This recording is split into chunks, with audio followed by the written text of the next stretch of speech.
Well, it's Bassmaster Live. Yes, that's right. And I'm thinking what we do is we just sort of set the table because we know a banquet is about to be served here all day long.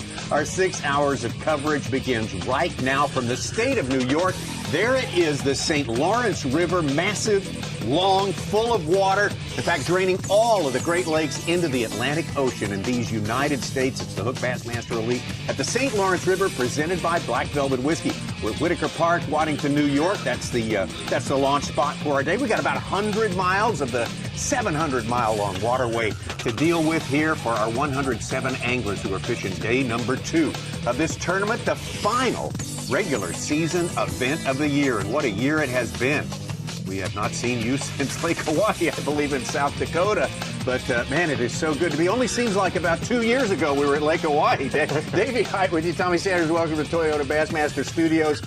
We got to get this thing ginned up, and I think we got a good one to get going again, right? We've got a great one, Tommy. And the most exciting thing after talking to the anglers last night, they're not just catching big fish. They're catching lots of fish, 25 and 30 bass to get to these limits that are over 20 pounds. How are you going to be the guy who says, gosh, I caught 41 pounds over the first 2 days and I didn't make the cut? Of smallmouth bass. Yeah, of smallmouth bass. That is so incredible. And there's a lot of people down south that have never caught a smallmouth bass. To catch a 2-pound smallmouth is like catching a 4-pound largemouth. They're such fighters and jumpers, and it's so much fun. But catching these 4, 5, and even 6-pound bass like they're catching, phenomenal. I fully expect it to be like, well, where were we a couple of years ago for Angler of the Year? And guys were Mille Lacs. Yep. And guys were getting mad about 4.5 pounders. So yeah. You know, it could happen today. You might see it today. So don't let it shock you. Don't let it shock you today. I heard Seth Fighters and people that have smallmouth fished their whole lives in the greatest fisheries in the world saying this is the best smallmouth fishery in the country right now. I heard of lots of guys saying that yesterday, experienced anglers. All right, well, we can talk all we want. We're going to get out there in just a second. But you know, we got to get the guys in here, get the full crew up and running here. Ronnie and Such, Ron Moore. I know we got so many stats, so many superlatives to lay out there. This has been history setting already. Since I already messed up one of Such's trivia, I'm just going to go ahead and say it again. Yeah, thanks, Ronnie. The biggest bag of smallmouth we've had in an elite event at the St. Lawrence River was 25 even, and Brandon Polinick did that last year. 25 even. We had 7 dudes yesterday on day 1 of this event catch 25 pounds or more. That's just amazing. Shows you what the potential of this fishery is. 100 is possible. All right, Such, what's got you all riled up this morning? Oh, yesterday's, I was monitoring the tournament from 6:25 a.m. Robbie Lattuso's first fish, a 4.6. Bass track just went off like a slot machine. Ding, ding, ding, just paying off all day long. 3, 4, 5, 6. 6.12, our big bass of the day, Brett Height. All right. Unbelievable fishery. All right, we're going to get to it very, very soon. Let's take a look at the guys, our Rapple of 4 Live, who we will be following today live on Bassmaster Live. 4 anglers out there today with live cameras with them. Let's start with Morizo Shimizu. Not one of the leaders here, but this is, we understand, is going to be probably his last tournament with the Bassmaster Elite Series. So it's fitting. It's fitting that we go out with Morizo. It is. Morizo is one of the most enjoyable people I was ever around fishing the Bassmaster Elite Series. Just a fun guy. I have so much respect for any angler that will travel from their home country to another country to compete. Hate to see him moving on, but glad that we're going to have some coverage with him today. Absolutely. Tyler Carrier, coming here from Youngsville, Louisiana. He has had maybe what you might call a challenging season, but boy, today kind of made up for it. This guy really, really caught him on the St. Lawrence. Caught him well yesterday, and I asked him if he'd been up this way fishing a lot. He said last year in the Elite Series was his first time here, so he's learned a lot in a hurry. He had a great day yesterday. Another one of the all-time greats who's been dealing with his own challenging season, turning things around. I've never seen a happier David Walker than on that stage yesterday. Well, when you catch smallmouth that size, you're going to be happy. But David Walker, talking to him last night, I said, hey, you usually got a flipping stick and heavy line in your hand like me a lot. He said, well, every time I come up here, I try the drop shot and the spinning rod. It's worked out pretty well for me. Yeah, it's another Lee we're talking about at the top of the leaderboard, though. Look at this, 27 pounds and 12 ounces for Matt Lee. Matt Lee of Lake Guntersville, Alabama. And, of course, that's just a mind-boggling limit of smallmouth It absolutely is. Matt said everything just went perfect for him yesterday. He laid off of his better spots, he thought, and fished new places and continued to catch those big fish. Well, that was the scene just as the sun was coming up before the launch, which was earlier this morning at Whitaker Park in Waddington, New York. Again, we have our full field, 107 anglers striving as hard as they can And it's not going to be easy to, never is easy to make the 50 cut. But my gosh, you can catch a lot of fish and still not make that cut today. But all these guys are game for it. I can't imagine anyone being more pumped up for pure fishing excitement than these anglers out there today. That's a great point, Tommy. Yesterday, listening to Dave Mercer at the weigh-in, I heard those fishermen, whether they have 15 pounds or 25 pounds, I'm excited about going fishing tomorrow. All right. Well, right now, let's hear from our leader, Matt Lee. It just blows my mind. 200 miles of river, I'm leading the tournament, and I really caught one here and one there. I stayed in the same general area, but I never caught two big ones off the spot, and maybe those big ones, it seems like they don't like to be around each other. You know, like there's a main predator on a spot. The fishing this year and last year is unbelievable. I mean, it's impressive that they got so the weights went up so much more in 1 year. It's just, this place is unbelievable.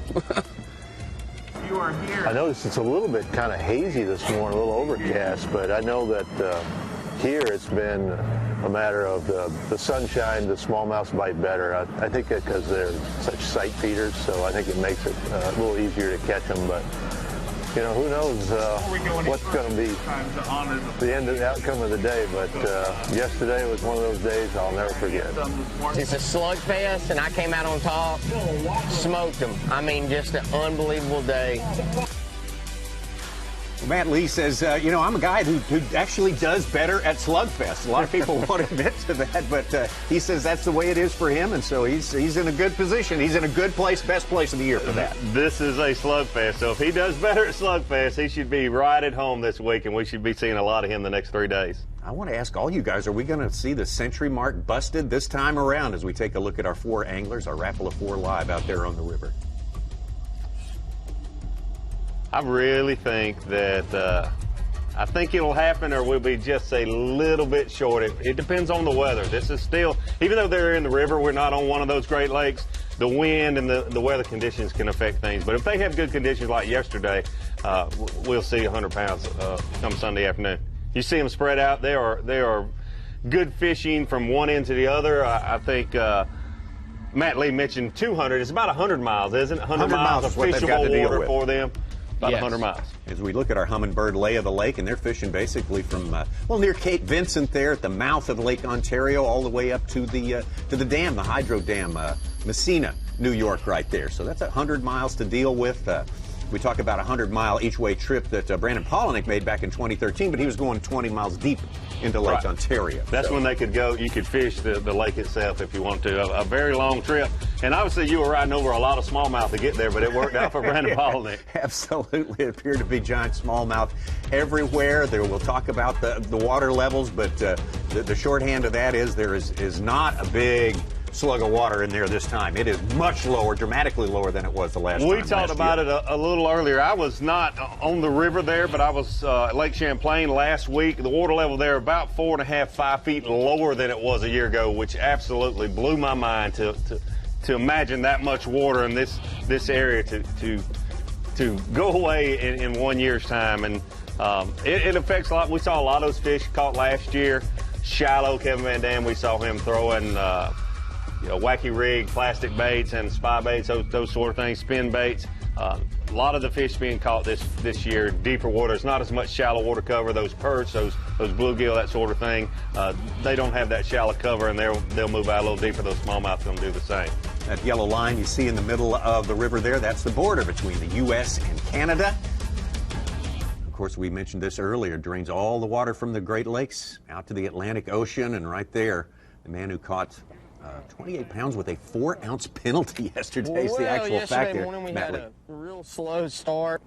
Wouldn't have anything going. I could see him caught little ones. So this morning I caught a 4 3/4 early, just a minute ago, and that's huge because I was really catching a lot of my fish super deep, and I think the sun gets up, it gets better. I caught them good in the middle of the day yesterday, and so to catch a good one early is good. And just slow and steady, sticking to the plan.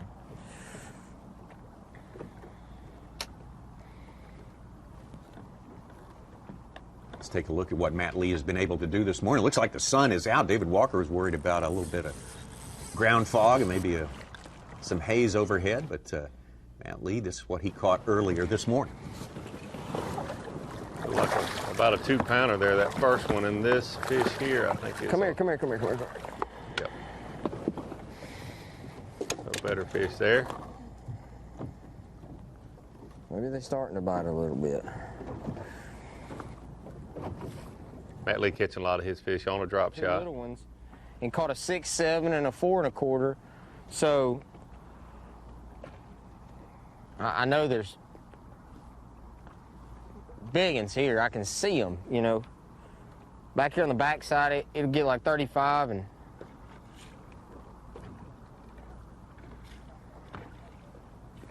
35 feet, and I can see a couple arches, and they're big, but they're tricky. Tough to get them to bite.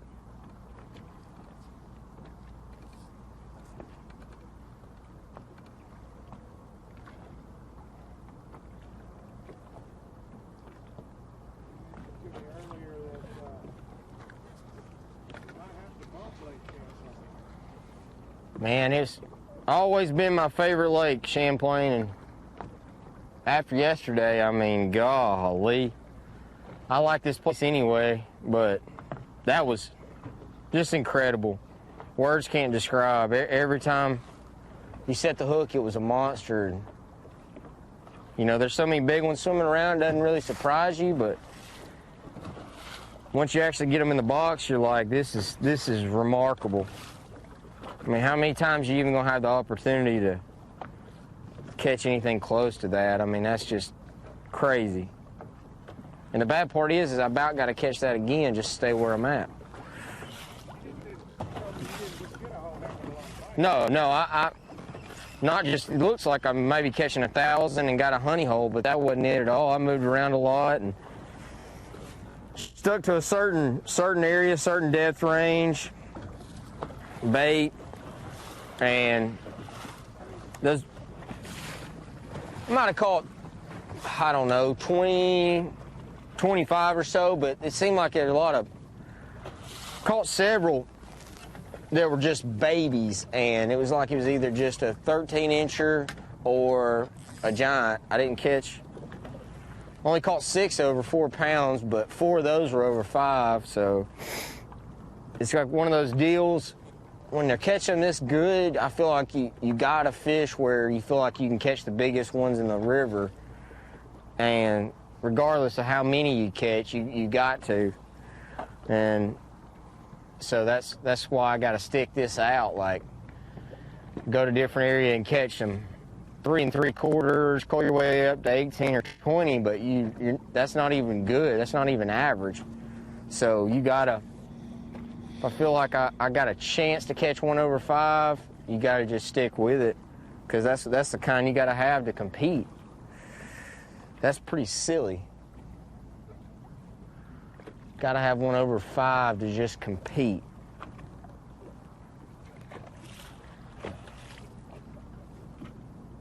Dumb. He's not catching a lot, only 20 or 25. Yeah. I mean, have we gotten a little spoiled? Holy cow.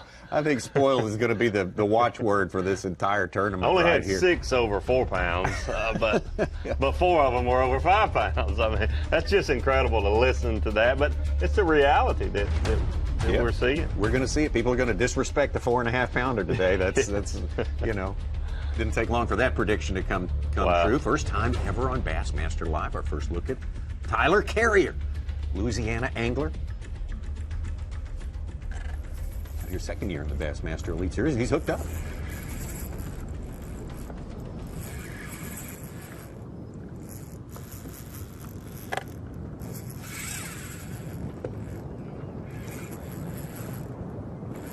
You feel like a big one, maybe it is.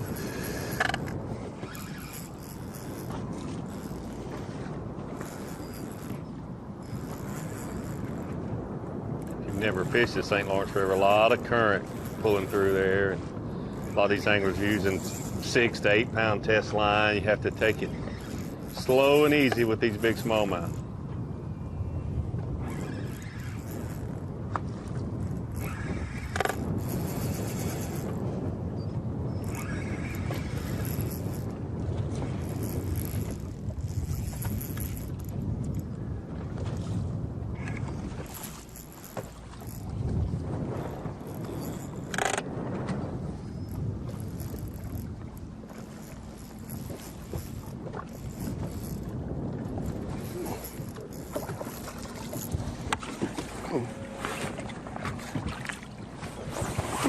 Finally got a bite.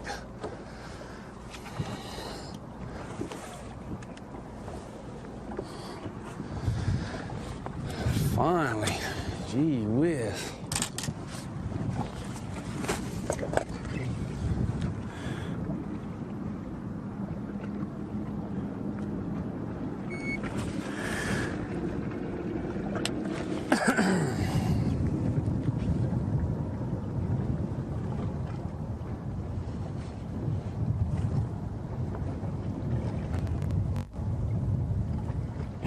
Come on, fish.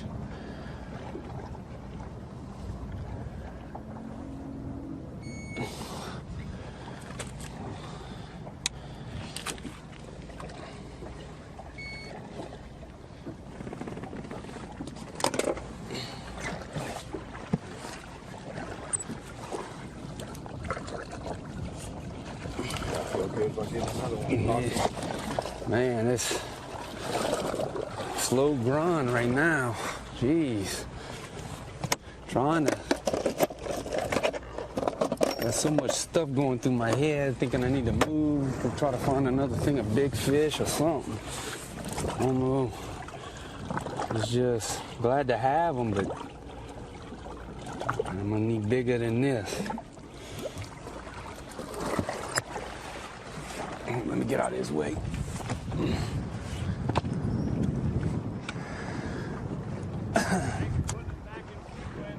Huh?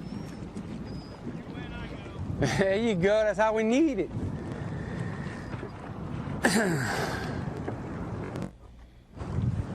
Tyler Carrier was 26 pounds yesterday. It's going to be easy to be disappointed until you get into a big one, or 2 or 3 or 5. So we'll keep the camera on Tyler for a while. But one thing I want to make everyone aware of, we are closely following Toyota Bassmaster Angler of the Year stats. Of course, Bradley Roy of Kentucky came in with the lead, but Josh Bertrand yesterday with almost 26 pounds, 25-11. Able to mount the top of the standings right there, just ahead of Justin Lucas. Bradley Roy down into 3rd place, and Brent Chapman, who's also been a lead during the course of the season, in 4th place right now. Dean Rojas, Defoe, Porosnik, all following up there. So Josh Bertrand is someone we will have our eye on. Josh Bertrand leading the way into our Toyota Bassmaster Angler of the Year Championship coming up in less than a month right now. And there's Josh Bertrand right now. Josh out there today. And Josh, first of all, give us a report on what's been going up today versus yesterday. What's going on, guys? We've been having a lot of fun out here this week. Not just today, but, since we got here, since the first morning practice, we've all been having a blast catching smallmouth. For me, I don't have like one place where I pull up and catch a limited fish. I don't have any like crazy sweet spots or anything like that. So I've just been kind of picking around. I've got a bunch of places where I feel like I've got a good chance to catch a good one, but not one specific deal. So this morning's been kind of on par. We haven't caught that big one yet that we're looking for. We've caught we're sitting at 3 keepers. They're all between 3 and 4 pounds.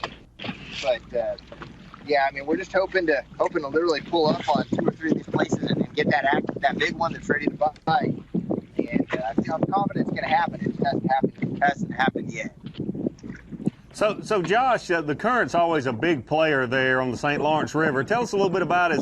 Is it stronger or not quite as strong as it's been in the past, and how are those fish setting up with the current? That's a good question. So last time we came here, current river fishing, as you know, Jim, is everything. And, last time we came here, we had really high water and an incredibly swift current. And this time around, the water is pretty stable and the current's not as powerful. So the fish definitely set up a little bit differently. Honestly, it's a little bit easier to position your boat, present your bait, that's for sure. It's the fish like to be in the current, and the more the better, but it's definitely not as swift as it was last time when we were here. But so it gives you a little bit, it gives you some more options. The fish are able to not only, if the current's ripping crazy hard, the fish only have very specific certain places where they can basically sit, because it's too powerful just to sit and swim in it. But when it's a little bit more manageable like this, I guess they still have to present them a bunch of big opportunities because it's still bringing the bait to them, but they're able to get out and roam around a little bit more and maybe get on a more variety of different places. And I think we're seeing that, I think guys are able to get big in a lot more different places than we were last time when that current was crazy, crazy swift. Well, Josh, congratulations on a great catch yesterday, mounting the top of the leaderboard for Toyota Bassmaster Angler of the Year. We know you very well. When we come to Slugfest, I'm thinking Falcon Lake. You're a guy who really knows how to handle himself when everyone's catching big ones. You seem to know how to get the edge on a lot of these guys. We're going to check back with you on and off through the day, and hopefully we have some great highlights to show as well. Yeah, that's great. Well, thank you guys for calling, and we're just going to try to keep having fun out here. The Slugfests are the most fun. We all like catching big fish, so hopefully it continues to be one this week. Great deal. Amen to that. Josh Bertrand out there having a fantastic tournament and a fantastic season. Obviously, if he's in that position, we spent a good bit of time with him this year. He's one of the best to hang with. He really is. Really good. It's a joy to see him doing so well. I watched him his first few years, and he's matured as a fisherman. He's always a great fisherman, but boy, you can see he's really coming into his own, having a great season this year, and atop the leaderboard for Toyota Angler of the Year. And one thing about Bertrand, obviously a great smallmouth angler, top to bottom, no matter where we're at, probably catch him just as good largemouth drop shotting. But here at the St. Lawrence, he's finished 16th, 11th, and 8th the 3 times we've been here. So never outside the top 20. And that's impressive for a fishery to be that consistent top to bottom from a 5-year span. Yeah, it really is. Here's our first look at David Walker. David Walker, second place after yesterday with 26.5 pounds.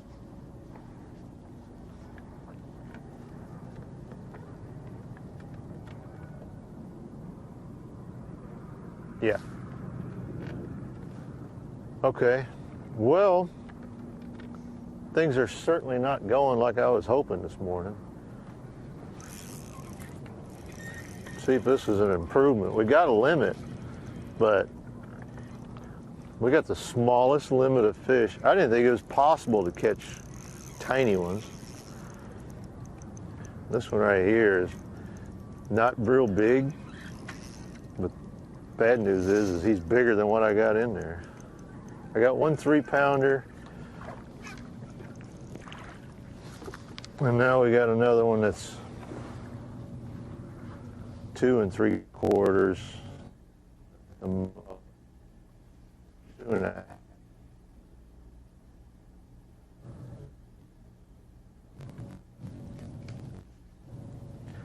We've had a couple bites. I had one to be a 4-pounder, jumped and threw it this morning. But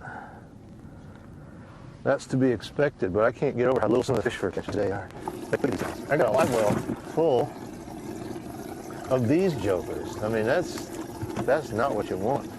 So I got one in there that's probably 3 pounds, but even that is not what you want. So get rid of him. But we got to get busy, and I have no explanation for it because it's just, I mean, I can't control how big the fish are. You think you can by putting yourself in the right area and using baits that they seem to be working for them, but today it's just not that way. But it's still plenty of daylight left, so no need in getting worked up right away. I've been doing this a long time, and I know one thing. It never comes easy for Walker, I can tell you that right now.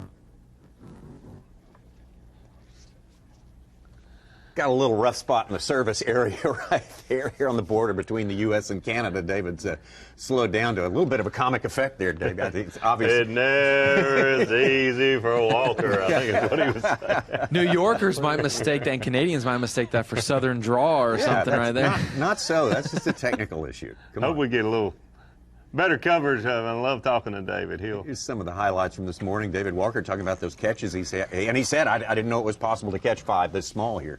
He must be in a difficult area because his bass track isn't even updating. Oh, okay. Talking to David yesterday, he told me something very interesting.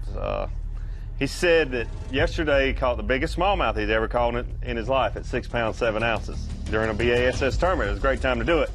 The biggest spotted bass he ever caught in his life, 5 pounds 4 ounces during a B.A.S.S. tournament. The biggest largemouth he ever caught in his life, 12 pounds 2 ounces in a B.A.S.S. tournament. How about that? Pretty incredible. Good times to catch big ones, yeah. Good time to catch them. No doubt. And let's get a look, get out to the fishing we got from Morizo Shimizu. Morizo finishing up his final tournament. This could be his last day. I mean, you would think the numbers would suggest it might well be his final day with the Bassmaster Elite Series, but through the years here, including a victory on Kentucky Lake, we have so much enjoyed the company of Morizo, a big, huge star over in Japan with his own fishing show and everything, and coming over here and just working himself to death to do well out here, and he's just a consistent guy with a great attitude. 今日は特別に、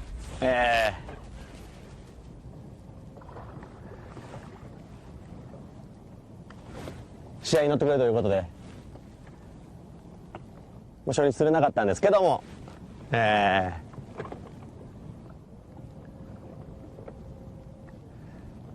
ってくれて今、まあ、日本にも届いてるかな、みんな見てくれてるかな。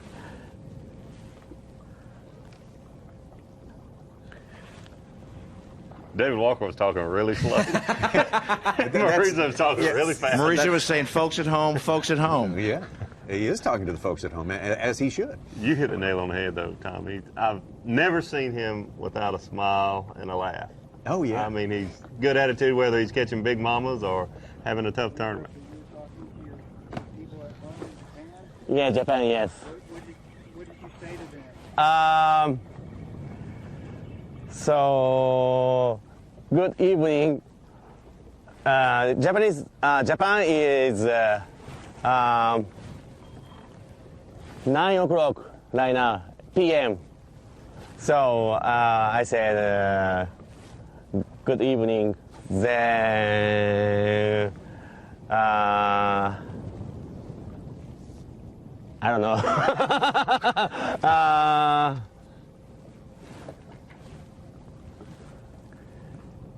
Yeah, today is live camera on my board, I said. Today's retirement? Yeah, maybe last tournament today. So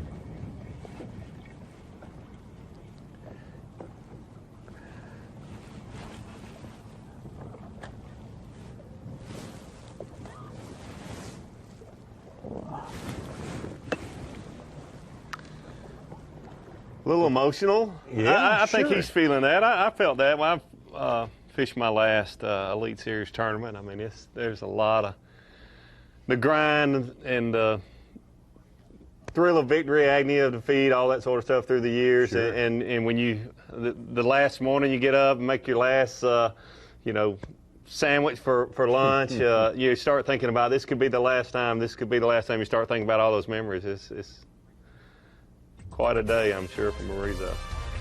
We'll be with Morizo all day on his final day of great 13-year career with the Bassmaster Elite Series. Matt Lee, the guy who caught almost 28 pounds yesterday. Tyler Carrier, stay on him today. David Walker's waiting for the big ones to show up. They're all kind of waiting for the big ones to show up right now. Yesterday's going to be a hard day to measure up to, but something tells me they'll get into the good ones before long. We'll take our first break of the day. We'll be right back.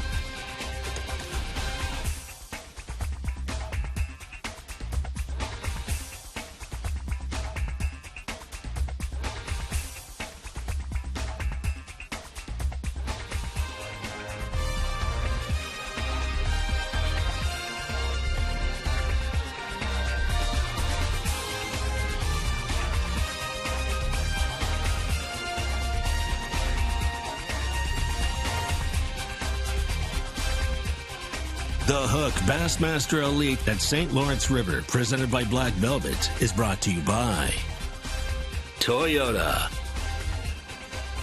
Triton Boats,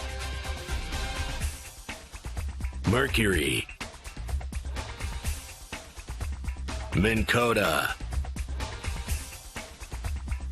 Berkeley,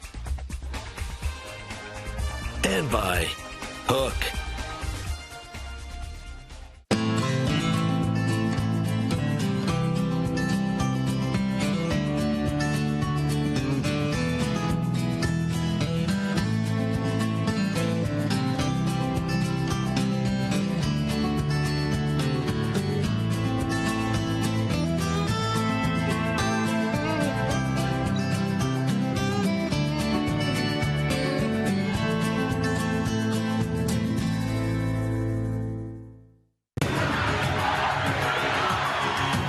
This place is just such a phenomenal fishery. It's one of the greatest places we get to go.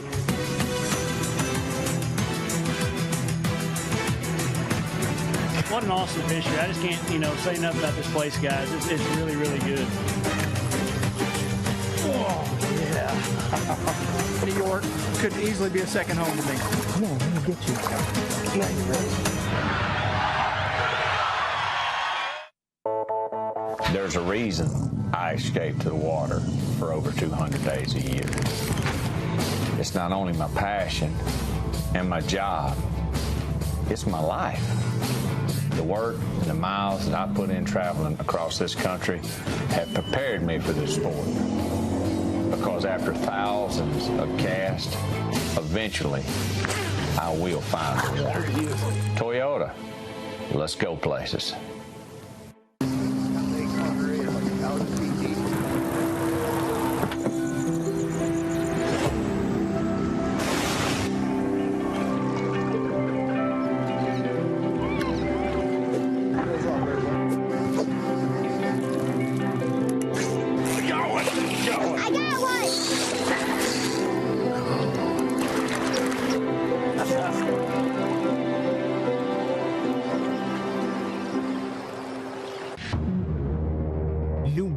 Fireline Ultra 8. It's rounder, smoother, and 4 times more abrasion resistant than original Fireline. That means you catch more fish.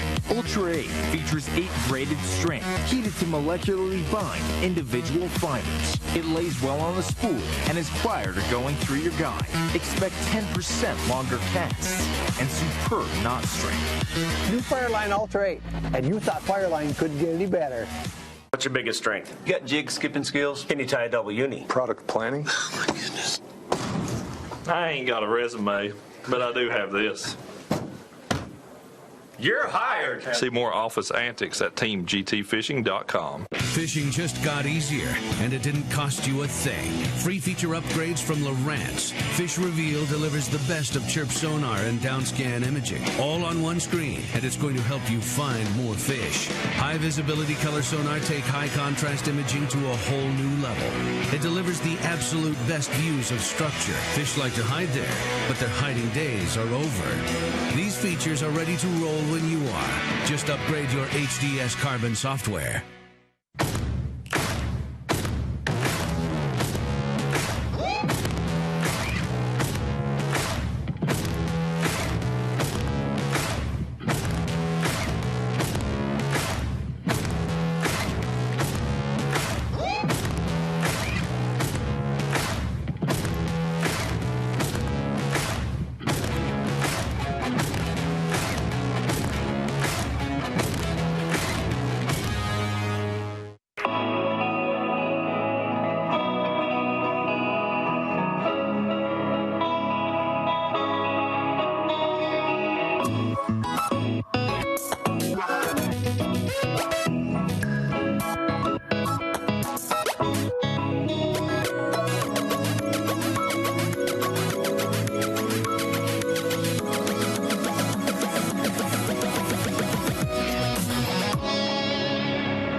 On the water.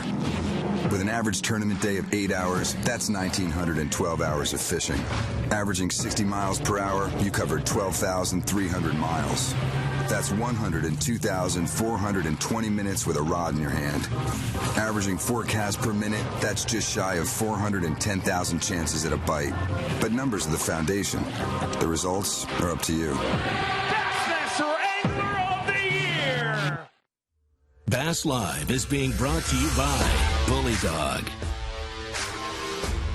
Bassmaster Live, that's the place right there, the amazing St. Lawrence River, this Hook Bassmaster Elite, presented by Black Velvet. There's our leaderboard right now, and with 46 pounds and an ounce, Brandon Lester being the first guy today, as far as we know, from Bass Track to have busted the 20-pound mark with unofficially 21 pounds and 13 ounces. So Brandon Lester is sort of beating the trend for the rest of these guys today who caught him in a giant way yesterday. He's the first one to really move out from the pack so far. But I imagine, Davey, there's going to be a lot of movement on that leaderboard. There will be. Well, that 6-pound lead that he's got right now is impressive. But there's something going on with the smallmouth this year that's in that area.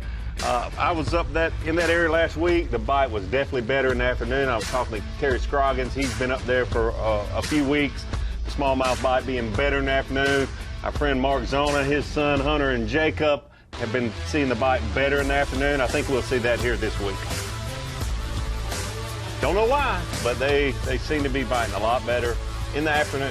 Well, we'll have to look into all the reasons they're catching them so big and so much average size, so much bigger this time. Here's our leader after day number 1, Matt Lee. 27 pounds and 12 ounces on day number 1, and he's hooked up. There we go.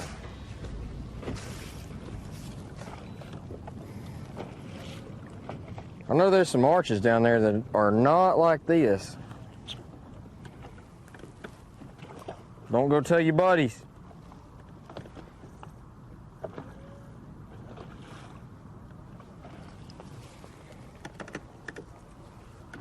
Here's our first 4 box of the day. That's great. David Walker on top. Right next to him on his right, Tyler Carrier, Morizo Shimizu, Matt Lee.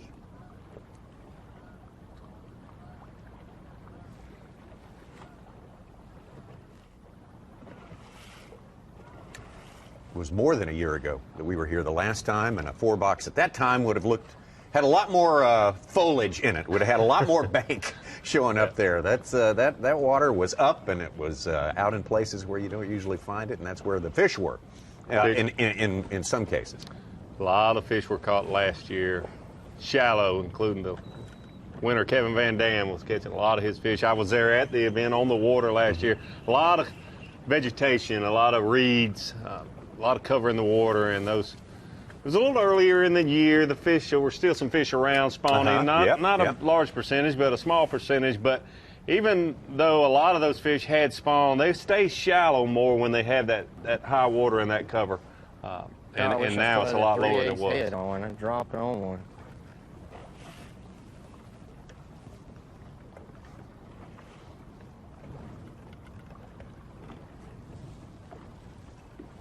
And Tommy, obviously the smallmouth have gotten bigger here on this river through the years, but the electronics, the spot lock on the trolling motor, the Ultrex, there's some other things that the fishermen are much more effective now in this current than they were 20 years ago. Oh, sure.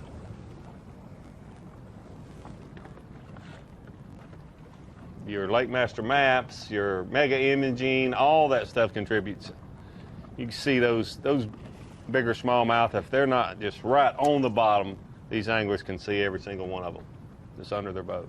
It's changed a little bit since Bo Dowden won the Classic. Yes, oh yes. A few decades ago. And he caught a remarkable amount of fish back in those days. So hats off to those guys who could catch them back in the day without all of these benefits we have now. And this was obviously later than when Bo Dowden won, but some of my first B.A.S.S. events were up there. We'd start the season in the fall of the year. And heck, that was in the mid-90s, and you had a handheld GPS that would get you in the area. It would get you in the area. Boy, that was state of the art if you had something like that. Just a few years before that, it was a compass. It was your best means of being able to go to and from a spot, and those things have changed so much. The trolling motors, you couldn't stay with the 24 volt systems we had then. You couldn't even hold your boat in this current. One more drift and we'll go.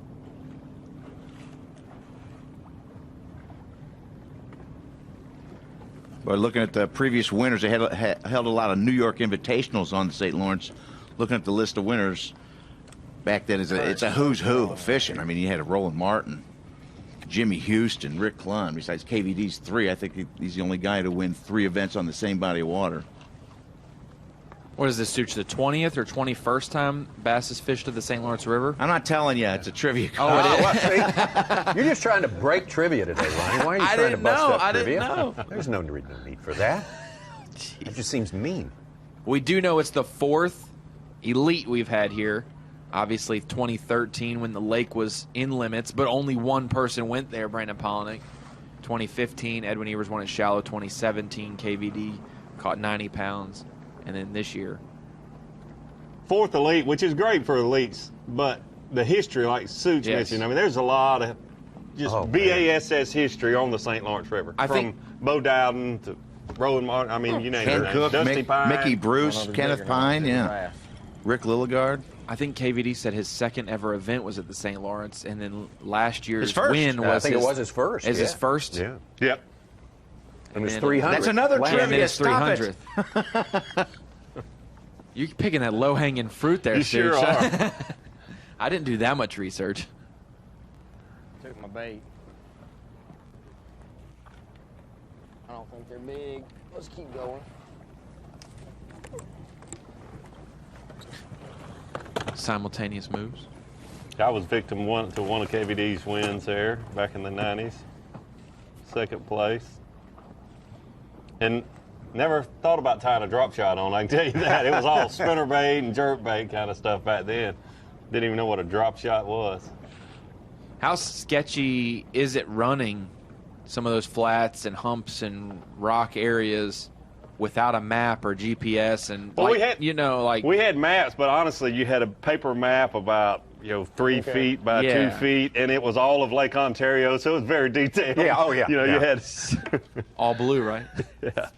See that little island out there? Yeah, it's about 60 miles out there. That little island's about 10 miles wide. Yeah, about 30 miles into the run, I need to go to the right a little bit because there's a shoal. Yeah, just intimidating. Totally intimidating. It's interesting. Dave Preck went out. He's our Bassmaster magazine editor for years. He went out with Clifford Perch, and he had an old map that he got. It didn't help him very much this time, but he had an old map before they built the locks that flooded the water more, and he showed all old road beds and buildings and towns that got inundated from when they dammed it up and added more water to the navigational waterway there.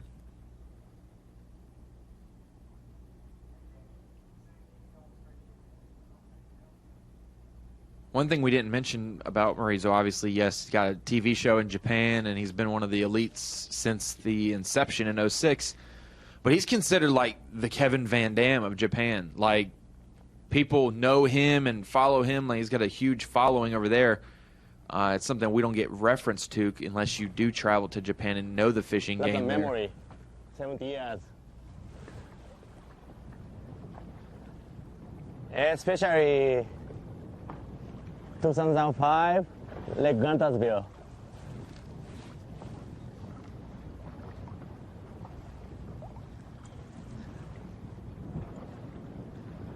I would say Big Mama.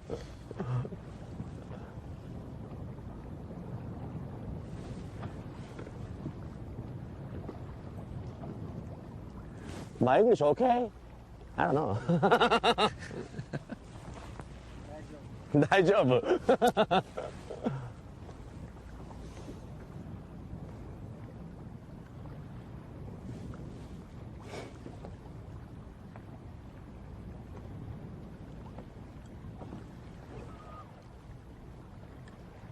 Morizo with one career win. We're talking about his whole career in a big scheme. One elite win. That was Kentucky Lake the first year. I was learn lots of stuff. Fishing, culture, few English.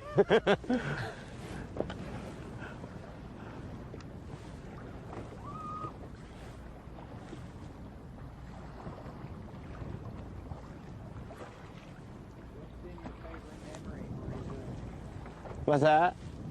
What has been your favorite memory? 2005, Lake Guntersville. Yeah. And every tournament on stage. Dave Mercer and Trip. Especially my English teacher is Trip. So very fun.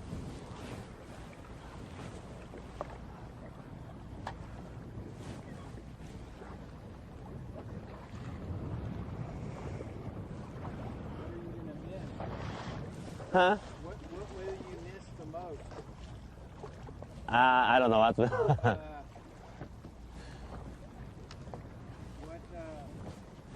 When you after retirement? Oh, yeah. What is it you're going to miss the most? What makes you the most sad? Oh, sad? Yeah, sad. Yeah, very sad, but relaxing, but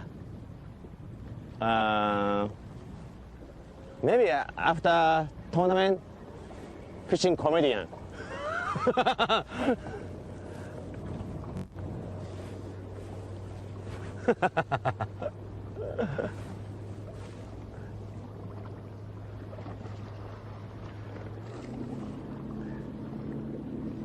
I know one thing he's going to miss.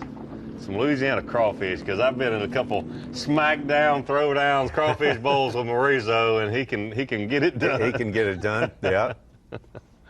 He said his favorite memory there was Lake Gunnersville 2005, the tour event. Before it was the elites, he got second to Zell Rowland, and that's where... That's the Big Mama tournament. He caught 30 on the final day to move up to second. That was where Big Mama... And I think we actually have a photo up in our conference room, in the studio, up in the conference room, of Wes Miller standing on the cowling of his motor in that event, because he's holding up that big fish, and it's like the same moment. That's a great photo. We'll get that. We'll show it. It's a great photo. Cool. If you watch that tournament, it'll all come back to you when you see it. In the rain, it was just nasty and cloudy, and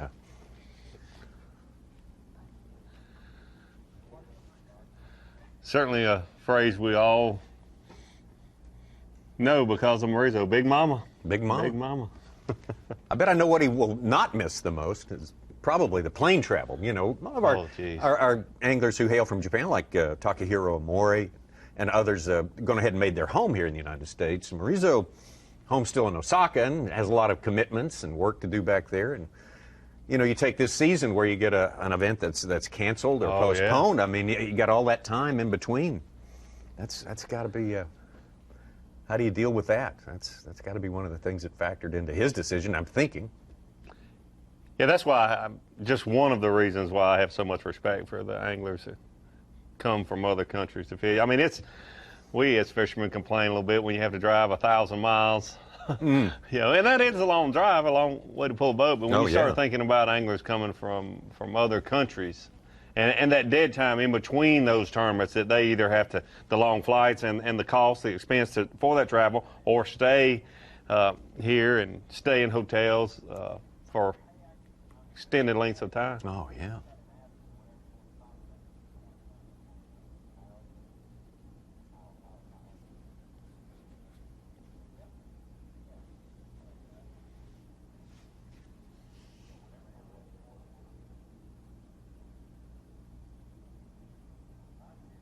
Got Morizo, Matt Lee right next to him in our 3-box there. David Walker on top. We'll be with you till almost weigh-in time today. We'll be here with you till 3 Eastern time.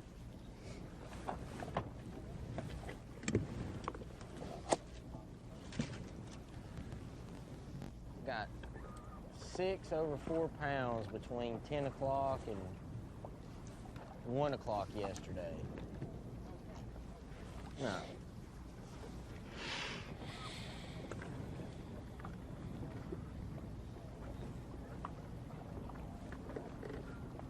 Let's just say one thing. We talked about it at the Sabine. We talked about it at some other places this year. The 4-pound rate. We talked about it at Oahe. 4-pound rate was hard to come by, maybe even the Mississippi River. Plenty of 4-pounders caught yesterday. 211 over 4 pounds. And that's with some guys considering some fish, maybe 3 3/4, some Canadian service. Not all the fish maybe came through. But of the fish that came through on Bass Track, there was roughly 900 fish that came through. That includes culls, fish that weighed in, you know, their 5 best fish, but also people culling throughout the day, small ones. 900 fish, 950 fish, something like that, 211 of them. So over 20% of the fish caught yesterday were over the 4-pound mark. The 527 fish weighed 2,081 pounds, average of 3 pounds, 13 ounces. Wow. Is that a record since we've been keeping up with the plus 4? Has to be probably, as well as St. Clair was really good last year, and we saw Matt Lee show up in that one. He got 5th there. Those smallmouth places definitely show up with overall solid weight because, 20 was the new 15 pounds today. You catch 15 pounds, you're normally right around the cut line. 20 pounds got you the cut line, so it's pretty crazy. It is crazy. I tell you what, we need to ask someone who I know spends a lot of time on the St. Lawrence River. We're up in his neighborhood pretty much right now, and that's Triton on the Line. We've got Dave Mercer with us now, of course, our host, our MC for all our events, plus the Classic. And Dave, how much, the one thing we haven't talked about that's different and a lot of people have cited as being one reason for bigger fish this time around is because it's that much later in the season. Explain that to us, if you would. I mean, we're hitting it at prime time. What we saw yesterday absolutely blew me away, blew the entire smallmouth community away. But this is what you got to remember is, I believe this is about 3 weeks later than any event that we've had. And I've talked about this previous events and stuff like that. When you get to the north, you got to remember, in my opinion, everything is condensed. The spawn is shorter, the feeding periods are shorter, but they're more intense. So 3 weeks up here, these fish gain a lot of weight in 3 weeks. If you came 3 weeks later than this, as scary as that sounds, the weights would get even bigger. And if you came here in the fall, we would see things that just, it would destroy the Elite Series. Really, nobody'd ever want to go anywhere else. Because yesterday was Bizarro Land. You don't see that. That was insane. Dave, did you just get to the point where you would say, never mind, forget it? Another giant one. Next, please, get on up here. I believe there was several anglers that probably weighed around 19 pounds, and I asked them, well, why did you even come out here today? Why even compete? So several guys, asked me what was the most impressive thing, in my opinion, about yesterday.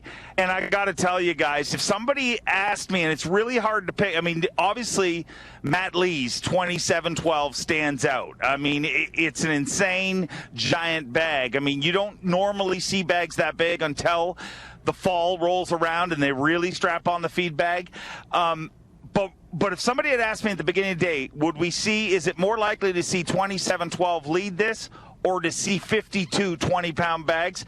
I definitely would have went with the 27-12. I would have never imagined 50, 52 of them over 20 pounds. It's ridiculous. Think about it. Steve Kendi, after weighing, he was the last guy to weigh in, and I talked to him and I said, Steve, how do you feel right now? And he's like, shock. He said, I'm in shock. He said he pulled up to the boat ramp, and his beautiful wife, Julia, was standing there waiting. And he said, she said, how'd you do? And he said, I got him. I got about 22, 23 pounds. And he's right there. And she just looked at him and went, nope. I don't know what's worse, going to a tournament and not catching them, or going to a tournament, every tournament angler understands this, maybe I know you, where at some point today you thought you did your job. You're like, okay, we got through day one, we are sitting pretty. Steve Kendi laid off his fish yesterday because he thought he had enough, and a lot of anglers did, so today's weighing could be even scarier. So Dave, I got to ask you, normally when we see you, we're talking to you, you're standing on the shoreline. Did you go and get your boat last night after the weigh-in because of all these fish being caught? I didn't want to tell everybody, but yeah, I'm marking waypoints. I mean, there's got to, screw this, there's got to be upside. I mean, I got a great job. I mean, I might as well take advantage. I mean, you were setting records, and me and Kerry are going to try to see as many anglers as we can today.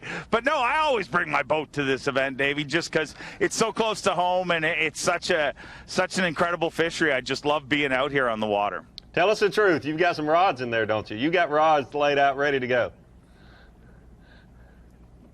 I do have rods. They're in that compartment right there, and Kerry has the key. He said I'm not allowed to access those rods. So, I mean, it's a pretty good day, but it's not that good a day. But let's speak about a guy who, you know, everybody, hey, let's just take a moment and think about this, guys. I mean, everybody watching from all walks of life, all parts of the world really right now. Everyone, I don't care who you are, whether you're Kevin Van Dam or Ronnie Moore. Sorry. Yeah, that's what happens when you talk. I just cut you off right there. Just but me. No matter which you are, you've had a bad day. And you can't get any. Look at this picture. Tell me how Fletcher day started today.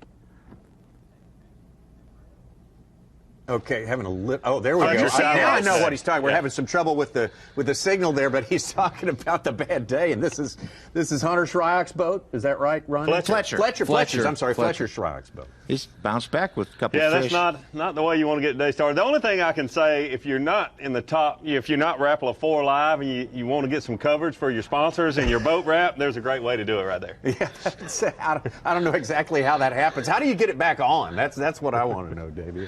Well, ideally it'd be a crane with some straps, but unfortunately you just have to basically drag it and winch it and scratch it, and it's not pretty. No, nothing pretty about that at all. Dave, can we get one more thought from you? We've got a little bit of rough service here, and we were going to pick up with you later and talk later about the race and points race and anything, but just one more impression from this incredible day one. I mean, awestruck. I mean, if I had to choose one word, guys, it's got to be awestruck. I mean, it was bizarro land. And, you know, we're going to send guys home today that will have close to 40 pounds of bass and not be fishing on the weekend. So it's absolutely insane. Yeah. Dave, now we got a good signal with you, Dave. So let me ask you again, and we'll talk about this later as well. Tell us about what's going on in your mind with the race. The guys trying to make it to Toyota Bassmaster Angler of the Year, change of the lead at the top. I mean, it's we got a long way to go before that particular argument is settled, right? Yeah, well, and we've talked about this in the past, guys. You know, I hate and love this tournament at the same time, or this point in the season. You know, you get down to this final regular season event, and everybody's on edge. Everybody's got something on line, whether it's re-qualifying for the Elite Series, qualifying for the top 50 for Toyota Angler of the Year, or winning Angler of the Year. And I love little moments, and at one moment yesterday, I looked at Bass Track kind of midway through the day, and going into yesterday, Justin Lucas was 10 points behind Bradley Roy. And I looked, and Bradley Roy was in 15th, and Justin Lucas was in 5th. And you're just like, you know this is going to be a battle. We've had years that you know, Aaron walked away with it, and those are awesome. It's awesome to celebrate, you know, a great angler and a great season. But I think this one's going to go down to the wire. I mean, I can't see Justin Lucas or Josh Bertrand, our unofficial leader right now for Angler of the Year, letting their foot off the pedal, and neither is Bradley Roy. I mean, you look at Bradley Roy, I mean, it sounds like he had a bad tournament with as many points as he dropped yesterday, but he caught him pretty good. Yeah, he absolutely did. Dave, thank you so much. Great stuff. And we're going to be back with you today. Dave has promised that he and Kerry will be out there prowling around looking for anglers, so we're going to get some great bonus coverage from Dave, as well as the tremendous usual commentary. Let's take a look at that leaderboard Toyota Bassmaster Angler of the Year points. And, of course, these are unofficial. Dave was right. They're not locked in until the tournament is over and in the books right now. And this is just a snapshot of where we are right now. But Josh Bertrand, who we were able to talk to just a few minutes ago, the man who has suddenly overtaken Bradley Roy, Justin Lucas in between himself and Bradley Roy. So we got an evolving point situation. Also getting into the Angler of the Year tournament is big, too. We'll take a break and be back. Live coverage of the Hook Bassmaster Elite at St. Lawrence River, presented by Black Velvet, will return after this short break. 239 days on the water. With an average tournament day of 8 hours, that's 1,912 hours of fishing. Averaging 60 miles per hour, you covered 12,300 miles. That's 102,420 minutes with a rod in your hand. Averaging 4 casts per minute, that's just shy of 410,000 chances at a bite. But numbers are the foundation. The results are up to you. Bassmaster Angler of the Year! Bassmaster Sweepstakes equals your shot at terrific prizes. Why miss out when entering is so easy? Enter now for a chance to win a Toyota Tundra SR5 Double Cab. Grand prize also includes a genuine Toyota accessories package, plus additional accessories from Bully Dog, B&W trailer hitches, Covercraft, Volant, and Yakima. Go to Bassmaster.com and enter right now. It's fast, it's easy, and think of the possibilities. Don't miss your chance. 239 days on the water. With an average tournament day of 8 hours, that's 1,912 hours of fishing. Averaging 60 miles per hour, you covered 12,300 miles. That's 102,420 minutes with a rod in your hand. Averaging 4 casts per minute, that's just shy of 410,000 chances at a bite. But numbers are the foundation. The results are up to you. Bassmaster Angler of the Year! The competition is fierce and the prizes are huge. The only thing missing is you. Bassmaster Fantasy Fishing. Sign up for free and face fans from across the nation. Grand prize winner wins a Triton Yamaha package including a Triton 189 TRX. MSRP of $37,293. The classic and each individual elite event winner will win $2,500 Bass Pro Shops gift cards, plus a $500 bonus card for winners who are B.A.S.S. members. Sign up and pick your team today at BassmasterFantasy.com.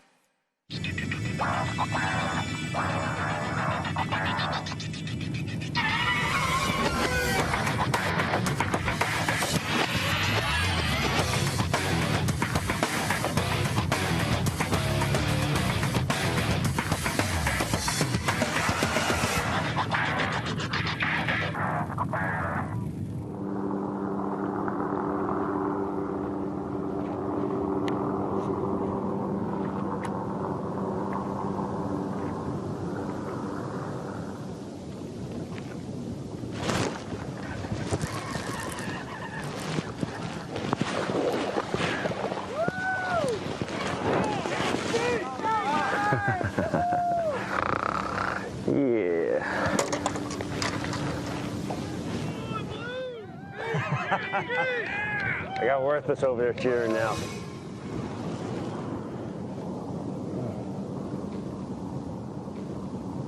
Every cast around here, it's just everything I'm casting on looks good. I keep expecting to get a solid bite. Not getting the bites, not getting the size, but is it going to be a timing thing today? Are these big ones ever going to turn on?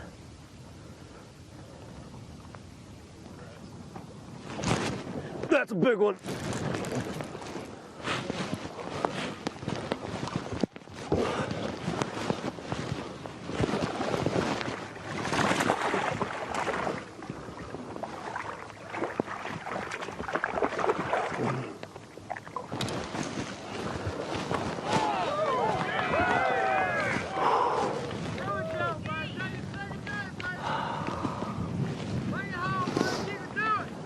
I've been waiting to catch a fish off that tree for 3 days.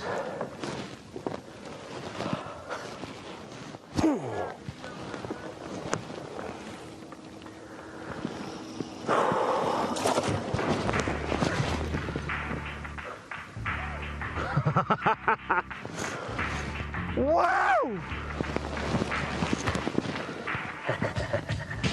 We're getting closer. I missed a fish on that tree twice the first day of the tournament. We're stripping down now. I feel like I'm one step closer. I don't feel like I got enough, but I feel like I'm getting a step closer. At least I'm doing my part. I mean, I'm catching fish and getting some upgrades.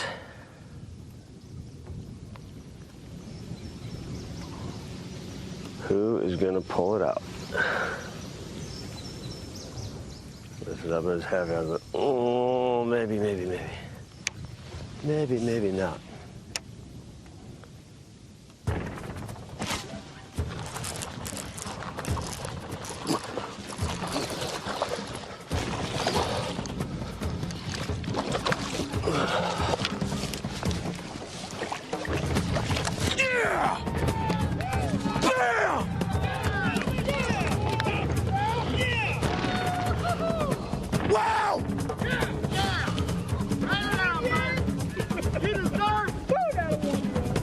California, that's for you, baby. Whoa! Ah! How do you like me now?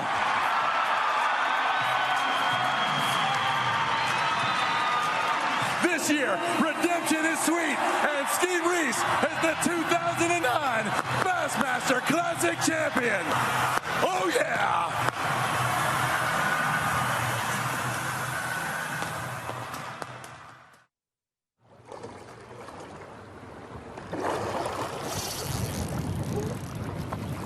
Another big one.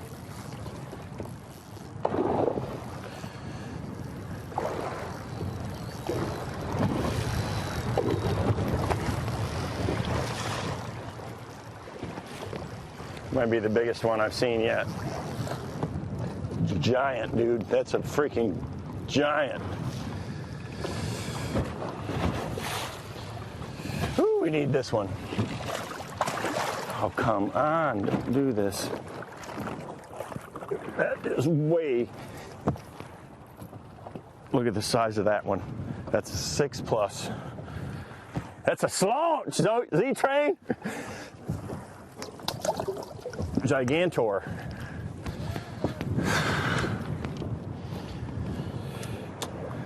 That just happened. Wow. I feel pretty good about it right now. Somebody's going to have just a really, really special day to beat me, and if they do, they deserve to win. Big one. Yeah.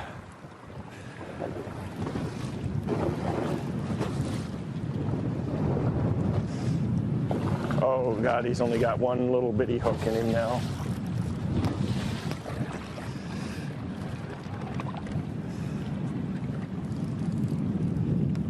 Oh, it's a big one.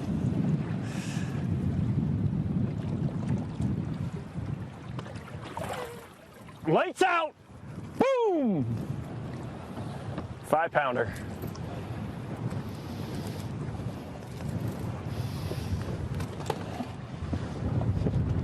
Are you ready for me to bring them through Waddington, New York?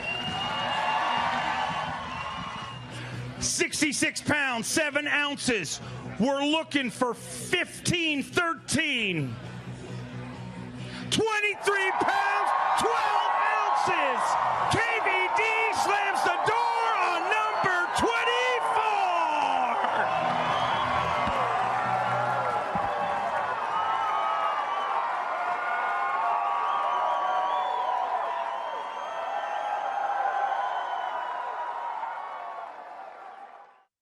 Bass Live is being brought to you by Bully Dog. 5 fish for 25 pounds, 11 ounces. 25 pounds, 11 ounces. 26 pounds even. 26 pounds, 8 ounces. 27 pounds, 12 ounces. 27, 12, 27 pounds, 12 ounces. Dave Mercer's voice with all those incredible weights. It couldn't be, if someone had blindfolded you, you'd say, nope, no way, that's a smallmouth tournament. That's one of these Falcon Lake deals or something like that. But nope, that's what we're going through right here. This week, final event of the regular season for the Bassmaster Elite Series. The anglers aren't the only ones occupying the St. Lawrence River and this St. Lawrence Seaway. That one headed out to the Atlantic Ocean, or maybe back. Maybe it's going the other way. Maybe it's headed for the Great Lakes. Maybe going to Cleveland or someplace like that. Here's our past champions. We've had it 3 times here with the Elites, and Brandon Pollock 2013, going into Lake Ontario, knocking out the win. Edwin Evers with the hair jig, the little black marabou jig, and Kevin Van Dam spy baiting it with much higher water than what we have here. Spy baiting, also a little bit of shallow water fishing as well. Yep. There's a lot of drop shotting going on this week with that lower water. Keep in mind, that's just the elite tournaments we've had here with 3 great champions, but a lot of history here with Bassmaster through the years on the St. Lawrence River. I think back in the day, it was more often referred to as Thousand Islands, yes, and everybody couldn't wait to get to the Thousand Islands. That's exactly right. And we see why. If you've never been there, you understand once you arrive why they call it Thousand Islands, because there are literally thousands of islands there in that river, little small rock islands that have homes on them. It's closer to 1,500 islands, yeah, really. It's around, I think I looked it up, it's like 1846 or something. But they got to be 2 square feet above water level at all times and have at least 2 living trees on it. Okay. I read that. Now, 2 square feet That's what can they be considered said. an island? That's what they said. Wow. And Davey, 2 trees. I mean, you can't have an island without 2 trees, right? I want to correct you. Most of those islands don't have homes on them, Davey. They have castles on them. Those homes are awesome up there. They're pretty cool, like almost going to medieval times where they're just giant castle-type houses. Incredible With place. James Bond boat launches coming out. Oh, yeah, absolutely. There's a look at it right there, all 100 miles that our anglers are dealing with, 100 miles of the St. Lawrence River on its trip from Lake Ontario out to the Atlantic. Tyler Carrier, one of our big hitters from day number 1, 26 pounds even for the second-year guy from Louisiana down there. And I'm going to check in with him, see what's happened while we were away. This is what happened.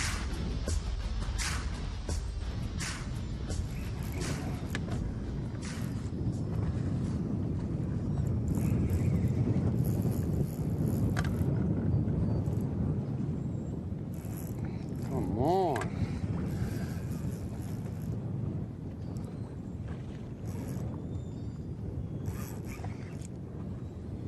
Keep in mind these big he hung me smallmouth. up. Light line. Oof. Hung me up on a rock. 4 pounder easy. Maybe bigger than that.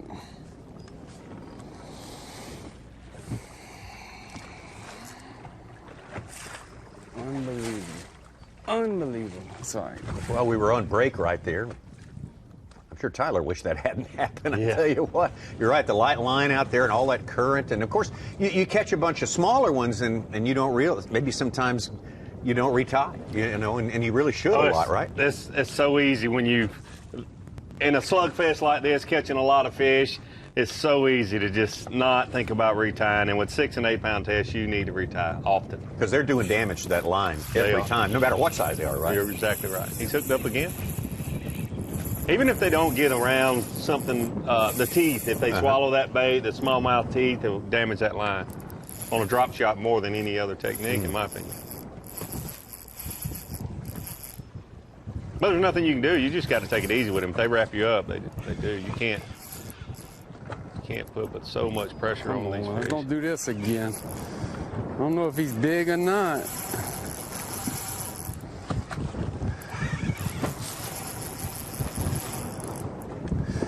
Keep looking up, expecting to see Cliff Crochet with that voice.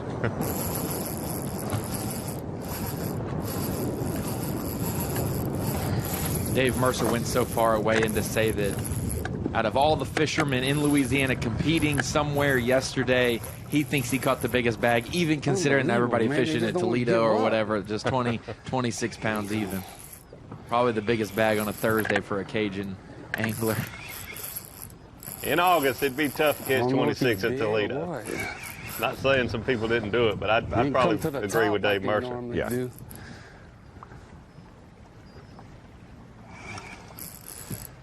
Look, the other one's underneath him.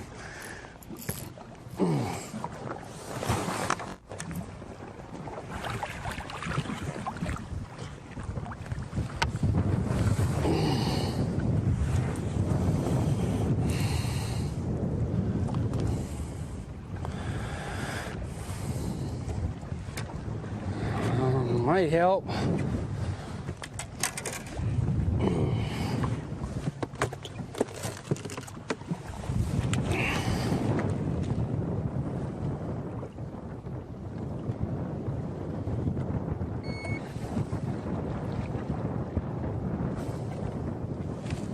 was definitely going to help. I only got 4 in there.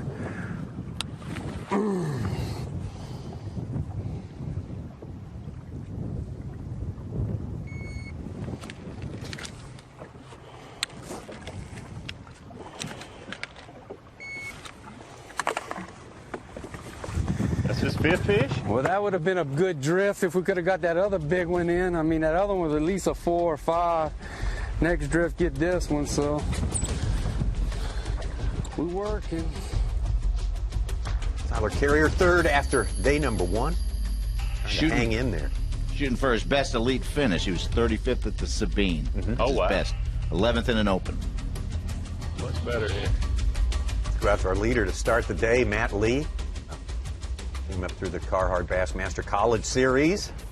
Qualified for the Classic as a college angler. He was tuned in when we did College Bass Live just last week, I believe. That was worth seeing. That was. It was that cool. was pretty incredible. That bracket competition, the final day was just, it was unbelievable. Unique moment that only 8 guys have ever felt that moment of making the Classic from the College Series. Only 8 guys. That's pretty cool. No matter for the next 10 years, it'll still be cool.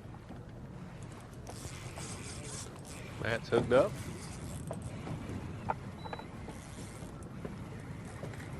Grow up.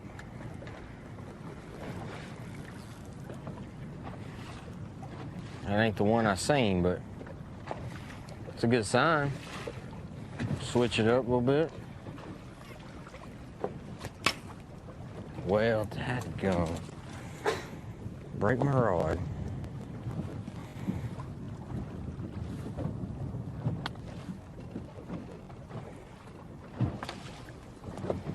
Little squeaker. Oh yeah, they're kicking good.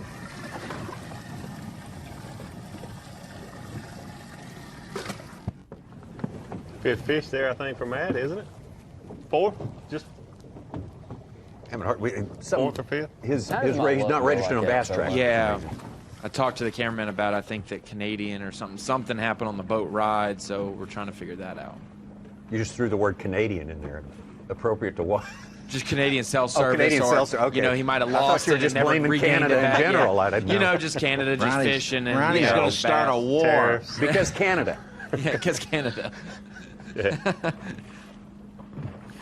Mercer was throwing me under the bus earlier, so I got to throw Canada under the bus. I still want to hear the rest. Whether you're Kevin Van Dam or Ronnie Moore. That's like. We've got As to hear if him. I'm incompetent about something, maybe. Great shot right there. Chris Lane, and then that ship in the background. That's How about Chris Lane fishing himself into the top 50 in points yesterday? good. Just barely. Had a good day yesterday. Yeah. I hope he can hang in there and have another one today.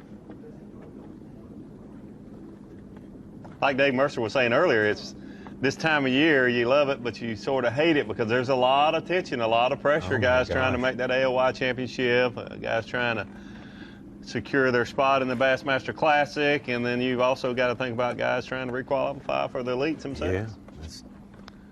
Because unfortunately, it's not the last tournament for just Morizo, but you don't know who. Yeah, that's right. That's exactly right. That's Got to requalify.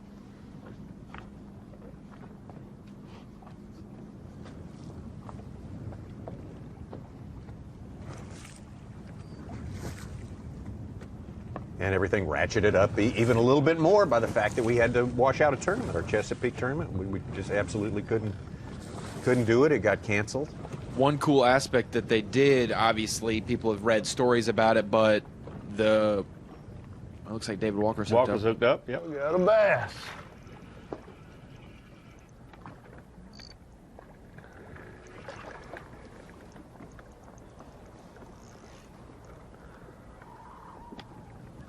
Finally, right?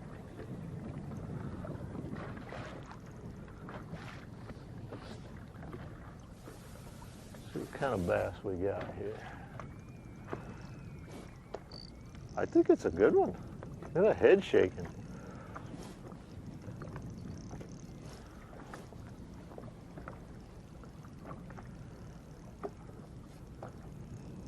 like it when they pull like that.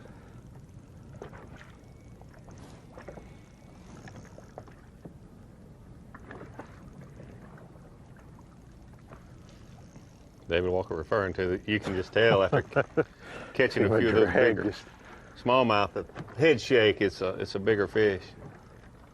Hopefully not a drum. Yeah.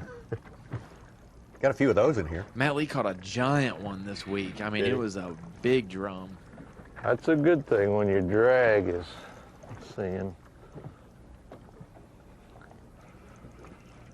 Still haven't got eyes on him yet. Won't be long, we will. David Walker from up in the Smoky Mountains and one of the tributaries of the Tennessee River. Going to have the classic up in that area. The anticipation. It's going to be a pretty long shot to make it this year, unfortunately. This is a real bass. Oh my God. Look at that one. Wow. Woo! Oh. Look at that fish. Oh man, alive right there. Wow. Good girth on that fish. Tank. That is a tank. Look at that. Look how big that fish is. Okay. Now there's a cull for you right there, right? Jeez, Pete. Now we're back to bass fishing. How big was that fish? Oh, my word. You want to guess, David? 6 pounder? 6 pounder? Oh, definitely. Yeah, I would say definitely 6 pounder. So he's going to put it under his arm and tuck it and run. Well, I was fixing to say, you know how to have a big rain, all those soccer balls and volleyballs get washed into the storm sewer? It looked like he swallowed one of them. Yeah, exactly. It looked like an 8-pounder compared to his cull. Yeah. It looks like a panfish. We need to, if we can ask Dave, because he caught a 6-7 yesterday. Yeah, let's ask him. Get his opinion on. 5-pounder. I think that fish is close to 6. That's a big fish. What do you do when you catch a 6-pound smallmouth? Leave. Head on out of here. Well, that's what Matt Lee was saying. They're spotty. Yep, that's true. That's true. I think he might just be going up current and going to drift, make another drift. Yeah, I would think so. Too. Tommy Davies, Steve Wright wrote a blog about the New York State smallmouth record. It was caught 2 years ago. It shares it. It's 8 pounds, 4 ounces. Guess where it was caught? St. Lawrence River. What time of year? Autumn. Yes, sir. August or autumn? August. August, okay. Interesting. I think that those couple fish that he put that big one in with just got really scared because the little dude's gone and now they're like, whoa, what the heck is that? Is that even the same breed? That smallmouth looked like he'd have just eaten one about that size. Go. Yeah, he just moved up. Yeah, he's just back to the top Oh, hell yes. Thank you. What a relief that is.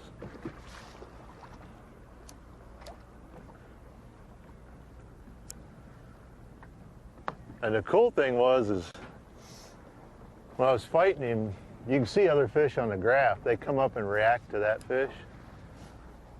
There's plenty more down there. That's what we like to hear. Go.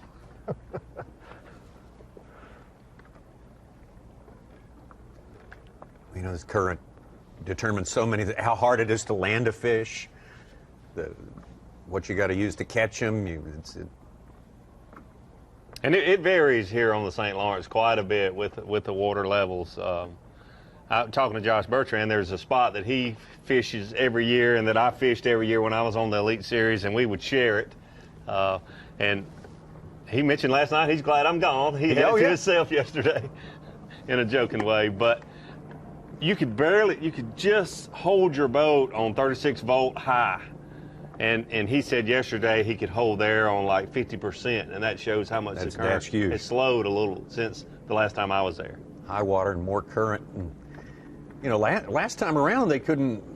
You had running restrictions Let's too. do that four more times. When you're near the shoreline and so forth. With the high water, so it wouldn't get wakes on docks. Wouldn't wash out things on the bank.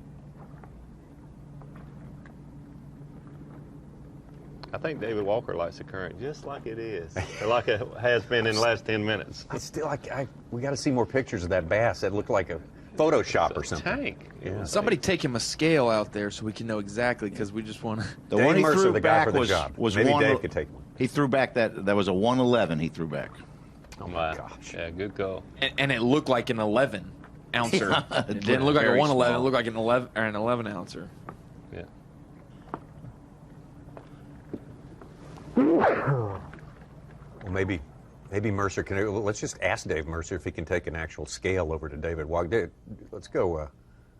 Triton on the line with Dave Mercer right now. I understand we've got a chance to talk to him. Dave, can you hear us? How you doing, guys? Oh, okay. Yeah, we were. Okay, no picture. Loud and clear. Hey, man, you're sounding great. Absolutely. We were talking about this current out here, and you can see with the buoy in there, you get some perspective on how it's, it may not be as much water as last time, but it's ripping, right?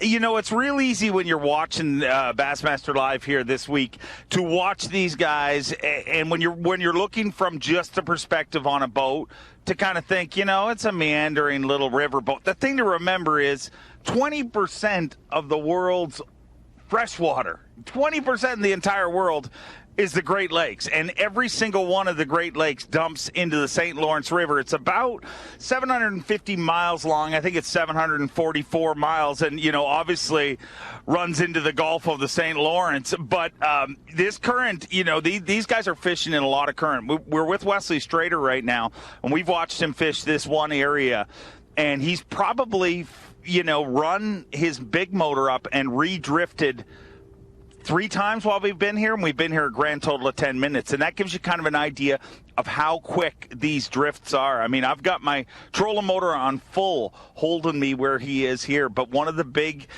things is to fine-tune those drifts. You'll see guys earlier in the week making the big million-mile-long drift, way down. But once they start fine-tuning where they're getting those bites, they'll shorten up those drifts, and that's exactly what Wesley is doing here today. And this way of fishing, guys, he's hooked up live just like that. I mean, that's how it works, right? Good job. Hooked up Wesley has about 14 pounds in the boat, guys, and he said to me, I asked him how he felt after yesterday, and he said he felt beaten and discouraged. But the way he's fishing, what I was going to explain, it doesn't look near as challenging as it is when you're above the water, when you're watching these guys compete in this current like this. But what they're doing is they're trying to keep their line as straight below the boat as you can, because the more bow you have in your line, I mean, it's not one of those situations where you want to make a big cast out in front of the boat. He basically just drops that bait right in front of the boat and keeps that line straight. It just keeps you out of snags a lot more. You imagine if you have any bow in your line, and that current is going to make that bow just so much more, and that's... Look at that one. One of the right ones. Wow. Nice. Let's see it, Wesley. He said it's a baby. It doesn't look like a baby to me, Dave. It sure doesn't. And, it's starting a little slower for these... four-pounder. Starting a little slower for these guys here today, Dave Mercer, and I wonder if you get sort of the reverse effect of what you were talking about when we talked to you last time. Yesterday you caught 19, 20 pounds. You thought, hey, I'm done. I'm good for the day.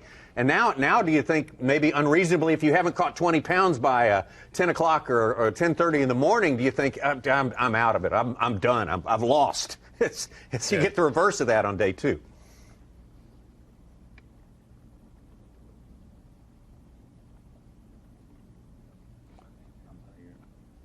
Uh-oh.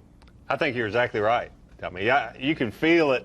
Some of those anglers, a big sigh of relief from David Walker there when he just caught that fish.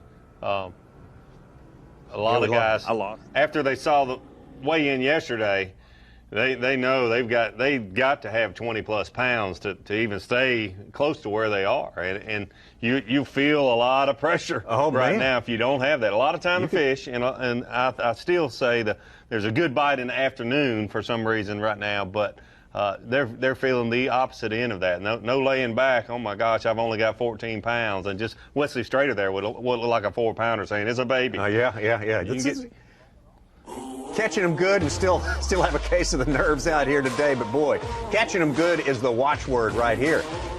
Had to lose Dave Mercer there, but you can bet he'll be back. He's going to be all over this stretch of the St. Lawrence River today. Got his own boat out there. We're looking forward to that, and we're looking forward to catching more that look like that on Bassmaster Live.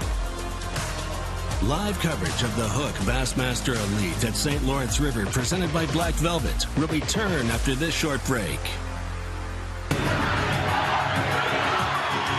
You know, this place is just such a phenomenal fishery. It's one of the greatest places we get to go.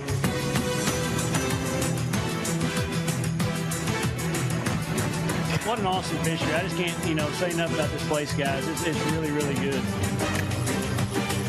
Oh, yeah. New York could easily be a second home to me. Come on, let me get you. Yeah, you're ready. How's your weekend? Mine was unbelievable. Really? It's gotta be Skeet. It barely fit on 2 pages. It was so big. Hey, Skeet, I think you left this on the copier, man. Whatever. See more office antics at teamgtfishing.com. There's a reason I escape to the water for over 200 days a year. It's not only my passion and my job, it's my life. The work and the miles that I put in traveling across this country have prepared me for this sport.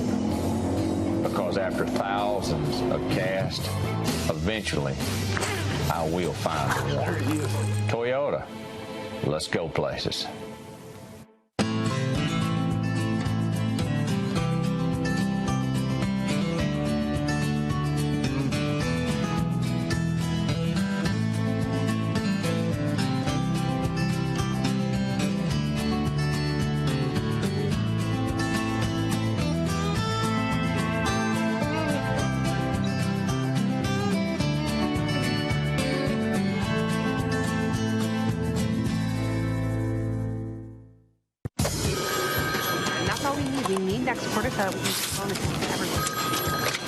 Yeah?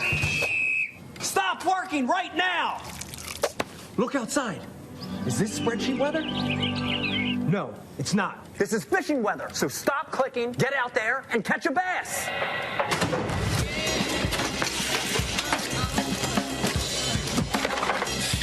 Stop what you're doing and start fishing Rapala ripstop. Fishing just got easier, and it didn't cost you a thing. Free feature upgrades from Lowrance. Fish Reveal delivers the best of chirp sonar and downscan imaging, all on one screen, and it's going to help you find more fish. High visibility color sonar take high contrast imaging to a whole new level. It delivers the absolute best views of structure. Fish like to hide there, but their hiding days are over. These features are ready to roll when you are. Just upgrade your HDS Carbon software. For generations, anglers from across the globe have put their trust in Abu Garcia. Because out here on the water, we know our science is your religion. Fish like a fanatic with the latest generation of Revo. Featuring up to 24 pounds of max drag. Designed for leverage and power. Built on corrosion resistance and comfort. World-class adventure awaits with Revo. Abu Garcia for life.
On the water.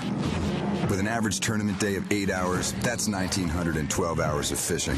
Averaging 60 miles per hour, you covered 12,300 miles. That's 102,420 minutes with a rod in your hand.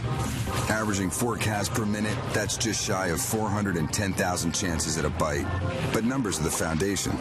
The results are up to you. Bassmaster Angler of the Year! Bass Live is being brought to you by Bully Dog. It's our Hook Bassmaster Elite event on the St. Lawrence River, presented by Black Velvet, and well, there's a beautiful view of the St. Lawrence. And let's talk about 20-pound bags. Is there a place on earth where you can catch a 22-pound bag of smallmouth and not be in the top 30? Yes, that's right here. That happened yesterday. Yesterday, we just have to refigure all the record books. Explain that graphic for us, Ronnie. Those are the 20-pound bags we've seen in the 3 prior Elite Series events total. Not day one, not a snapshot. The entire event. 36 when Polinick won, 13 when Evers won, 48 last year with Kevin Van Dam. And day one yesterday topped the entire events just in itself. The white numbers are the whole week.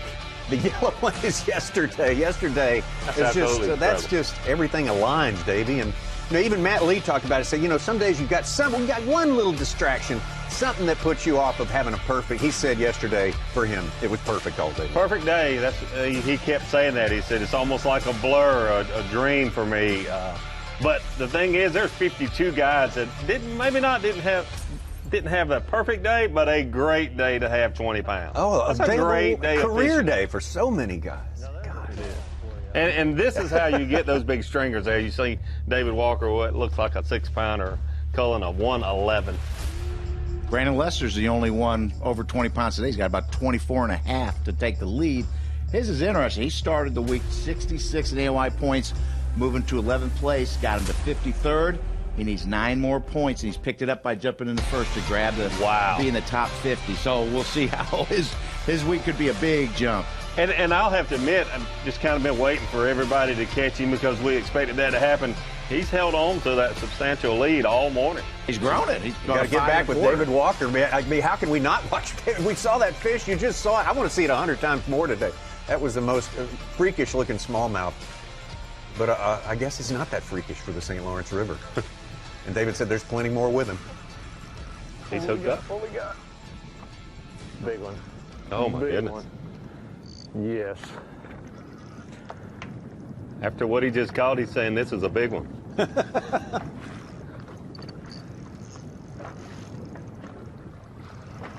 He went straight to the top. I thought he was going to jump, but he didn't. Which is fine with me.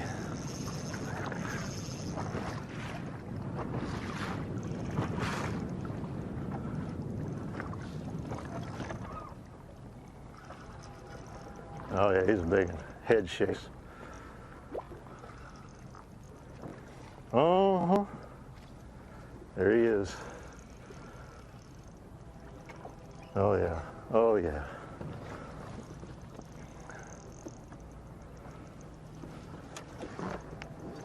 Come here.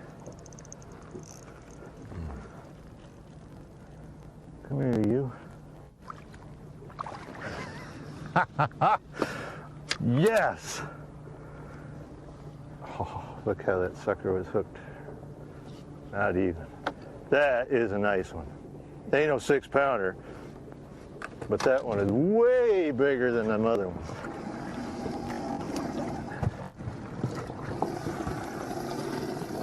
Way bigger than that. I mean, wow. Way bigger than that. Yes. Okay, look at us go. All of a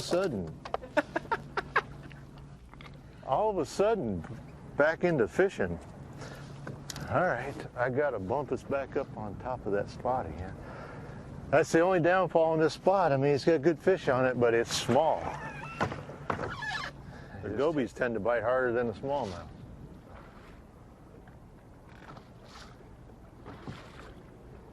That's unbelievable. As big as that one was, though, that other one's going to have his lunch money in about 5 minutes now. He's going to shake it. He's going to bully dog him in the live well. Yeah, he's going to put the bully dog on him. If not all the lunch money, at least his extra milk money. If you're old enough to remember those days. Oh, yeah. 2-pound cull puts him back in 2nd place. Misty Walker, David Walker's wife, tweeted that I guess it's their daughter, Lily. sent that her Chinese teacher made her turn Bass Live off because she had a huge outburst after that last catch in class. Wow. Welcome back to school starting.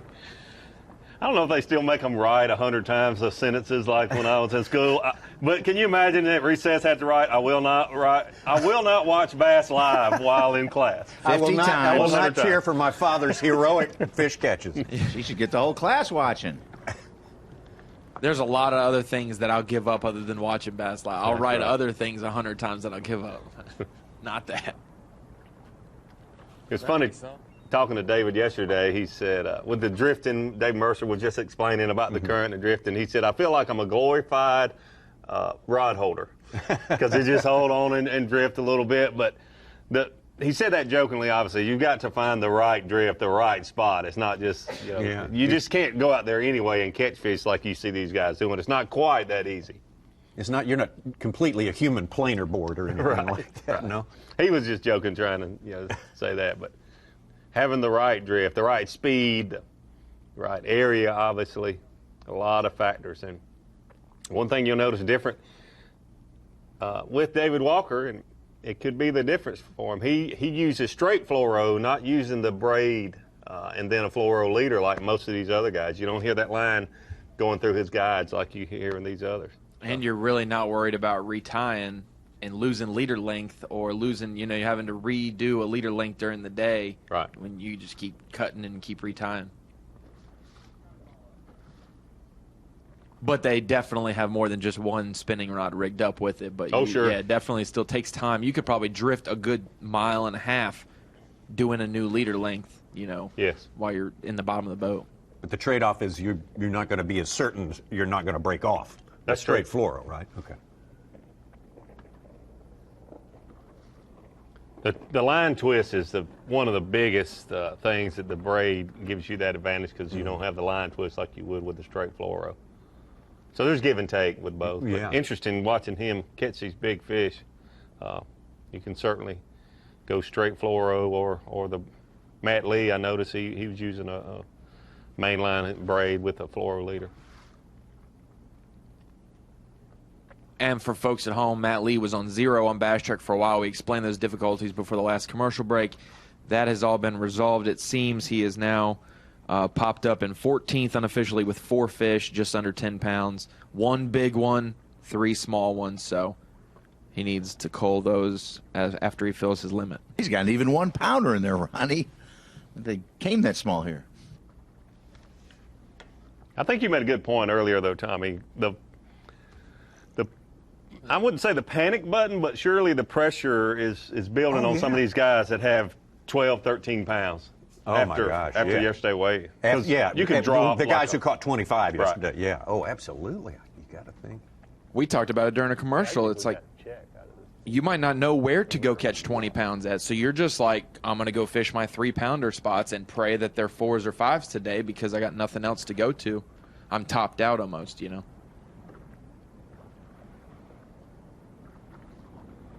It's not like it's bad weather and you think, well, maybe everybody's struggling because it's so different than yesterday. The conditions, light winds, looks like a lot of sun there. It's conditions should be good.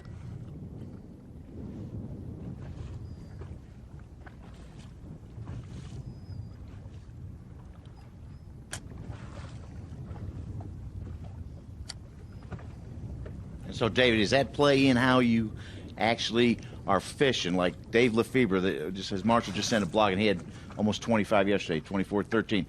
He just landed his 3rd fish, a couple small ones, and he's lost 2 5-pounders. Oh, absolutely, it makes a difference. You start, it's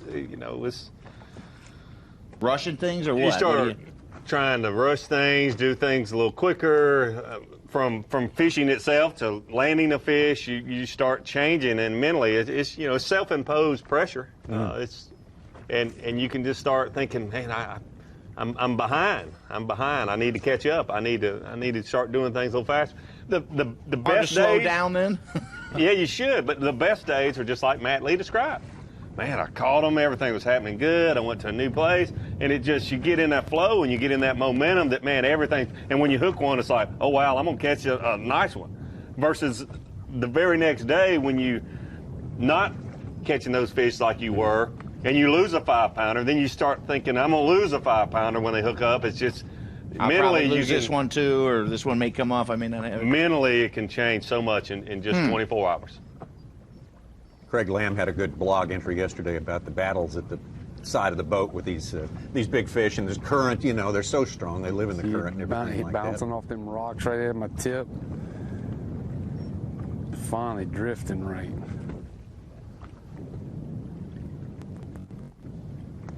You guys hear the cliff crocheting that, don't you? Oh yeah, oh yeah, sure. Golly, is it fun? We've had some Louisiana men popping up big time on Bass Live this year. We have. Hackney, Gerald Sporer, Cliff did. Crochet. Spore did a great job there at lacrosse. Yeah, he did. Having a good season. Walker's hooked up. He fell for it. Well, what we got? It'll help, whatever it is. Ooh, carrier's hooked up too. Because it's pulling a lot harder than a 2-pounder. Oh my God, there's another big one. Let's hope Misty's not watching. Yeah. That's the one we saw on the screen right there. Is that unbelievable? It's another big one. It's another big one.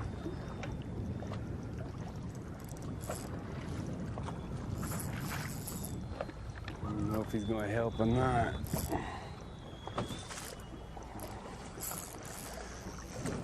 How can you not be watching this?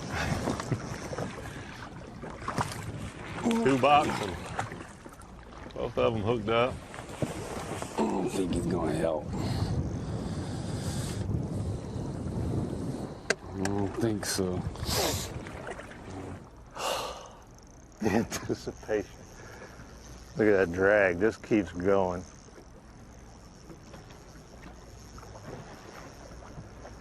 He is like sounding at this point. I'm losing line. I got the trolling motor headed towards him. I'm still losing line with this fish. Patience, so important right here.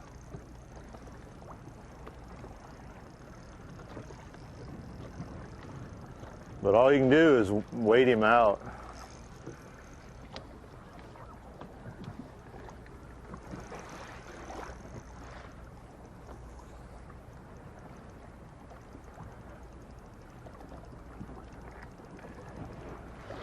Okay, maybe we're getting closer.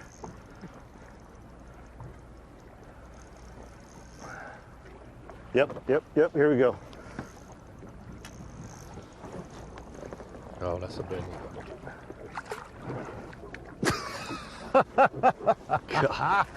Oh, you gotta love fishing for these things.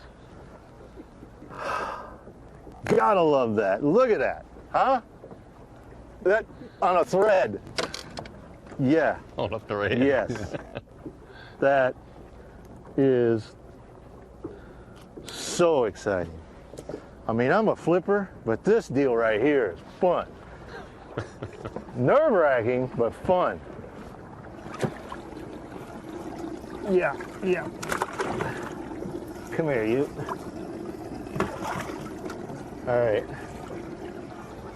Holy smokes. There's a good trade right there. Oh. See ya. Woo! So was it Ronnie? How about us out here just catching Is that his last small one, or does he have one more? 2-1, and he's got a 2-12. Okay. And then a 3. So. Hey, I'm really having a good time here. I really like doing this. I'm thinking about taking this up for a profession.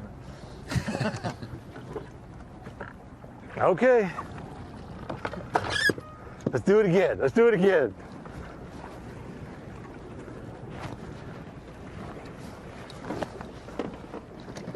Sort of wondered off and on watching yesterday's, you know, all that current. Yes!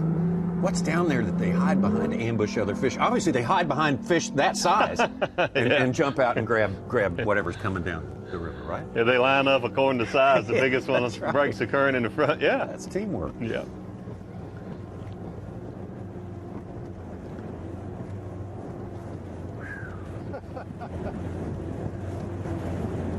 you see that pleasure boater going in the background when he was hooked up with that big one? You know, that giant taker ship. I don't care who you are.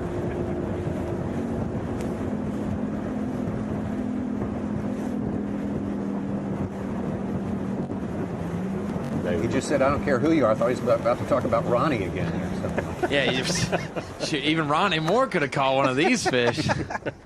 I don't know if he said that. No. Right back in the mix of it. Another 4. Remember to take a Miracle Davy. Yep. I was calling those heavy 3s, but after the weigh-in yesterday, I'm like, those fish are just bigger, so I'm overestimating what I would have said yesterday, just based on that. But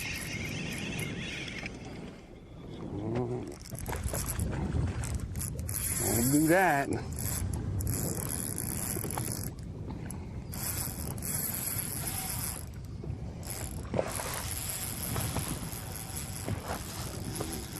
I think he'll help if I can get him in.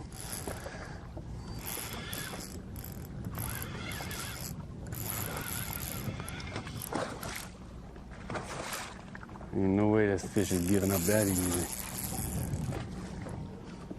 Fighting a little better than they were this morning. Mm-hmm.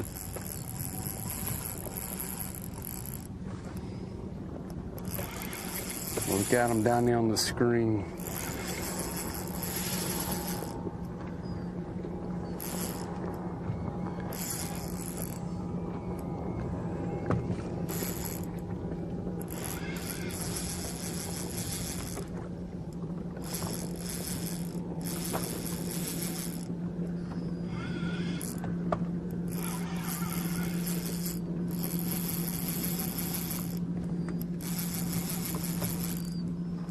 Cool. Look at them on the screen. They're all over down there.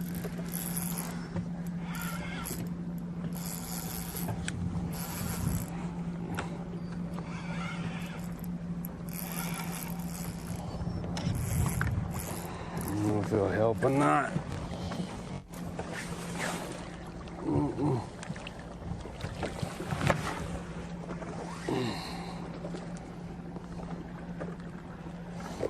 I don't think he'll help either.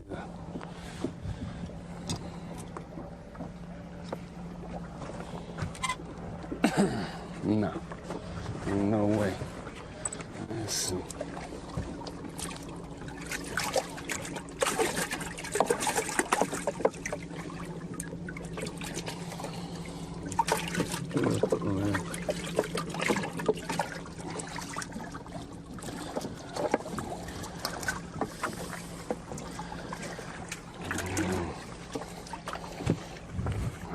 So, here's what it is.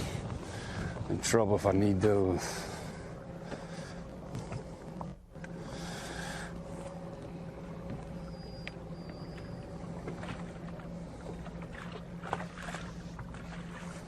We're talking about AOY and Rookie of the Year because this last regular season event is Josh Bertrand up there in third right now. Justin Lucas in 8th.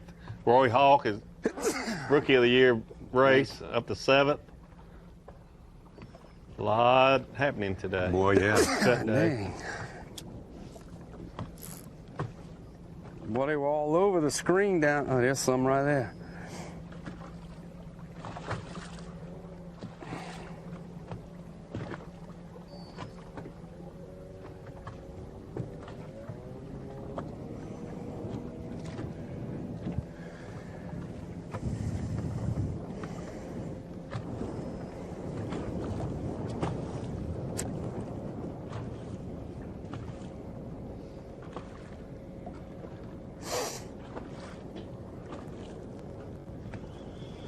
Tyler Carrier from Youngsville, Louisiana. It's kind of a suburb of Lafayette down on the road. Highway 90, in fact. What's up? You've been on 90 if you've been through New Orleans, probably. Highway 90 down toward New Iberia. And they're in the heart of Cajun country. Absolutely. Cajun. Lafayette. New Iberia is where Caleb Summerall, Elite Series rookie's from as well. There was one Louisiana guy we didn't mention. He's had some fun. He caught 20-plus pounds yesterday as well. Yeah.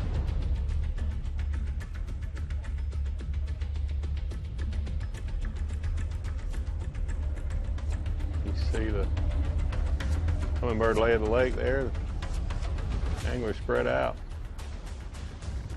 Good fishing from boundary to boundary where these guys can go. Absolutely. I wonder how they find these places. Oh, Walker is getting it done. Hooked up again.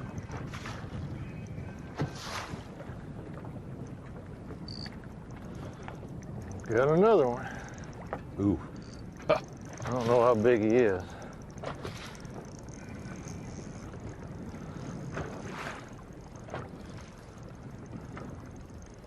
Never got eyes on him. Pulling hard, but they all pull hard.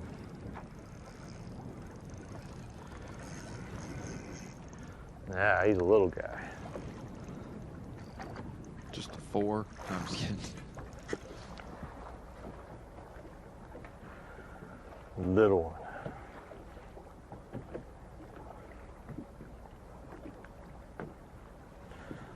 No help.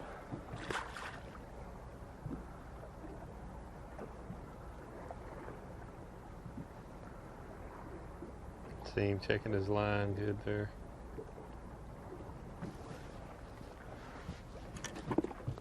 Smallest is a 212. That last one went in as a 4. He's got about 19 and a half.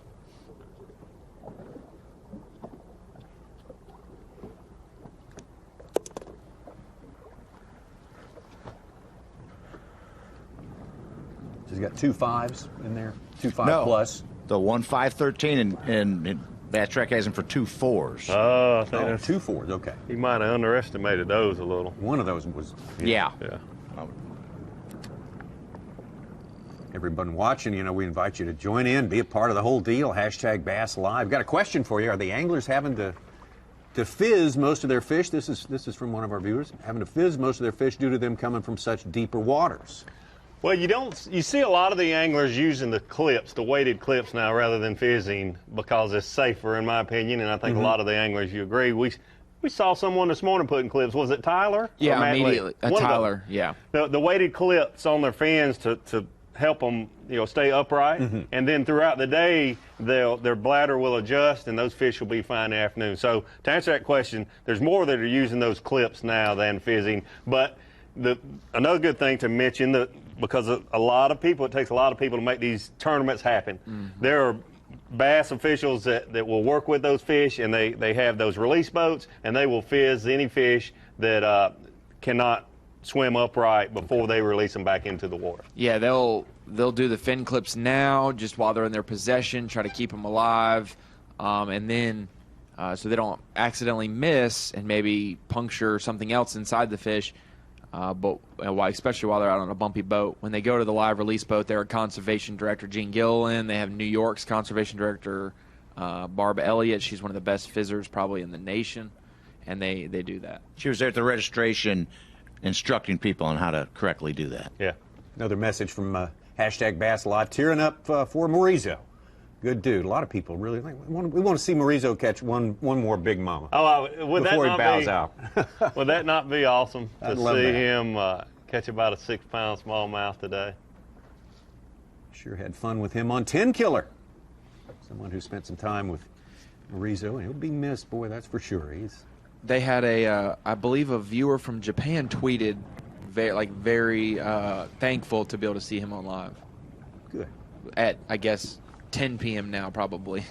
Wouldn't the world be a more enjoyable place if every time you didn't understand what somebody was trying to say to you, you just laughed and smiled? I think so. Wouldn't it be better if we all could just do what Morizo Tommy does that with me daily. So what are you talking about? I know you just fly in, but yeah. And say, bless your heart, and laugh. Ronnie, yeah, you're a funny guy. I was with Sega one, and we were covering Morizo, and he translated for me, and I told him part of this song that if you smile at me, I will understand, because that is something everybody everywhere does in the same language. And how Morizo responded to that, he just laughed at me. He had no idea. No, it was Sego translated. He understood totally. That's his thing.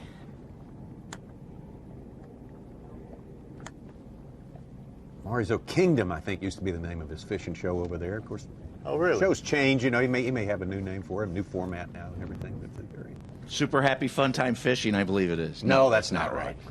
Suit you. 놓고 쳤다나.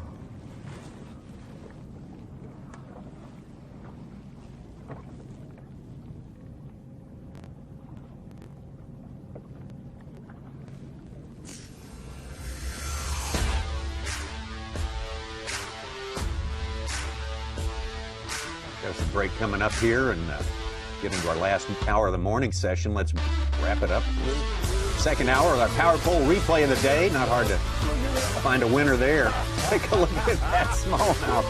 That is just one of the most crazy looking smallmouth I've ever seen. It really is. We've seen some big ones. I remember Brent Ayler, the one he called it at Mille Lacs.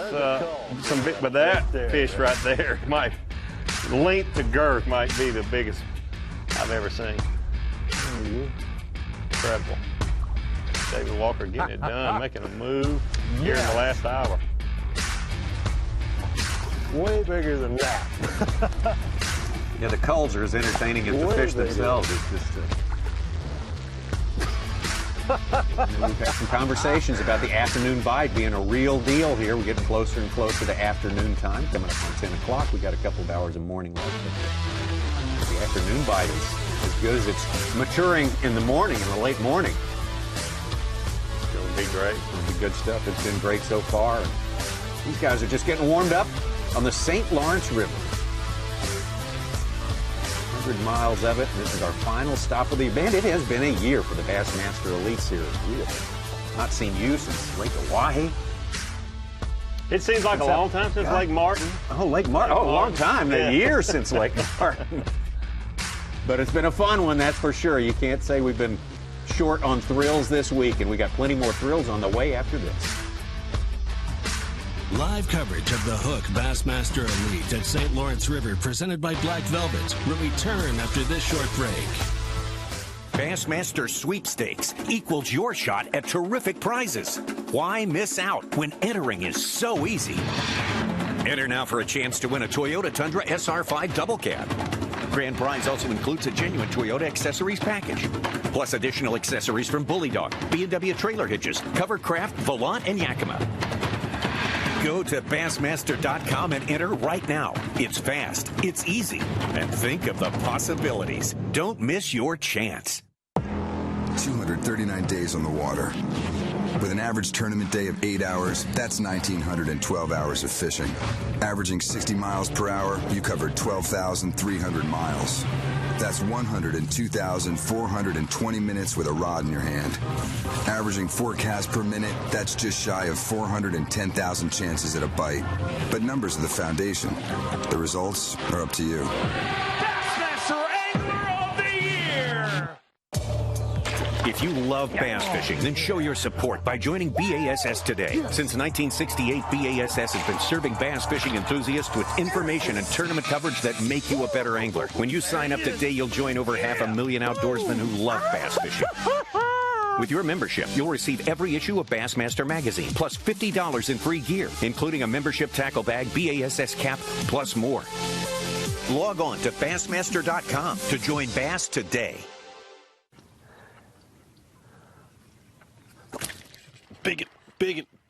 Biggin. Please tell me he's on there, still on there. Come on, troll him up. Oh, power pole's up. Come on, stay there.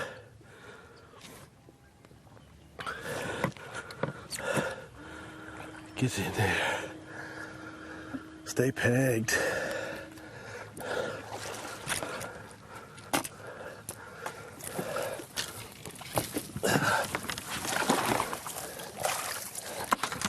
Watch it, coming at you.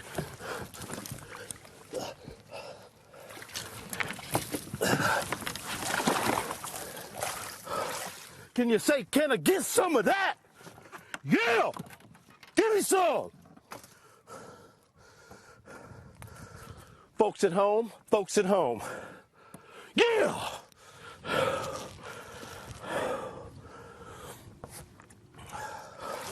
Can you say, can I get some of that? Yeah! Yeah!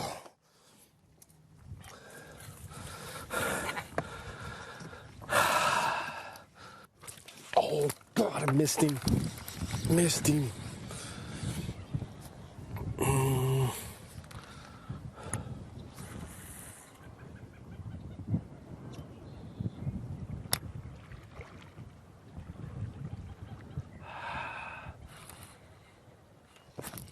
big and real big and big giant one. Big giant one. Big giant one. Big giant one. Big giant one. Stay pegged. Dang it, boys and girls. You give me some on that. Oh, I missed her. Flip back in there. Oh, it's 7. I fish for big fish. I pull out the big rod, the flipping stick, and I have at it. I love braid. I love 1.5 ounce weights, and I love sticking big ones. I don't play the finesse game. I fish hard for big ones. Even the Z train knows I like fishing for big ones. I like having the flipping stick in my hand. I like having the frog rod in my hand. I don't like waving the fairy wand, spinning rod as we call it, around. That's just not me. I'm the big stick guy. I fish to catch big fish, and I feel like I'm going to catch the limit fish to go with it. Biggin, biggin, biggin, biggin. Stay pegged. Oh my God. Stay pegged.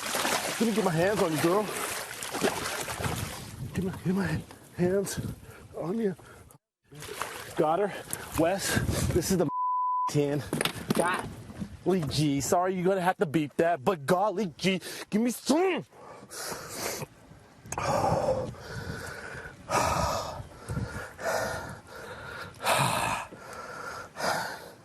He's 8.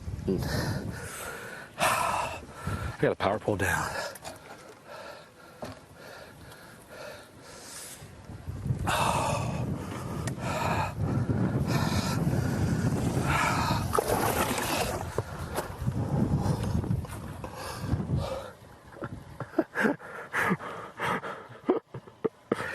Oh my goodness.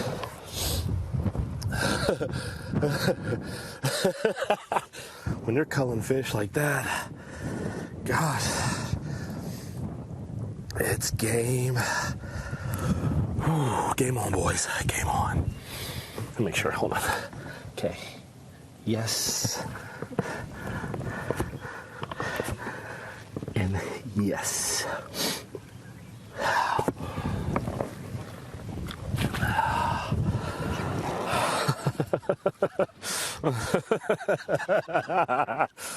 $30 pounds, 15 ounces. Ishman Rose smokes him. It is the year of Ishama.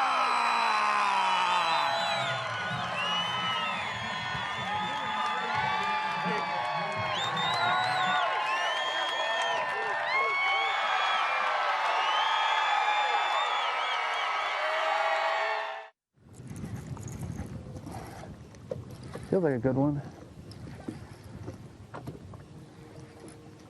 It's going out in the deep water. Going out to deep water. Stay on. Stay on. Oh, monster, monster, monster. Big bass. Big bass. Big bass. Please, baby, stay on. Stay on. Please, stay on. Stay on, baby. Stay on. Stay on, girl. Come here. Look, she's got the popper all in her mouth. Come here, girl. Yes, yeah, yes. Biggin. Oh, yeah. On the popper. Yeah. Yeah. Oh, yes. God, yes, that's what I needed. I needed my big bass. Yeah. Yes, yes, yes. God, man, I was fighting. I was heading to deep water. I'm like, ain't that big? And I'm sitting there fighting a hole, and it's just like going out to the middle. I'm like, what the heck? Because it didn't only hit like a little 2-pounder. Yes. Whew. Yeah. Yes. That's what I needed. I needed that big bite. Yes. Woo. Rojas needs 13-8 to walk away with the title here at the Trocar Battle on the Bayou. 13-8! He is your champion, ladies and gentlemen! 13-8!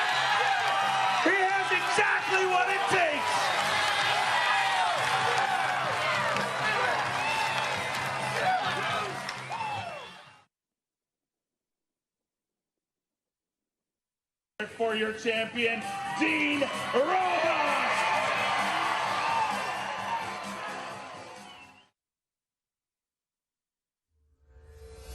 Bass Live is being brought to you by Bully Dog.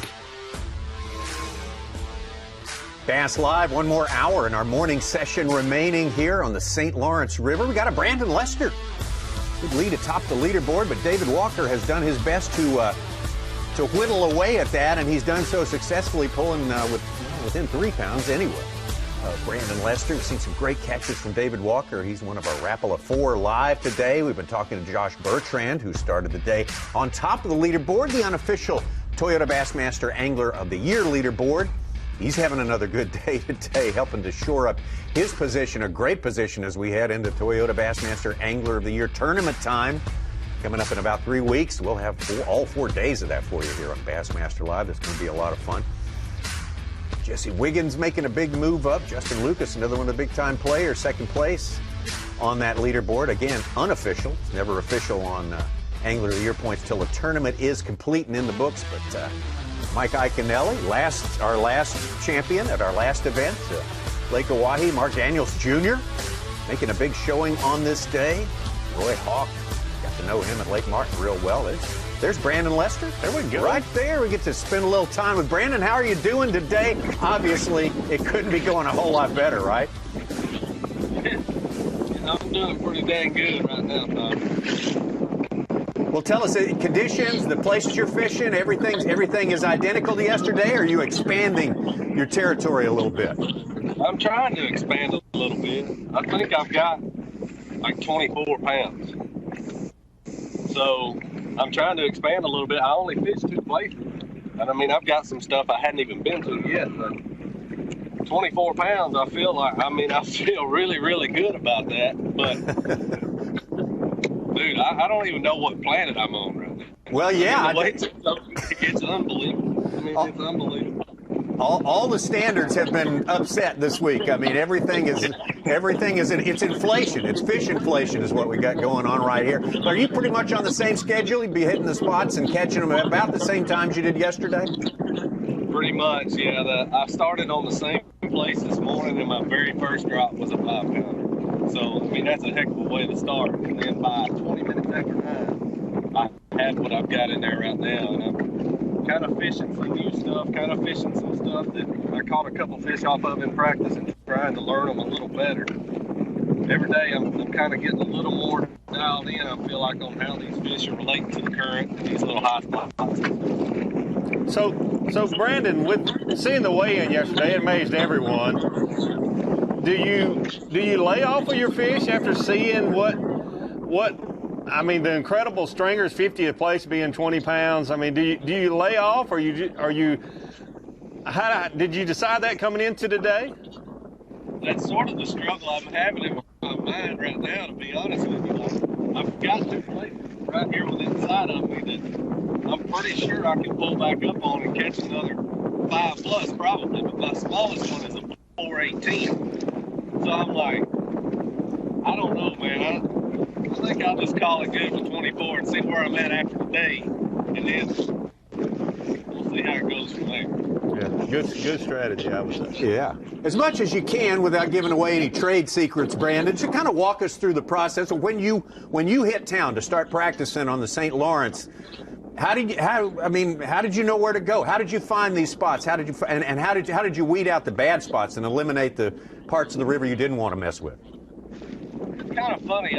This is my 3rd time here, and I normally fish right there around Waddington. Normally always do. The first day I put in at Waddington, I practiced. I put in at Waddington and I fished around there, and I could tell, dude, it's just not. That's not the part of the river to be in, or at least not for me it wasn't. I could just tell that first day of practice I would have struggled to have 15 or 16 pounds, and I knew that's not going to get you anything here. So the second day I put in at Waddington and I came toward the lake, and when I got right here around Morristown, really to the big bridge, it seemed like from there toward the lake it got better and better. I feel like there's always a section of the river where it goes down in here. I mean, obviously, the whole river's got them. but there's always a section of the river like Kevin last year. A lot of the guys were, I don't know what it's called, but they were in that general area. And then a lot of times it goes down right there around Waddington where Edmund won 2 times ago we were here. But this just seemed like where I needed to be this week. You only have so many hours in the day. You only get so many drifts during the course of a day, Brandon. How do you're talking about you're getting a little more dialed in with each hour you fish during the course of this tournament. How do you minimize the time? And I'm sure there's no way to do this positive. Minimize the time you spend catching, releasing small fish. You know, the thing about it is with these smallmouth, if they're there, they're going to let you know it real quick. Yeah. So, I mean, I feel like if you make one drift over a place, if there's really a good school of fish there, chances are you're going to catch one on that first drift. If I can see some on my graph, then I might give it 2 or 3 drifts and try to figure out how to drift it to them, how they want the bait, play around with a couple different baits. Because, I mean, some of them are smarter than others. Some of them are on more obvious places they get fished for a lot more than some of them are just dumb. You just drop it down there and they just bite it, But, honestly, it's a lot like Tennessee River ledge fishing, the way it sets up, the little high spots and stuff like that. So, I mean, I sort of feel like I understand, how they relate to this current. Go ahead, Dick. So the speed, we're talking about drifts, and that's something we don't often talk a lot about during Bassmaster Elite tournaments. And with the river current being different from year to year, depending on the levels, water level, does the speed of your drift matter? Do you try to control that? Do you have a certain speed that you like against the current, or do you just let the current push you according to the speed that it's traveling? Me personally, I use my trolling motor just enough to try to keep my line directly under the boat and try to keep contact with the bottom. That's personally what I do. I've seen guys that just pitch it out there, kind of try to let it go, but to me, your bait will try to rise. The further away from your boat it gets, the more it tries to rise. So I try to use my trolling motor just enough to keep that bait down below me and keep it right on the bottom. That's the way I do it.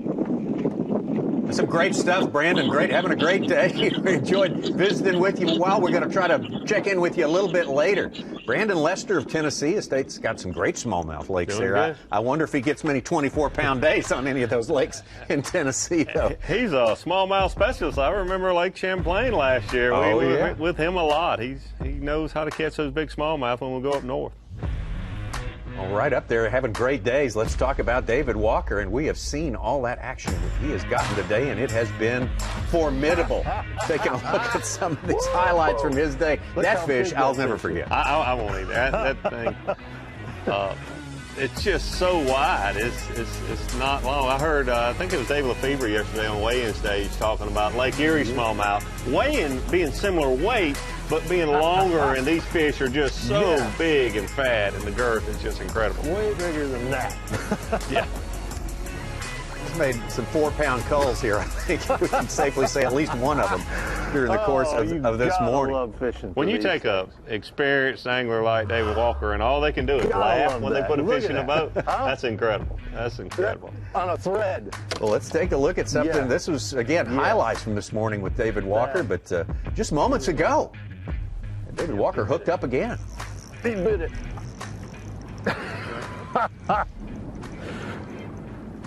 What we got? Oh, we got a real bass here. Wow, I saw that jump. Did you see it? Mm-hmm. Did you see that jump? I'd like to see if we can get another look at that. Z-Train launch right there. Yeah, he displaced some water when he came back down, for sure. Just like wicked tuna. I was just thinking of Zona. He'd probably be saying that David Walker's having a time. Oh, yeah. What a place. Seeing what he can do. What a place. Now he's staying down. That's good. He's moved. I don't think he's in the same area that he I don't like them acrobats. A few of those other big fish. Did you see that jump?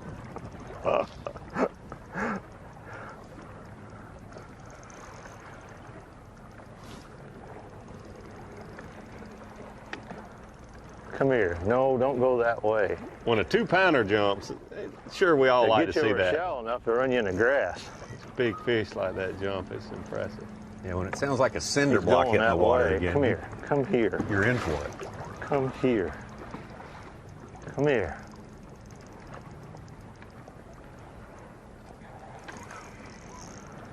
Okay, come on.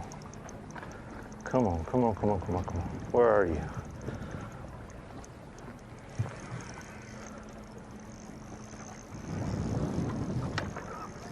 Golly, I thought he was ready. Look at that reel just spinning. That's why you call them spinning reels up here, because it. Look at the drag. Constantly spinning. Are you kidding me?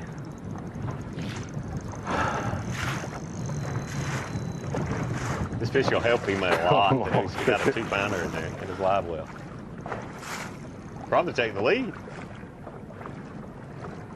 He could well, yeah. He's just a 1.5 pounds behind. When you're born on a treadmill, this is the results right here.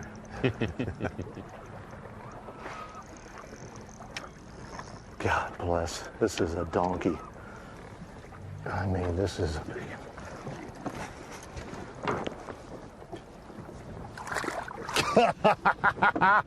Look at that. Yeah. Ah. Such a small this is hook. so much fun. Look at that. One little hook there. Just buried up in him. Got him. That, sir, is fun. That's fun, man. Okay. Okay.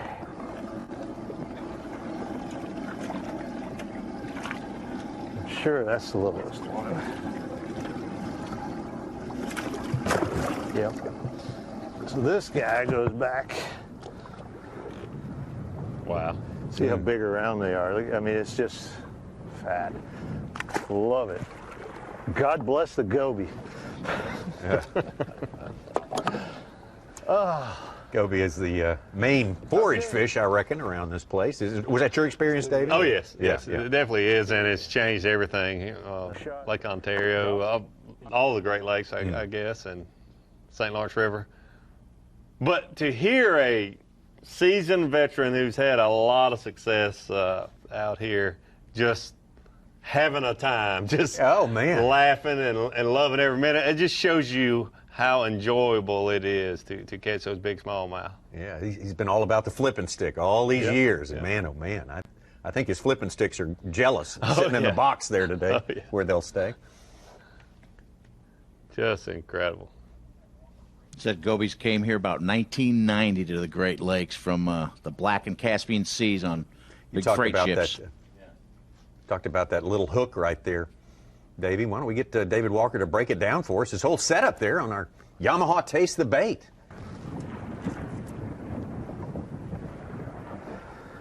Okay, so what we got to do here is we got to retie.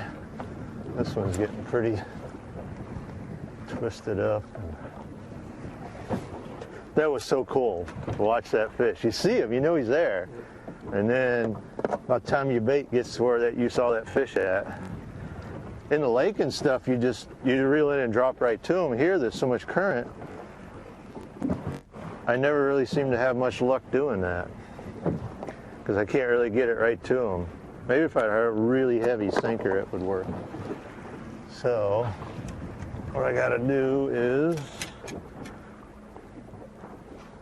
rig me up another drop shot. So I'm using just that little drop shot hook. I use a couple different brands. I like the Gamakatsus and the Owners.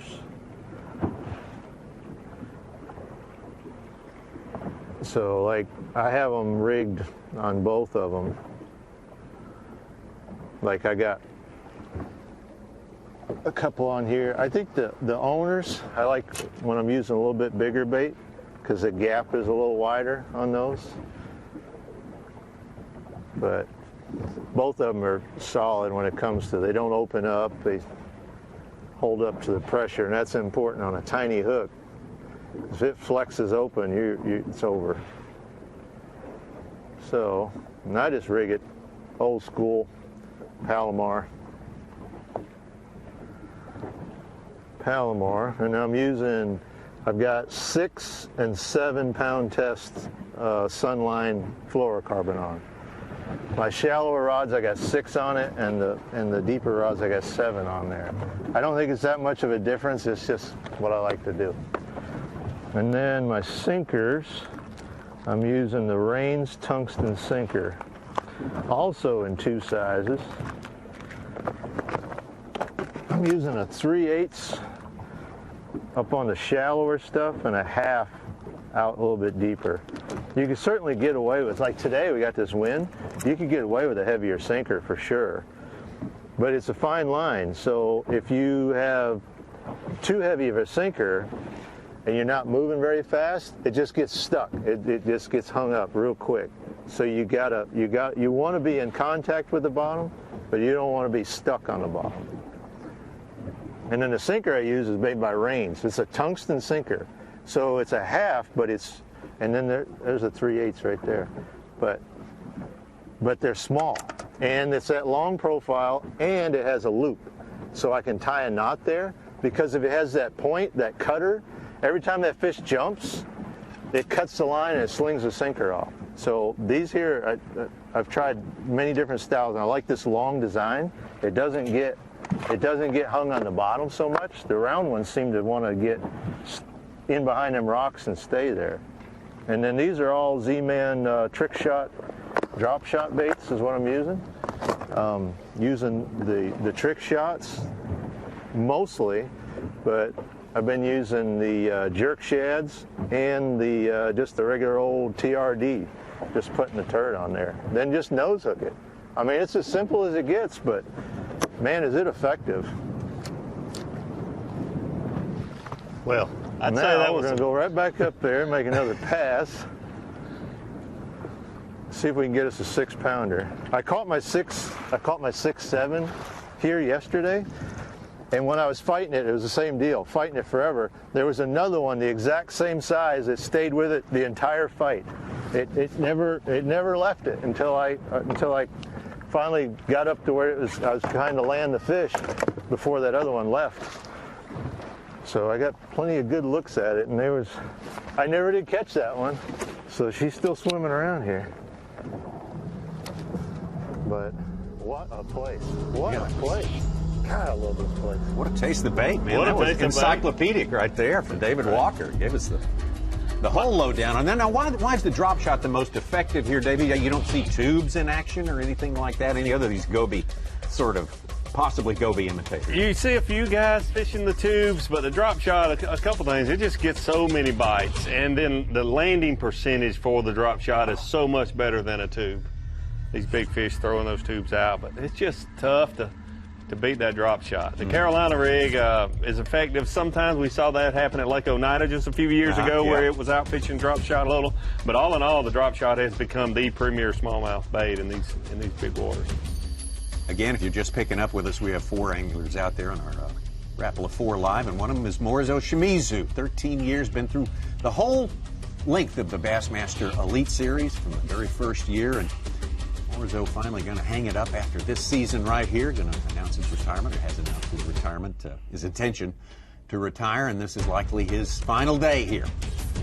And we're hanging with Morizo and happy to do it. He has given us so much throughout the years, and he just, he'll just brighten up your day. If you just watch him a little bit and you think, why am I frowning all day? Exactly. There's no need for that.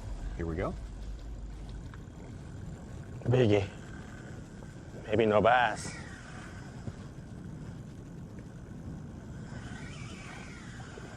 Nice strip and drag. Oof. Maybe no bass. Maybe pike. Maybe bass. 7-pounder. Come on, buddy.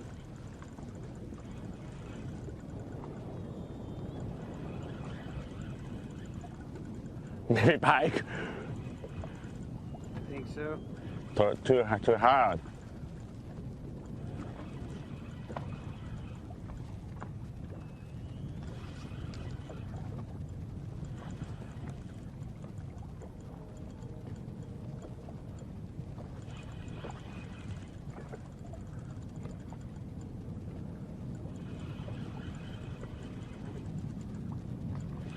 Or 7 pounder. Come on, buddy.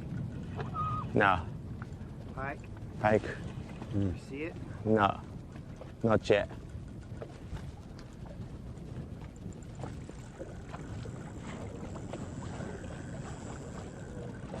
I saw his rod tip shake a couple times there like a smallmouth. I haven't been able to see his rod tip enough.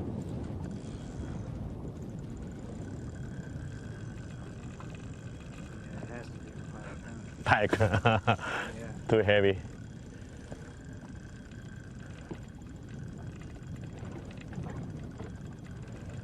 I'd say everybody watching right now is hoping this is a smallmouth. Oh, yeah, absolutely. How could you not?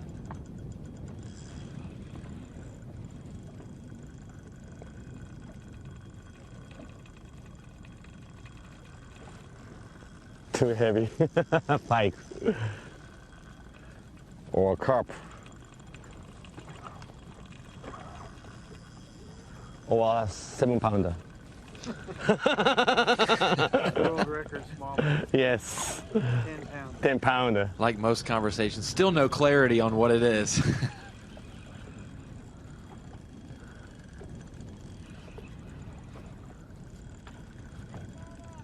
No, pike.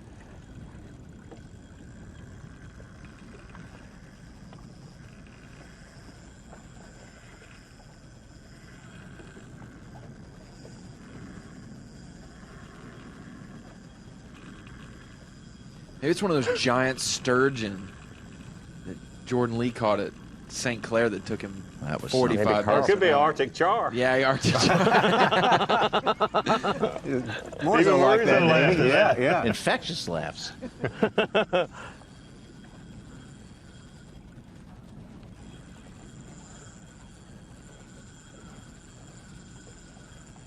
He's making some line. Got some.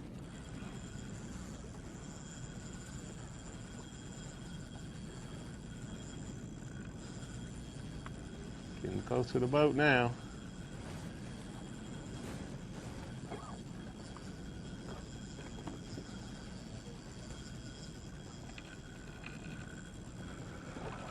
Ah. Come on. Strip and drag.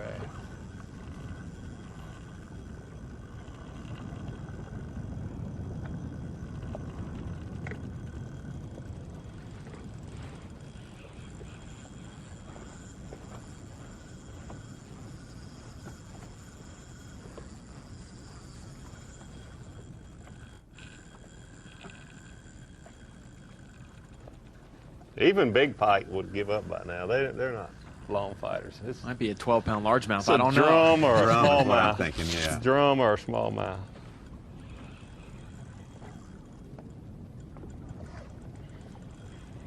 We can't leave now. We got too much invested in this. We got to find out.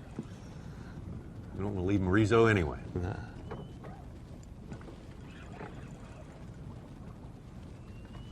He's still, you can tell. That's a yes. I don't know. He's still got hope it's a smallmouth. Yeah. Didn't want him to break off, that's for sure.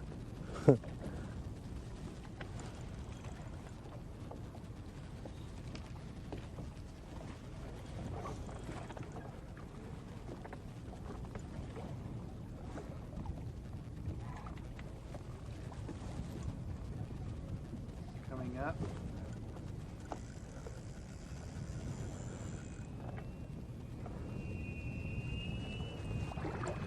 Drum? Yeah, it's a drum. Big drum. Yep. Like huge. Huge. Huge Huge yeah, drum. Yes, absolutely. Huge. That's the real big mama. I never catch this one. Big one.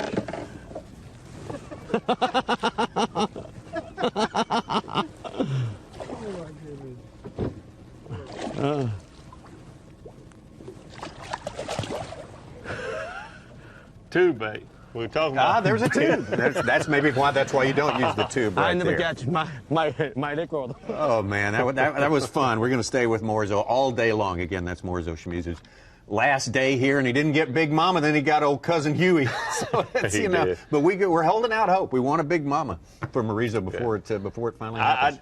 I've got to say I enjoyed fishing against him and alongside him, and he certainly brightened up my day many times, like so many other people. I mean, I don't know of anyone else that every single time I was around him, it was a laugh and a smile. Yeah, Morizo Shimizu from Osaka, Japan. I wish I knew Japanese enough to know whether he had a city boy accent or a country boy accent or something like that. Right now, let's talk about a country boy who has made good in the sport of bass fishing, a native of your home state. South Carolina, the Palmetto State Classic champion and more. The one and only Casey Ashley. Watch this.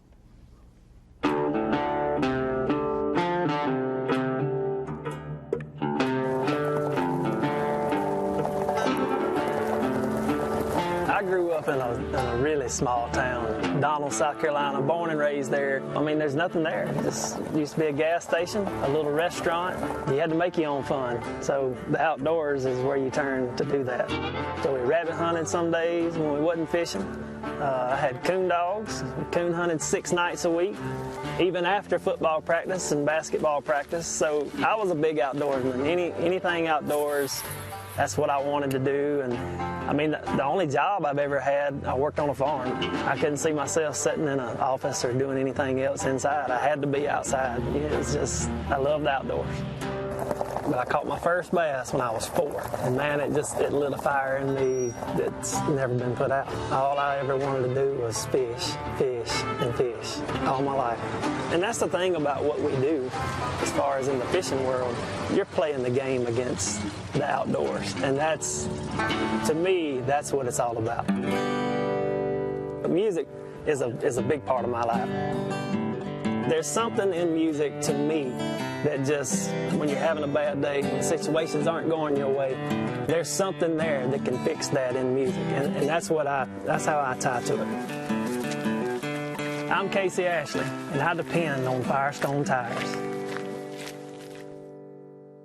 The Hook Bassmaster Elite at St. Lawrence River, presented by Black Velvet, is brought to you by Skeeter Boats, Yamaha,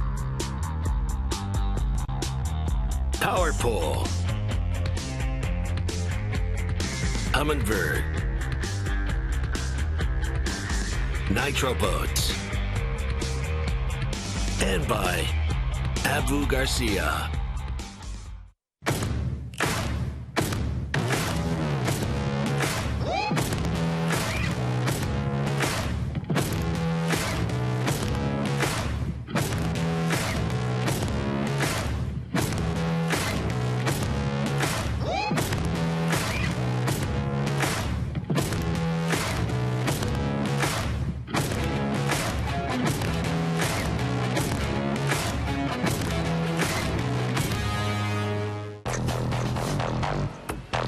It's time to take fishing to a bold, new place. Berkley Powerbait Max Set.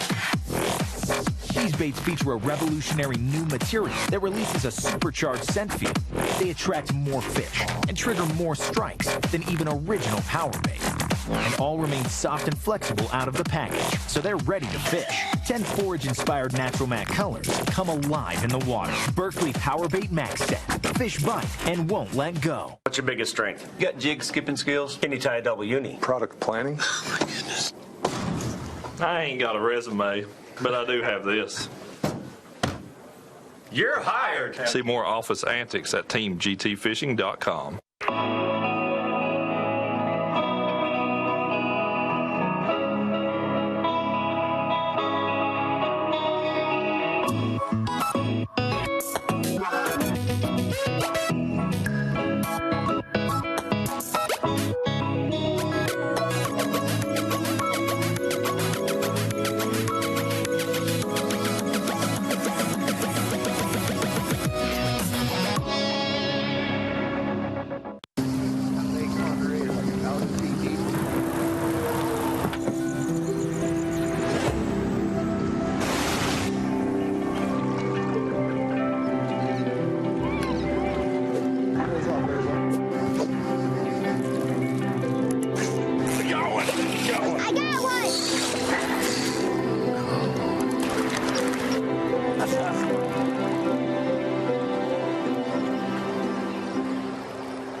39 days on the water.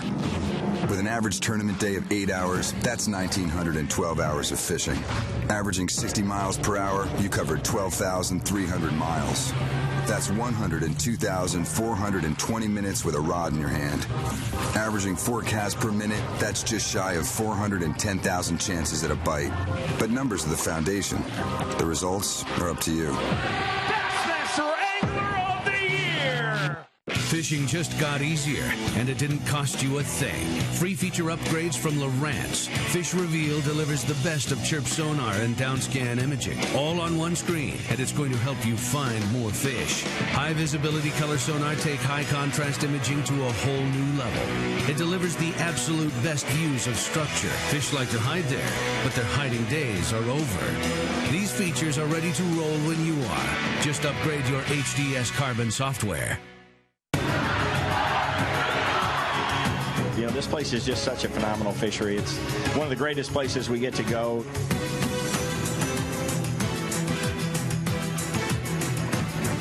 What an awesome fishery. I just can't, say enough about this place, guys. It's really, really good.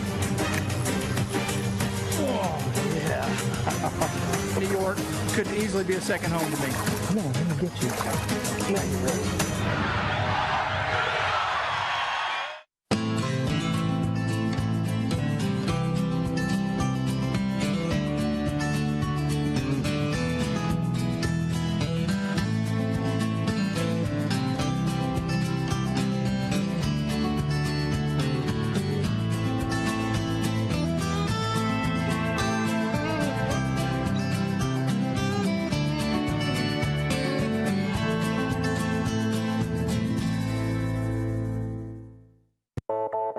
There's a reason I escape to the water for over 200 days a year.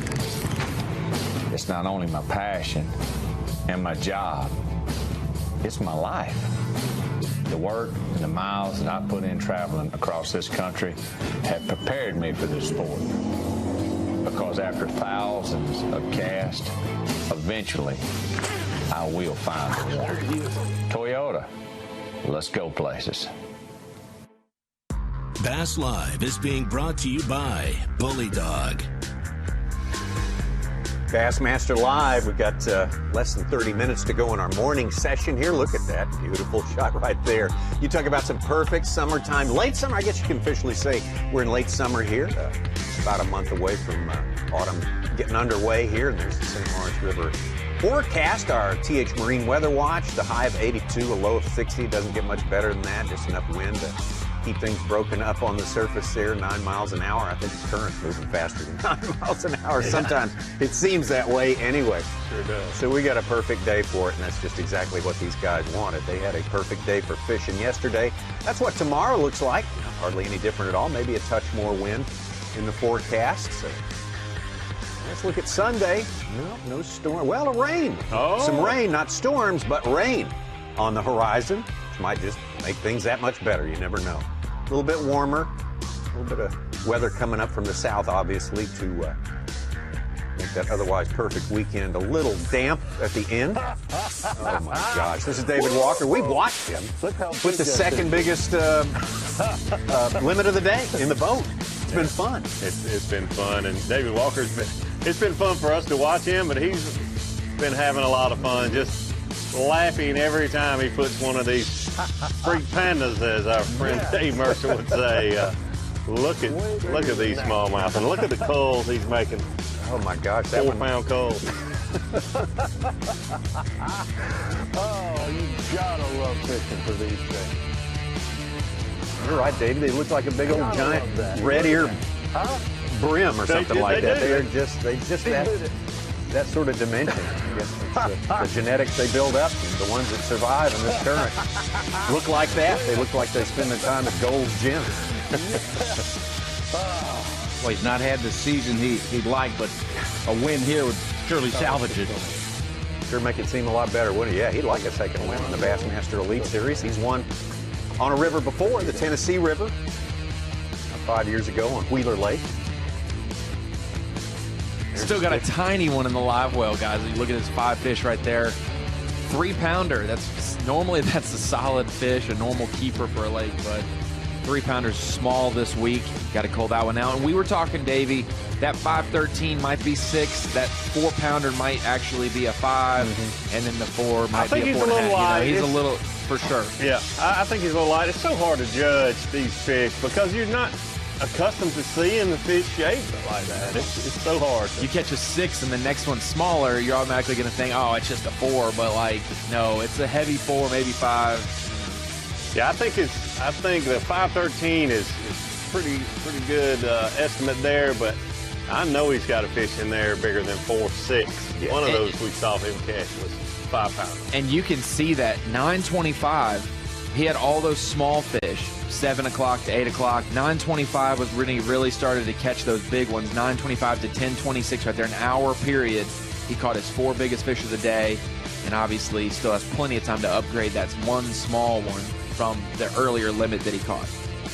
Bear in mind that more than one source has told us that the afternoon bite here is probably a little stronger than the morning, so the best may yet to become. That's why it's so interesting, and I agree with what Brandon Lester has said. I'm going to take my chances today and see how things shake down, but this would be mentally a tough tournament to know when to lay off or if you should lay off, because these guys are going to catch some fish in the afternoon. Got him. But it's slow. Boys, it's slow.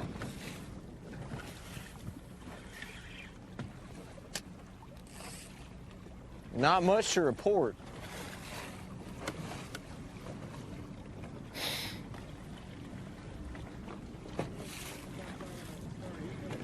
Yeah, there was a key window in there. I caught a 6-pounder before this, but then there was a little window where it just went off the chart, and we're getting there. Now, like I said, I didn't get that many bites, so Chris Lane's the only person really around me, and he's got 2 good ones, and I got 1, so it's not like he's fishing near me and he's got 25, so we just keep rolling, keep daubing our cricket out here. Gotta have patience. It takes so long to fish, and it's kind of frustrating. It's just...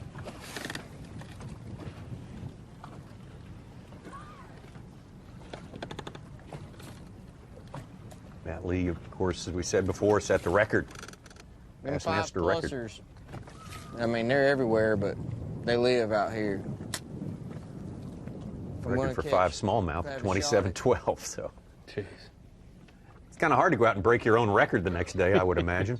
I believe the second biggest was, we talked about it last year at St. Clair, because Jordan Lee and some of those bags were getting close or had broken it. But I also remember at Mille Lacs, I think Takahiro led day 1 with like 26.3 at Mille Lacs. Yep. So we've had a couple within a pound or so, but I don't think we've ever seen 27. There you go.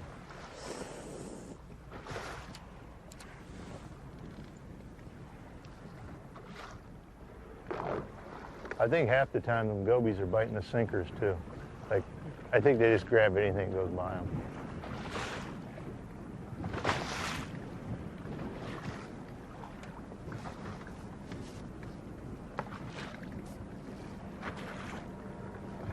Someone did a cool video underwater of spawning smallmouth. They had a camera by a bed. They caught one, and from the time that they messed with it on the bed, caught it, hooked it, released it, and it swam back to the bed, how many gobies had like invaded the bed, and that's why they're, you know, so keyed up in the spawn and defensive against gobies and crawfish and whatnot, because there was probably went from like 1 goby in the vicinity when it was defensive to when it was caught and gone, probably like 20 gobies trying to take advantage of the eggs being by themselves. Wow. I got him. There he is. There's a goby. Get a close-up shot of that, hopefully. Get Mercer to eat one of those. That's what we should do. A little soy sauce.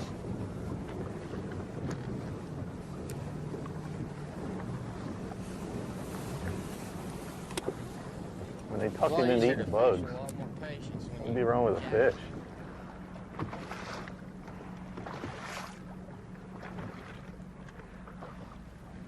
Maybe I just need to change rods. That's the deal.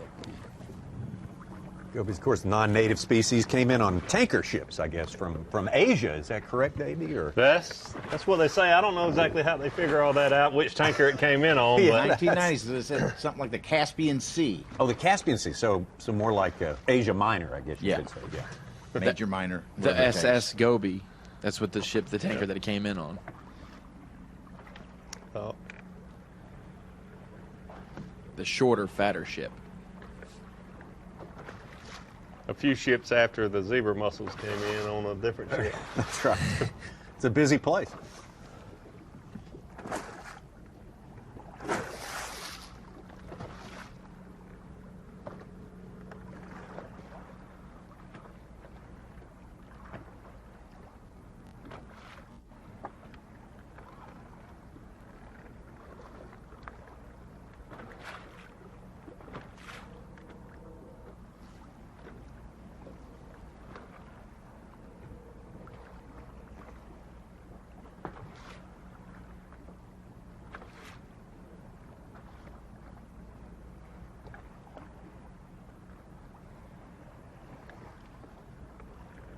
Only 50 anglers going to make the cut today.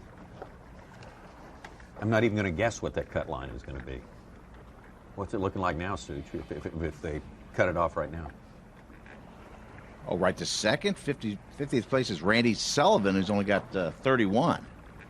I'm sure there's several people who aren't reporting on Bass Track still in there. There's a lot of zeros today. And there's a lot of, about 10 places above Sullivan and 5 places below. Like, none of those guys have limits. They all have 3 or 4, so I wouldn't be surprised if it was 39 something. Right, Davey? I mean, 20 yesterday for the cut, probably maybe like a 19 would get you there. Yeah, but andVe been here promoting the afternoon bite, but it sure looks like it's going to fall off a little bit. For sure. Maybe 38 instead of 39. Well, how many 20-pound bags you suspect we might have today?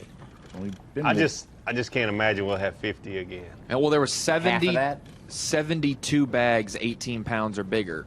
So you think of the guys below that 20-pound mark, it was a solid 20 guys in the next 2 pounds. So one of those guys can catch 22, and they'll be at that. Like 22 isn't much different than 20 in the big scheme of ounces of a smallmouth. Chris Lane hooked up there on Matt Lee's camera down there, you can see. Come on, fish, where is you? Now, when I was fortunate enough to have a camera in my boat every once in a while through the years, that's kind of depressing when your cameraman is always filming someone else catching You one. look back and Well, what about me? Or if you catch something, I would film you. Yeah, There's Chris a has got goby another one. chewing on my stuff again.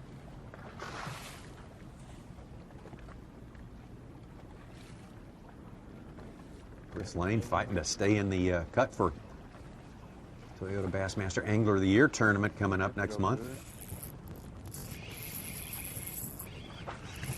Is that carriers hooked up? Yep. Yep. Carrier. Ooh. Small. Oh, you love those jumpers. I'm gonna help. How big? Oh. Yeah, he didn't look like he was no 4-pounder.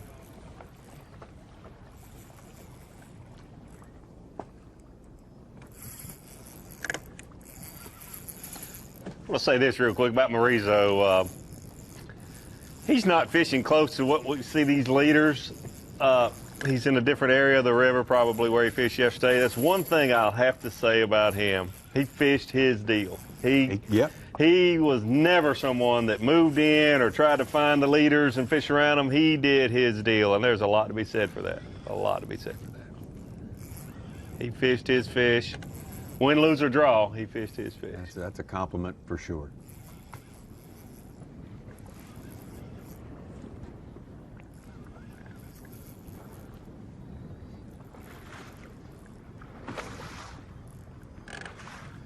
Felt that when he hit it. I could feel it before you even had it good. I don't know if it's gonna help any. Nah, my man.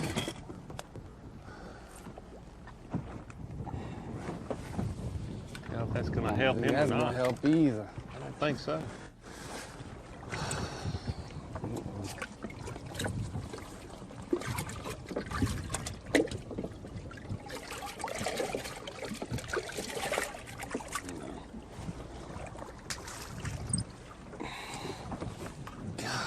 gonna be a good one.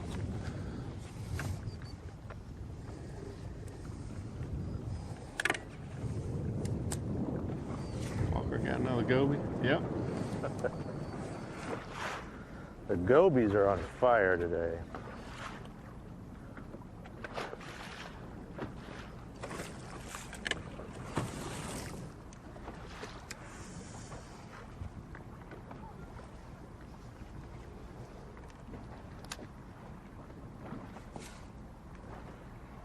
So, Ronnie, if you caught a big smallmouth when you were reeling that goby up, would it be legal? Why does somebody always have to open a can of worms?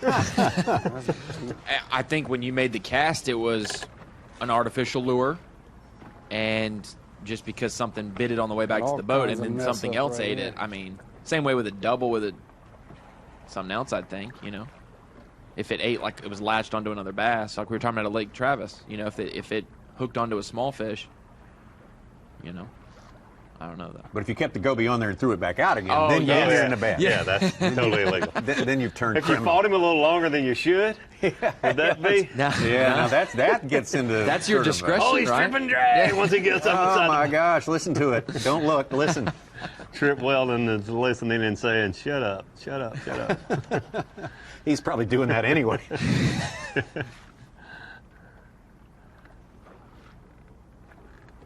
Didn't we do First day something fishing. last year? Didn't Zona say something, Tommy, about having like a friend that sends him gobies or the juice? It was like a packaged thing. I don't remember that. That Like a fishing track, didn't goby? I don't know what it was. If it was like the guy always brings it, might have been Mercer. Oh, it was Mercer last year. Yeah, somebody always brings it when he goes to the St. Lawrence. Brings him a package of something, bait fish related when he comes to the St. Lawrence. He was talking about that on live last year. Goby treats, something like that. I'll have to ask him. All right, we're gonna saddle up back across the river.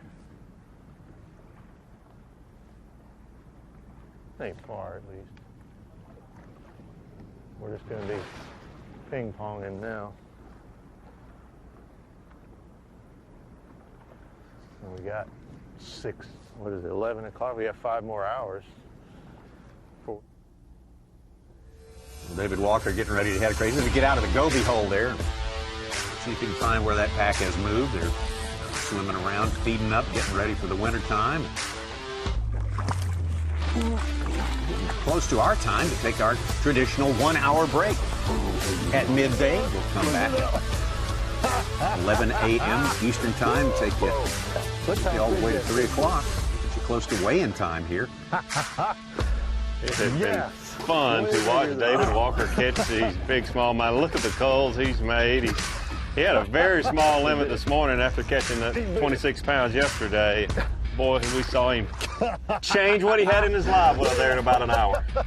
Well, we're going down for an hour. Got the weigh-in coming up at 3 o'clock here on Bassmaster.com and Bass Live when we come back.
giant. Another big one. Get in the boat. Yeah.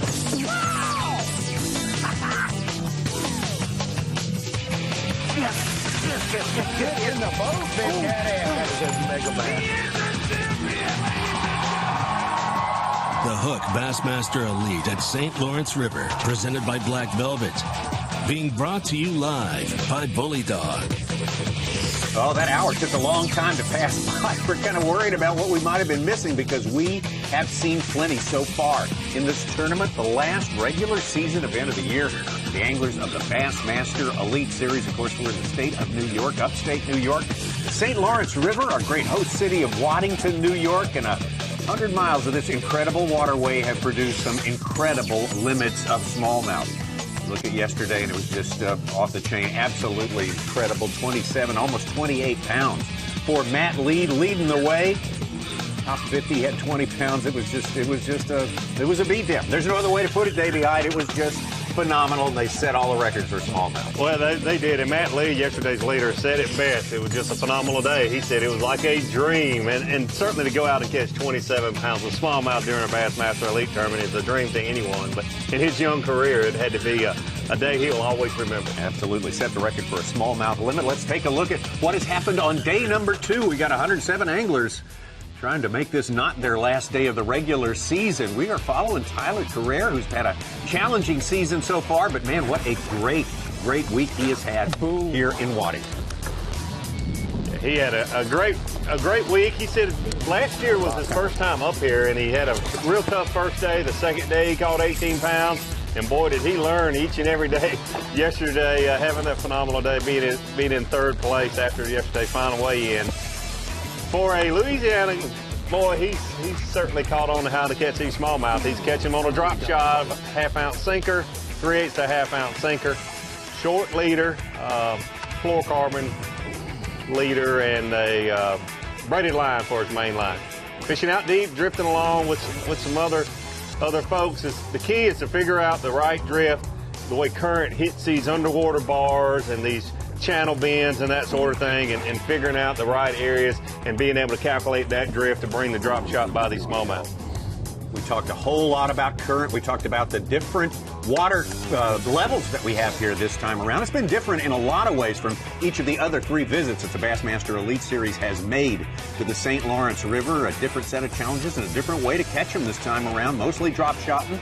We've seen so many different techniques become the winning techniques, and Matt Lee certainly had the winning technique on day number 1, no doubt about that, catching 27 pounds and 12 ounces. Actually, about 28 pounds had a penalty for 4 ounces, so he would have had 28 pounds of smallmouth, which is just a phrase you never think you're going to be saying on the Bassmaster or anywhere. Absolutely incredible to catch that kind of weight with all smallmouth. And it's been a little tougher for him today. He's been fishing a drop shot with a Strike King half shell plastic bait and Ned rig just a little bit also, mainly the drop shot though. We have seen one of the most incredible limits of the day, the most incredible we've got on tape for sure. We're going to show you right now.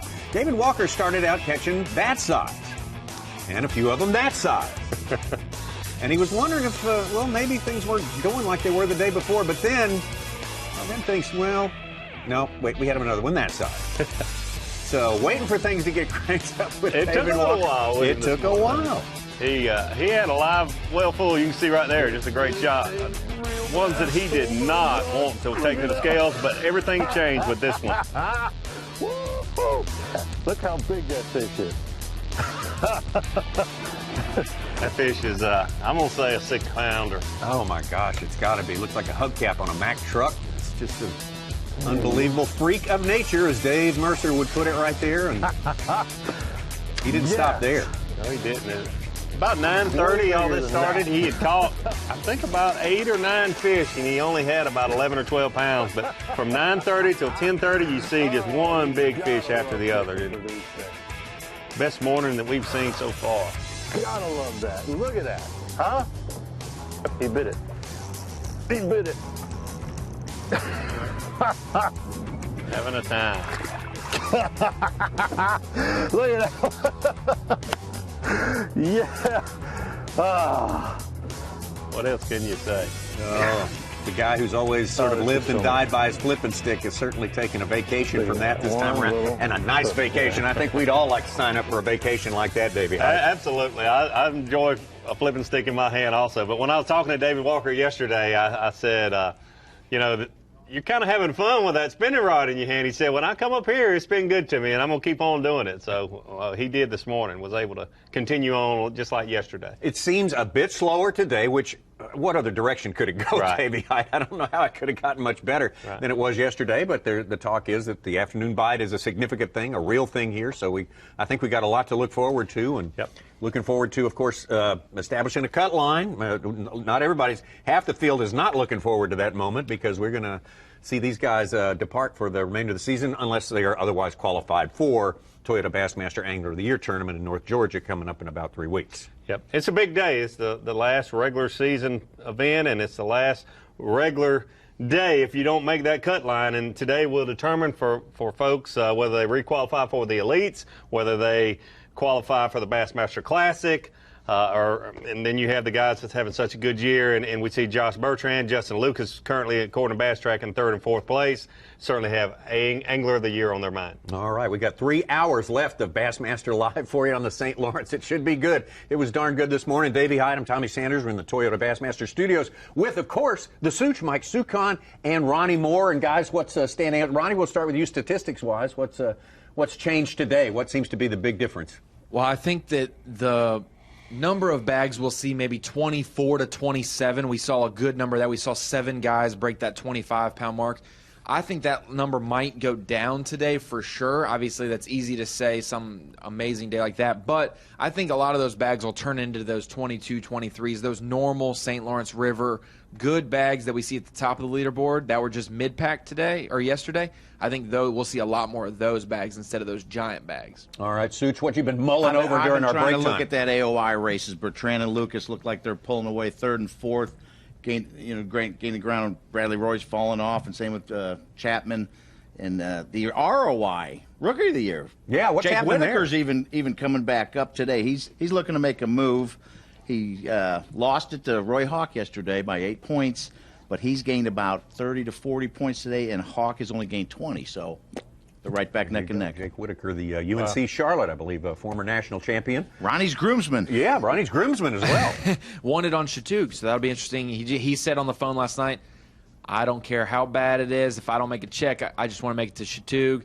Get back there. He's in 39th in AOI, so they'll be just fine. Oh, I think as a rookie, you're worried no matter what. If you don't catch him. Yeah, that's a great year for Jake. Let's take a look. Let's get our Humminbird lay of the lake for you here. We've got an outstanding waterway, completely unlike anywhere we go fishing. It is a river, but it is a big, wide river with lots of current and drains all the water from the Great Lakes out of the United States and into the Atlantic Ocean. So often with maps, it's a little deceiving when you look, and this might be one of the most deceiving. That 100 miles of fishable water that they have access to here on the St. Lawrence River is big, Tommy Sanders. You certainly nailed that. The great thing about it, and that's why it's great fishing. It's good fishing, world-class smallmouth fishing here, but from one end of one boundary to the other, about 100 miles, give or take a little bit, you can win an event. We saw Edwin Evers fish northeast in one tournament. We saw Brandon Polnick, when you could go out in the lake, actually went past where you can go now, caught fish out in the lake.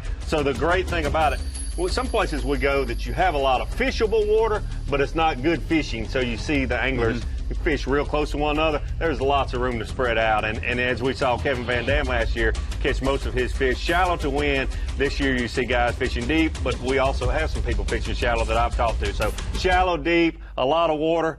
It just doesn't get any better to be a tournament angler on a place like this. A lot of water, but not as much water as they had in this river system last year. And, of course, that sent the water into shallow places, and there were a lot of guys who really, Jonathan Van Dam comes to mind, just made an almost, certainly a top 5 effort out of just strictly fishing a place that looked like it was backwater on the Chesapeake or something like that. Yeah, just a couple feet deep, just reeds, and it was enlightening to me. I was on the water last year seeing Kevin and Jonathan, but you mentioned Jonathan especially, extremely shallow. You'd think it only could be largemouth up there, and they were big smallmouth. Jonathan had a great chance to, if not overtake Kevin real close. I saw him lose multiple 5-pound smallmouth, and that hurts. I don't care if the fishing is good. You can't afford to lose those size fish.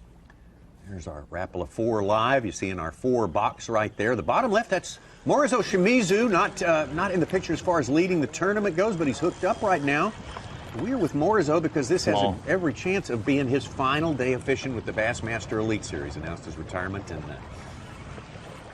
going to take something extraordinary for him to make it on to day number 3. So we thought, hey, love to be with him on this final day. He's given us so much through the years. Love to see him catch one more big mama. Oh, man. I think so.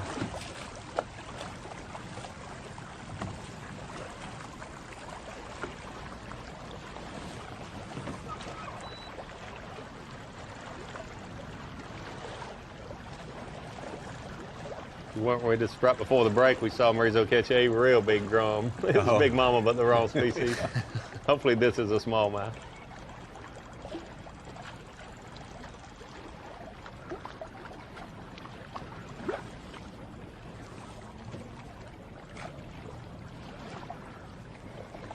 This is his 151st event with Bass. Started in 2001 on the California Delta. Wow. Gosh, time flies. Oh, no, not that. Not at that moment.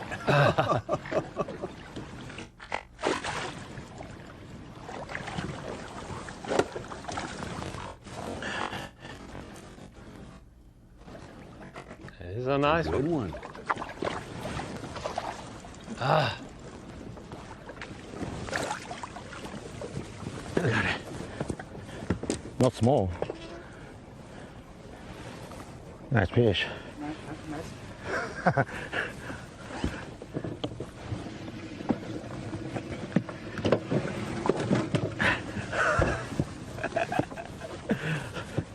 I don't know, current is big, so small, big. I don't know. But 5. Thank you. Right, 5. Right. Better to say small and it be big than to say big and it be small. Maybe big or small. I don't know. Maybe drown. I don't know.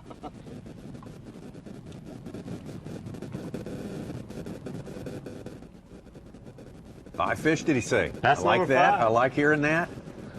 Whether it's your first elite or your final elite tournament, you want to catch 5. Not a bad one. Not a bad one. Looks like he did change spots because there's a lot more current. You could hear it over the microphone, how much current shifting around. He might be around an island where it swings around real quick and sharp.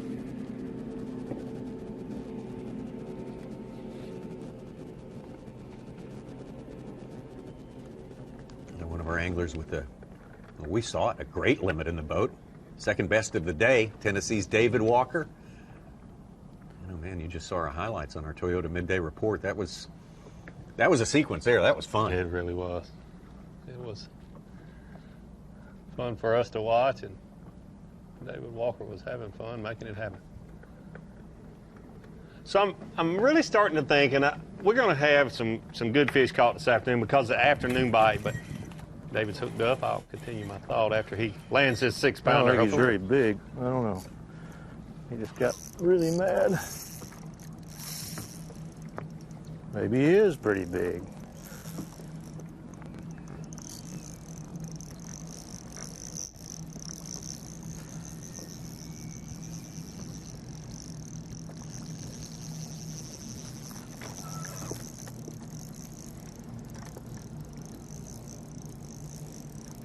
This is another big one.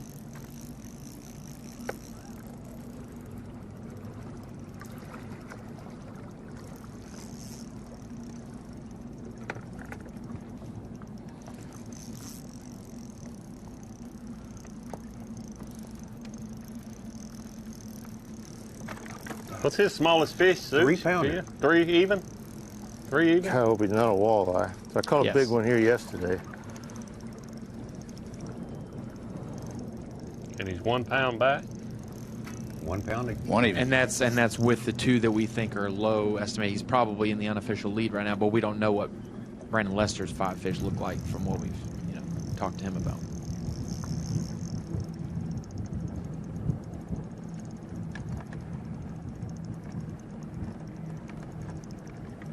It's the latest we've ever been to St. Lawrence with the Bassmaster Elite Series. And Dave Mercer pointed out that just giving them a couple of 3 more weeks. No, it's small now. It's a big one, too. God bless, what a big one. They've had time to get fatter and fatter, and that's why they're out there. Tommy, most all of those New York Invitationals were back in the 90s. God, this fish is going to help. Gotcha. Welcome to the football season up here. God, yes. That's how you call it right there. Man alive.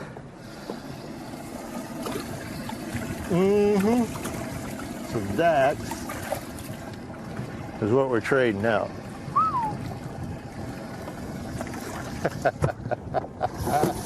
Look at this bag of fish.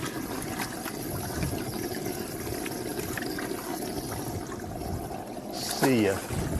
Yes. I mean, look at that pumpkin. I think that's maybe my next smallest one right now. That one right there. It's the smallest one.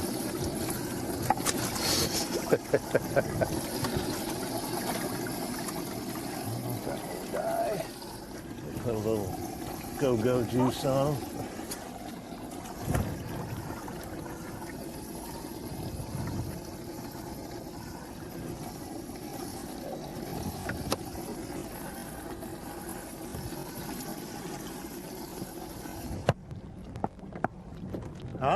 Huh? What about that? Just hang in there. Just don't never give up. That was so awesome. I just knew it was going to be a big, long walleye was going to pop up down there. I seen them stripes. I was like, yes. Oh, man. God, this is fun. Well, I lost my sinker. I'll trade it. I will trade sinkers for those fish right there. Love it. What a good deal.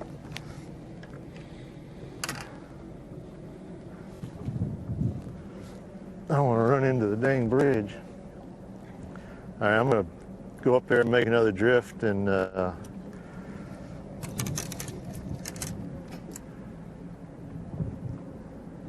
need to re-rig though. Let's see. Let's re-rig. Oh, is that my sinker? I don't think so. I lost the sinker on the fish.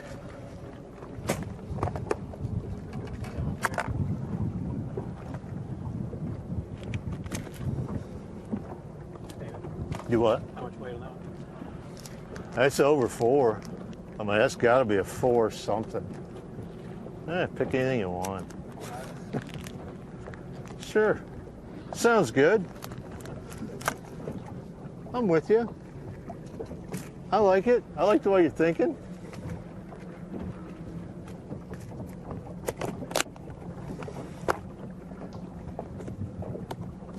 That one's over 4.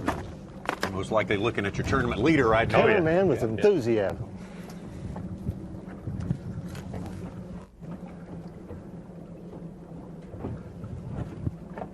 Gotta get this sucker re-rigged.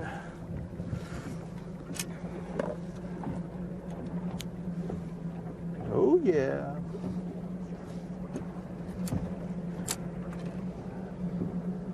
That is just fun. It's fun because it's so, you're just on the edge of your seat wondering what's going to go wrong, anything's going to happen, is he going to come off, what's he going to jump, is he going to get into something? the anticipation is just kills you. But when you finally land him, man, that's a rush there now. I mean, that's just, I love it.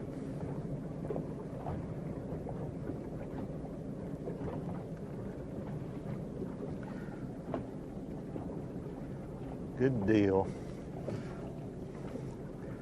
Get some new reins. Making it rain down there.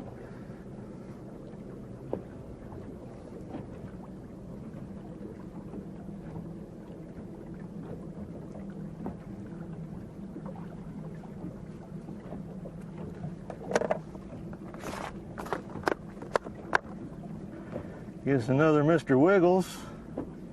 That, I'm telling you, that Elastec, Z-Man Elastec, that's like smallmouth kryptonite. It just devastates them. They gotta have it. I love that.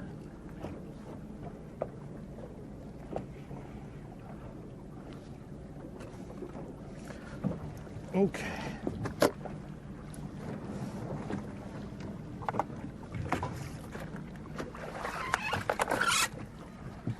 Okay. Now. So unofficially, that's your tournament leader right there. We got rid of the last three. Good job, David Walker. We got to catch 5s and 6s now. All right, we'll stand by for that. We'll keep that box open right there for sure. Let's take a look at our unofficial in the lower box, our unofficial Toyota Bassmaster Angler of the Year leader, Josh Bertrand, right there, having a fantastic season. Goes without saying.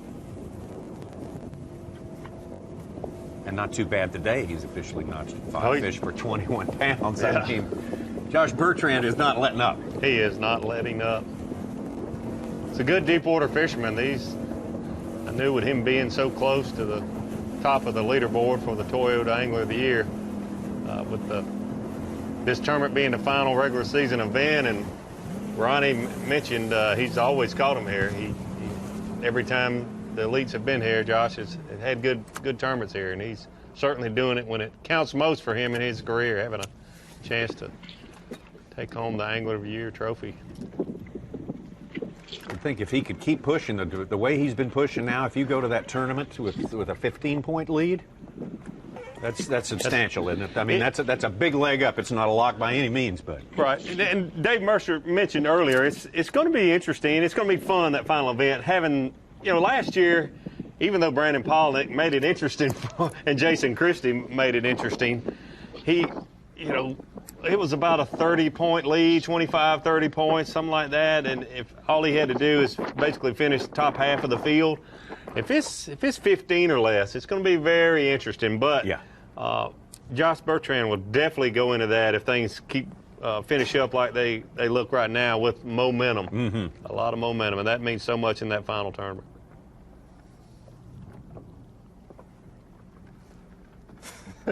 God, all I heard is that motor, him staring at that screen.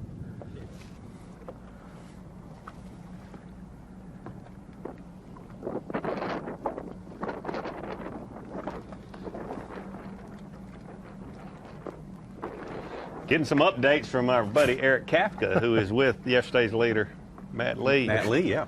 No bites since about 10 o'clock a.m. Only 4 fish.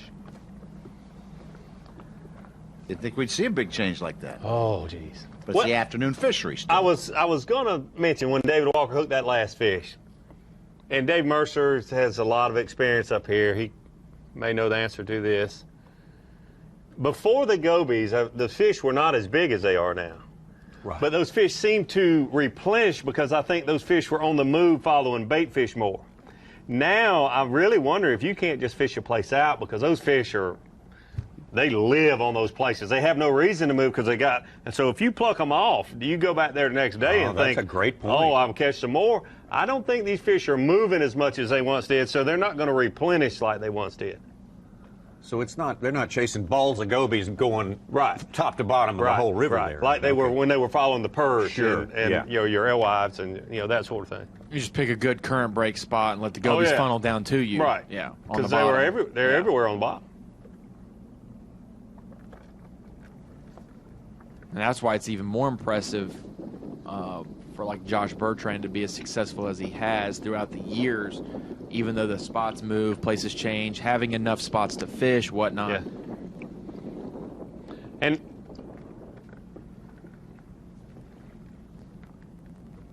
we're talking about Matt Lee and the dry spell he's undergoing. We just understand that moments ago, he'd broken that spell and got himself a bite. Might have boated his 5th fish. good deal. That is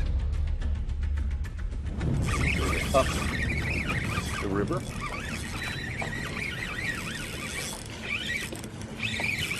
Stay on there. He ain't big, but we need him right now.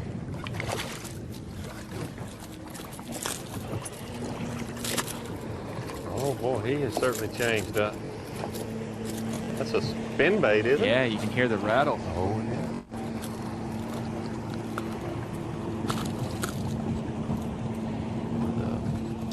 The hooks and blades on it.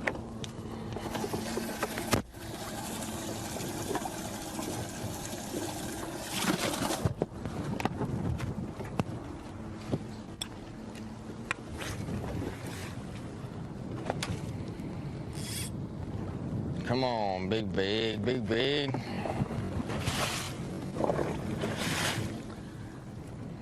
First cast with that spy bait. So maybe he's got something going that'll work out.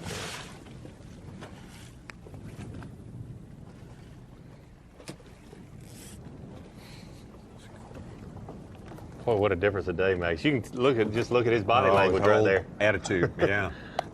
Can't believe it's happening. Can't believe it's happening. We mentioned this morning. Cylinder. Everyone he talked to yesterday after the weigh-in, he said it was absolutely perfect. Mm-hmm. There were just no flaws in that day whatsoever, which is such a rare thing. Yeah, I mean, he even said he would just go over to this spot, so he didn't fish that spot anymore, and he would just see a fish on the graph, boom, 5-pounder, and he's like, what the heck is going on? And it's almost like you got to catch them. You just got to catch them while they're biting. Yeah. Otherwise, it'll happen like this. If you let off of them, you try to save them, you come back and you don't catch them. What's the point in saving them? You just got to catch them when you can catch them. Or if David Walker had not been where he was for that 1 hour stretch this morning, where would he be now? Totally different day for him. Yeah. But I think Matt's he's experienced enough to realize, and that's why he kept saying it was such a perfect day, and it was so. Because as a fisherman, that does not happen all the time. That does not happen very often. Okay. Move up again.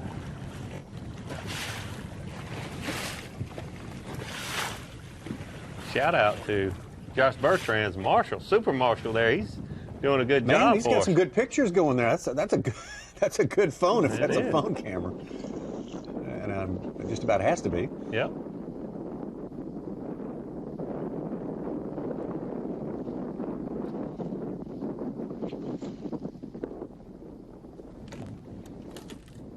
Like if I get it big and it'll be on this. Really feel like it. Spent a good bit of time with Josh on Lake Oahe. Had a good tournament up there. He did.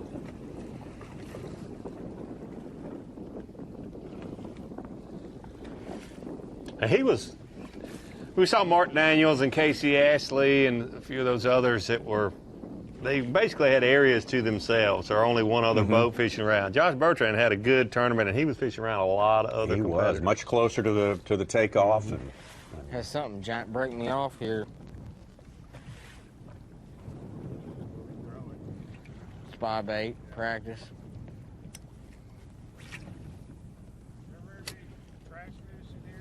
Not that many. I hadn't caught that many.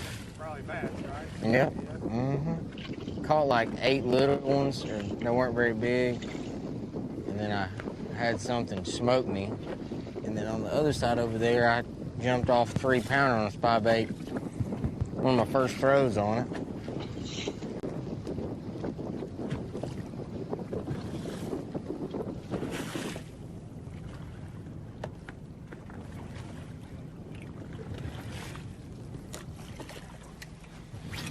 things just seem to get better and better for David Walker. Matt Lee not having the day he was expecting, if he was expecting anything like day number one. And This morning he was fishing 35 feet deep, he told us, and he has changed up. I mean, can't blame him for changing up. He only had 4 fish in live well. You got to try to go catch some, but he definitely made a big change from yesterday. Nice to see Morizo catch, maybe not the ultimate big mama, but certainly one in the big mama category. We were wanting that and hoping for better from him. But right now we've got David Walker and Brandon Lester in an unofficial tie.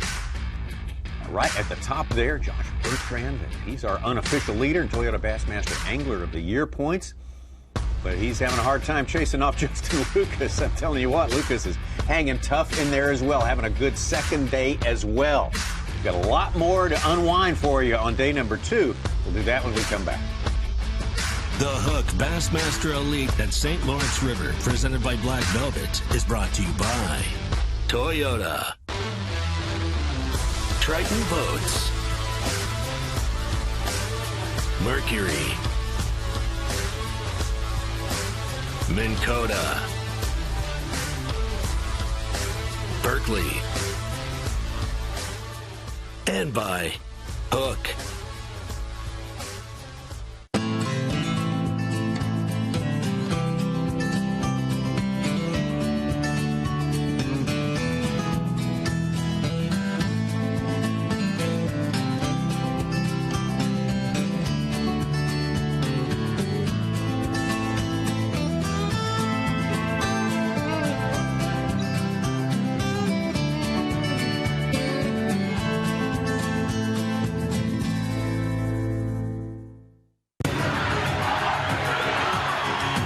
This place is just such a phenomenal fishery. It's one of the greatest places we get to go.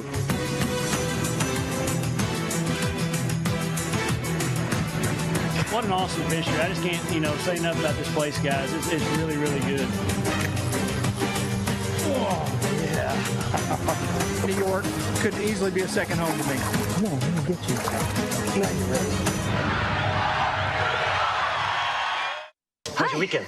Mine was unbelievable. Really? It's got to be Skeet. It barely fit on 2 pages. It was so big. Hey, Skeet, I think you left this on the copier, man. Whatever. Skeet. See more office antics at teamgtfishing.com. There's a reason I escape to the water for over 200 days a year. It's not only my passion and my job, it's my life. The work and the miles that I put in traveling across this country have prepared me for this sport. Because after thousands of casts, eventually I will find the water. Toyota, let's go places. And that's all we need. We need that supporter so we can everyone. Yeah? Stop working right now! Look outside. Is this spreadsheet weather? No, it's not. This is fishing weather. So stop clicking, get out there, and catch a bass.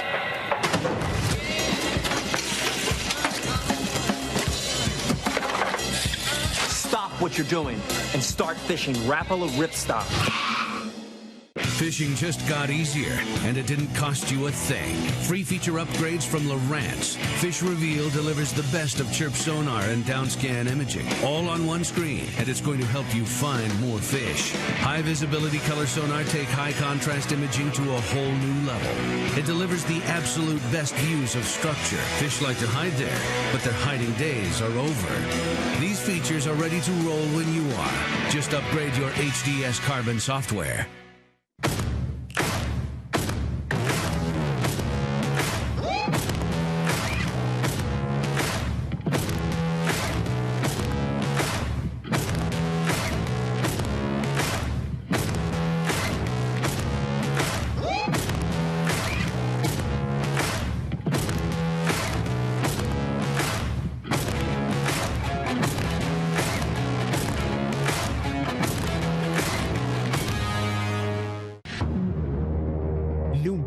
Fireline Ultra 8. It's rounder, smoother, and 4 times more abrasion resistant than original Fireline. That means you catch more fish. Ultra 8 features 8 braided strings heated to molecularly bind individual fibers. It lays well on the spool and is prior to going through your guide. Expect 10% longer casts and superb knot strength. New Fireline Ultra 8, and you thought Fireline couldn't get any better.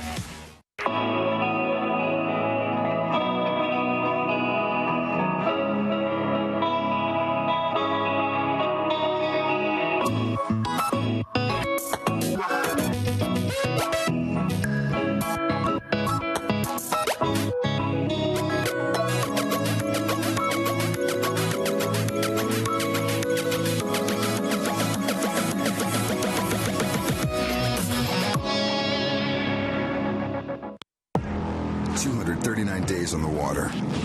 With an average tournament day of 8 hours, that's 1,912 hours of fishing. Averaging 60 miles per hour, you covered 12,300 miles. That's 102,420 minutes with a rod in your hand. Averaging 4 casts per minute, that's just shy of 410,000 chances at a bite. But numbers are the foundation. The results are up to you. Bassmaster Angler of the Year! Bass Live is being brought to you by Bully Dog. Take a look at our 2018 Toyota Bassmaster Angler of the Year points. These are unofficial points because these are not what we started with at the start of the tournament, and they'll only be official the way they sort out at the end of the tournament. But right now, Josh Bertrand has overtaken our leader coming into the St. Lawrence River, Bradley Roy, and put some points in between himself and Bradley Roy. Justin Lucas, though, hanging very tight with Josh Bertrand, and that continues to be the case as we go through the fishing today. Chapman, former Toyota Bassmaster Angler of the Year for 2012, was crowned here in the state of New York, as a matter of fact. Also part of that race. Behind him, Rojas, Defoe, Perazik, and all the rest. Of course, we're going to have the final Angler of the Year points when we finish our Toyota Bassmaster Angler of the Year event at Lake Chatuga in North Georgia, coming up in about 3 weeks. But there's your unofficial leader right there, Josh Bertrand. And of course, having a terrific tournament. We've said that more often than not during the course of this season. A great season for Josh. And Josh, can you tell us why you match up with the St. Lawrence so well? You got such a tremendous record here. You know, I don't know. I love fishing here. I know that, and I haven't, I've been able to, I guess, have some solid tournaments here, and I've been really thankful for that. But I've never really been able to finish one off, so that's been really frustrating because I do feel like I understand it fairly well, but I feel like I've left every look with a little bit of an empty feeling. But for me, I like fishing here because I pick up a top shot rod when I get to, don't put it down. All 4 times in the bench here, I've caught all my fish drop shotting. Now I've caught them doing a couple other things, but primarily drop shotting, and this one's no different than what I'm doing right now. I guess my strategy is just trying to find as many places as you can, because it seems like the fish, they do kind of shift around a little bit here, and I've never been able to find big giant schools of fish, so you need a lot of options. I've seen pretty much every time, if you catch them off of one stretch one day, there's a good chance that you're going to have to catch them off of another stretch the next day. So I like coming here, like I said, because it's drop shotting and there's a lot of rock. And I kind of grew up drop shotting around rock out west, and I guess the clear water too. A lot of our lakes, I mean, literally, we don't have this type of current here. The smallies aren't this big, but the rock's covered in mussel, and that's what we've got going on down here. It's the same thing. Josh, it's kind of maybe a big ask, but we have our Taste the Bait feature, Yamaha Taste the Bait feature. Can you show us and elaborate a little bit more on exactly what kind of setup you've got going there? Oh yeah, no problem. Not a big ask at all. So basically, I've got a drop shot rig. You can see I've got a Berkeley flatworm here. Just a 4-inch drop shot bait. Same worm that I use for the wahoo. Probably the best smallmouth bait I've ever used. It absolutely crushes smallmouth. Perfect profile. And it's got that Gulf style sand that smallmouth just love. So I'm fishing it just on a 1/0 drop shot hook. I'm sorry, a number 1 drop shot hook. 3/8 to 1/2 ounce weight, depending on the depth of the current. And I'm mixing up the colors a little bit. There's a fish right there. See how big he is.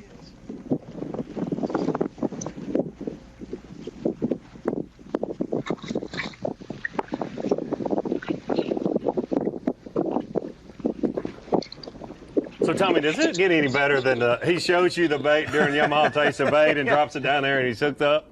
Holy cow. That is outstanding. Let's taste the bait and test the bait. We'll all in one finish the feature. taste of bait when he takes it out of its mouth and show you how good it is. It's the flatworm that he was using at Wahoo. He said that. That's incredible.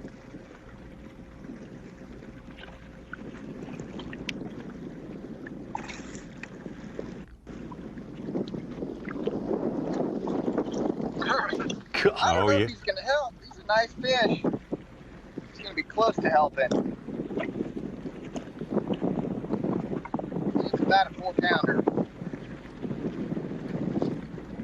I've got a couple that are about that size.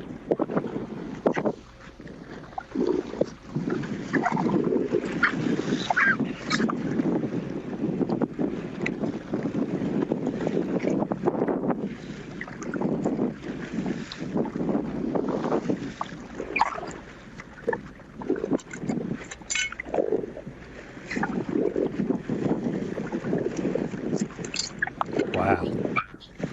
Awesome bonus coverage. Those are nice fish. Yes. It's fun when you're calling them that size. I think he did call.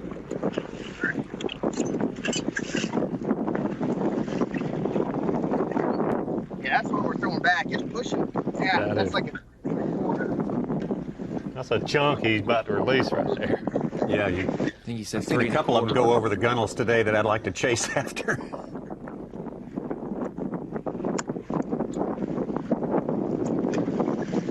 Don't tell Dave Mercer that.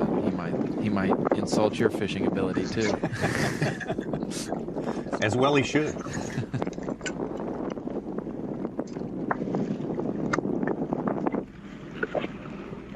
Yeah, I don't know if you guys are still listening, but that's the bait. Green pumpkin flatworm. I've used a few different colors. I've also, when it gets really, like the sun gets really high, I've even downsized to a 3-inch gulp minnow. That thing gets big really well when the fishing's really tough out here. But today, I probably caught, I don't know, I've caught like a 50-50 mix. I've also caught a couple on a little, like a little stick worm. So that's been it so far. Josh, that's fantastic. We were going to ask you right after Taste the Bait if you couldn't catch a big smallmouth for us, but we didn't even have to ask. I love it when it works out that way. And that's the same bait you used in South Dakota at Hawaii, huh?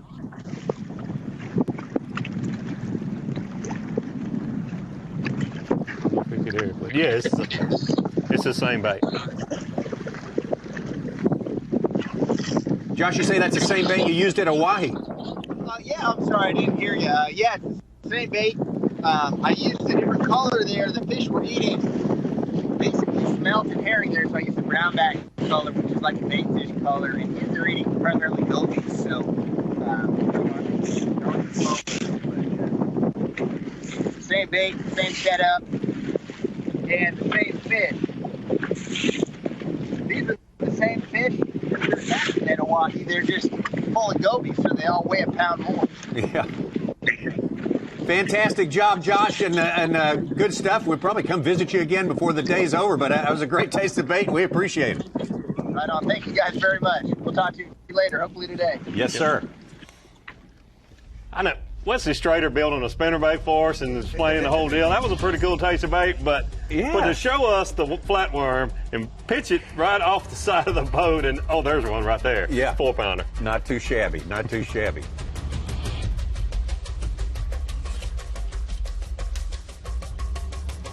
Josh Bertrand maybe gained a quarter pound there, possibly, as much as that. So it's going to keep him pretty solidly in third place, as we have him unofficially right now, ahead of Jesse Wiggins.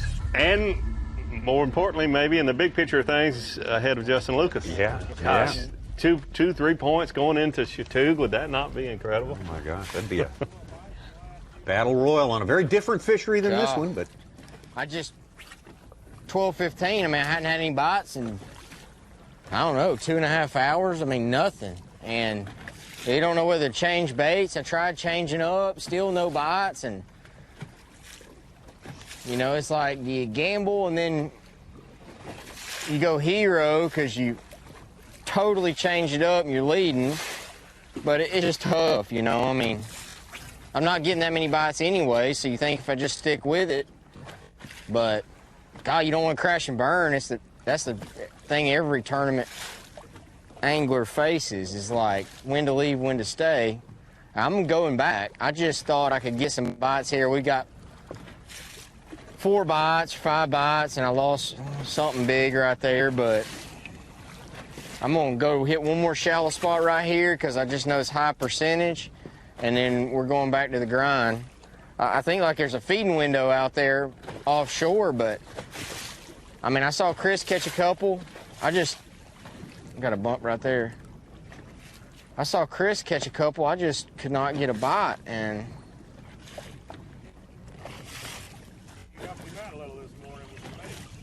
yeah, yesterday and today, it'll come back around. Always does. I like Chris, so I gave him what I was catching him on. So I know when he catches one, he's catching on what I'm throwing. But it's just kind of like, hey, you drag it 2 rocks over from the one you need to, and you don't get a bite instead of a 5-pounder, and it's makes it a little tough. But I need to coal up. I mean, but I don't really realistically need that many bites because I didn't get that many bites yesterday, and look what I caught. But 2.5 hours is a long time without a bite, without a hint, nothing. And it just got bad. Like I could still see them on the graph, so I still know they're still there. So I changed up baits and stuff. But once you catch 27 pounds on something, how are you going to change up? So I didn't really change color half shell that I was throwing. I kept the same one, but I changed up and threw this little net around, and nothing still. I don't know. But we're going to go do it again in a second. We're going to sneak over here and bust one off that shallow spot on the way out, and then get back to it. I know they're going to be biting right when we got to leave. I lost a decent one right here, so I know there's still a chance to catch a big one up here shallow. It's just not what got me where I'm at right now.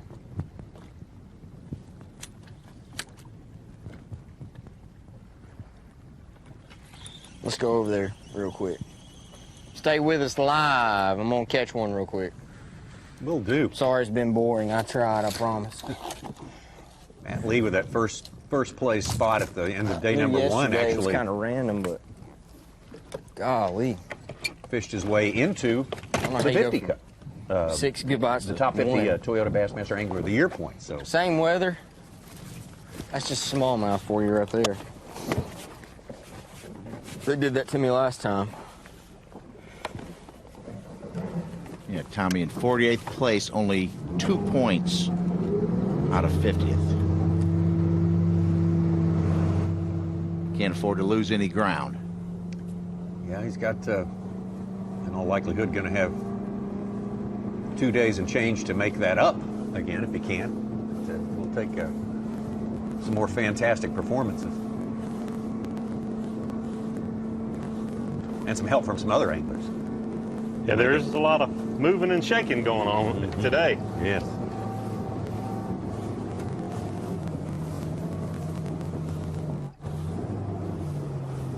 This being the final event of the regular season, we can't help but think about Toyota Bassmaster Angler of the Year.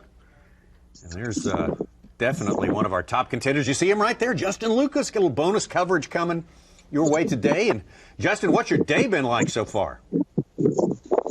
Right there, Tommy. Nice. It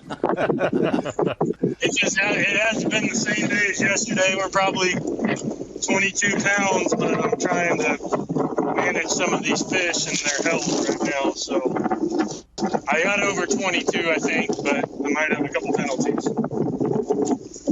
Well, that's formidable. That's a great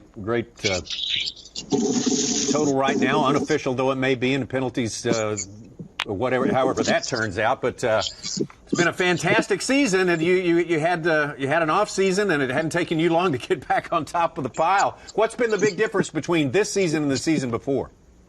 Just having fun, man. I got back to fishing how I like to catch fish everywhere we go. Instead of chase and fight, whatever, technique is probably best at that lake. Go and find the technique that I'm comfortable fishing with. And I think I just got out of my element last year trying to do some things I wasn't comfortable because I wanted to win so bad. And you can't force those wins. They're just going to happen, man. So I got back to having fun, fishing how I like to fish.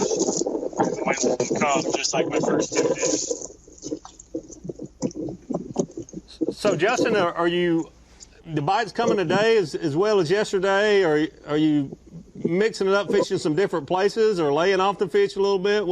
What's going on as far as you mentioned managing your fish? Well, I'm trying to keep some in the live well healthy right now, but I guess I'm trying to manage them a little bit too. I got a couple 3.5 pounders. If I can get rid of those 3.5 pounders, I could have another really good day. But it's changed, man. I don't really know what's changed, if they just moved or what, but they're biting a lot funnier now than they have been. I don't know if everybody else is catching them or not, but I think it's a little bit of a tougher day today. And maybe I just haven't settled in the right group. Are you marking a lot of the fish, or are they so close to the bottom that you can't see them very well? There's a couple of spots where I'm marking a lot. But, I use this hydro wave, and it kind of calls them up off the bottom, and they show themselves a little bit, so it lets me know at least if there's fish in that area or not. And, everywhere I'm fishing, I hope there's. But if I'm not seeing any fish, I'm out, dude. Here we go. On this hole, a bunch of little rats here. Got a 5-pounder here in practice.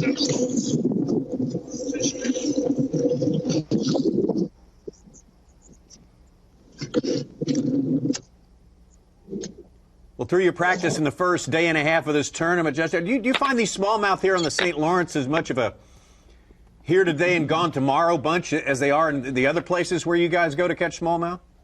Yeah, that's their human nature, or I guess their fish nature.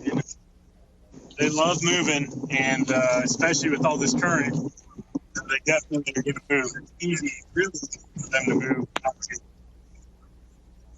You have to stay on top of them and move with them throughout the day, and we're just trying to stumble into a couple more 5-pounders, and we'll have another great day. How many general areas are you visiting during the day? Say yesterday. Quite a few, man. Maybe 10 or 15. I almost feel like I have too many spots, and I'm not just focusing where I need to focus. So there's so many fish biting on this lake and on this river right now. You can go from one end to the other and have waypoints, and I've got them all up and down the river, and I almost feel like I've got too much. Well, Justin, thanks for letting us intrude for a moment there. Congratulations on yet another great season for you, and best of luck throughout the remainder here on the St. Lawrence. Thank you very much.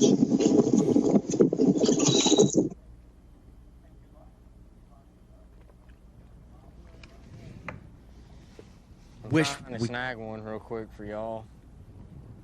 I wish we could have just locked it off right there. He was reeling in real quick to drop on something on his graph. As soon as I get in live, I leave again. And when I go somewhere, I don't catch them. So it's like, Matt, do something. My buddy Atkins at home, if they got audio, I know he's sick watching me on the... He's actually sick, not because of me. Watching me on the computer like, Matt, do something, man. You're boring me to death.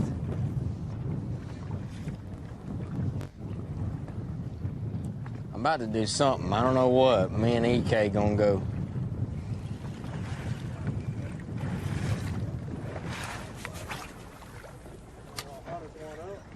We're gonna go try.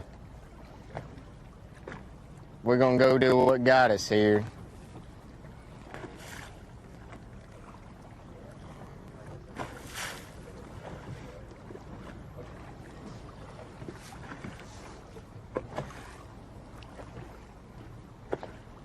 I like to hit me and Van Dam's little hump over there, but I didn't get a bite there yesterday either. It's kind of like...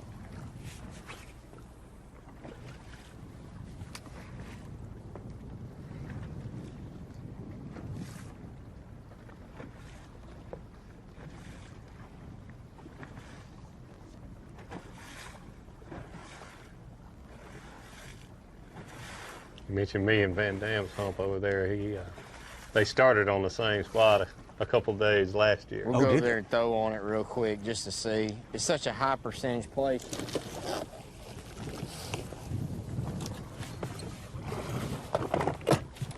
And that was when he missed the cut. So he was very frustrated to be in sight. It was the different drifts. One guy was on one side of the kind of flat or shoal. The other guy was up on top of it or whatnot, and they were... But it was either day 2 or 3. Van Dam didn't catch him there either. He caught him good there the first day, but I think this, and then maybe Matt didn't. But the second day, neither one of them caught him there. Yeah, KVD gave it like an hour or two in the morning, and then we saw him move to that island region. There's a goby down there. I feel him kicking my bait around.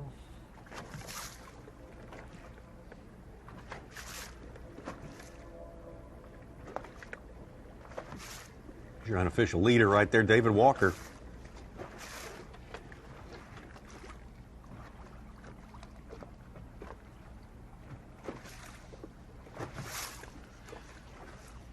Had 26 pounds, 8 ounces yesterday, and I'm saying he's a little shy of that today, but not a whole lot. Yeah. He just needs a 6-7 like he had yesterday. That'll put him right there. That does a world of good for anybody. Sounds like Matt Lee, back to Matt Lee, sounded like he was trying to postpone going back to what he called the grind for just one more, that could go on for a while now. But you think that's the right move, go back to the grind, Davey? Gosh, he caught him there yesterday. Yeah. It's just so much easier once you get that 20 pounds in live well. The grind doesn't feel like a grind. You don't mind getting one bite every 30 or 40 minutes, but you start just manufacturing that pressure within yourself, and it feels like a grind. And Matt said it. He's a real analytical angler where if he's got 6 spots, he's going to rotate through them, and you almost have an expectation of what you're going to catch at each spot. So as soon as you do that 2 or 3 rotations or get through half your rotation and nothing's in the live well worth, keeping, he doesn't start spinning out, but he's starts looking over the strategic ways he can go about it. And that instead of just fishing like his brother would, his brother's free-flowing and fluid. Matt's real calculated. But he said he was still marking the fish. They're just not biting him. 35 feet deep. They're smallmouth. I mean, they'll bite. You don't want to fall from first to 51st by any means, but you got to know that if you stay in that area where you caught them so good yesterday and you're still marking those fish.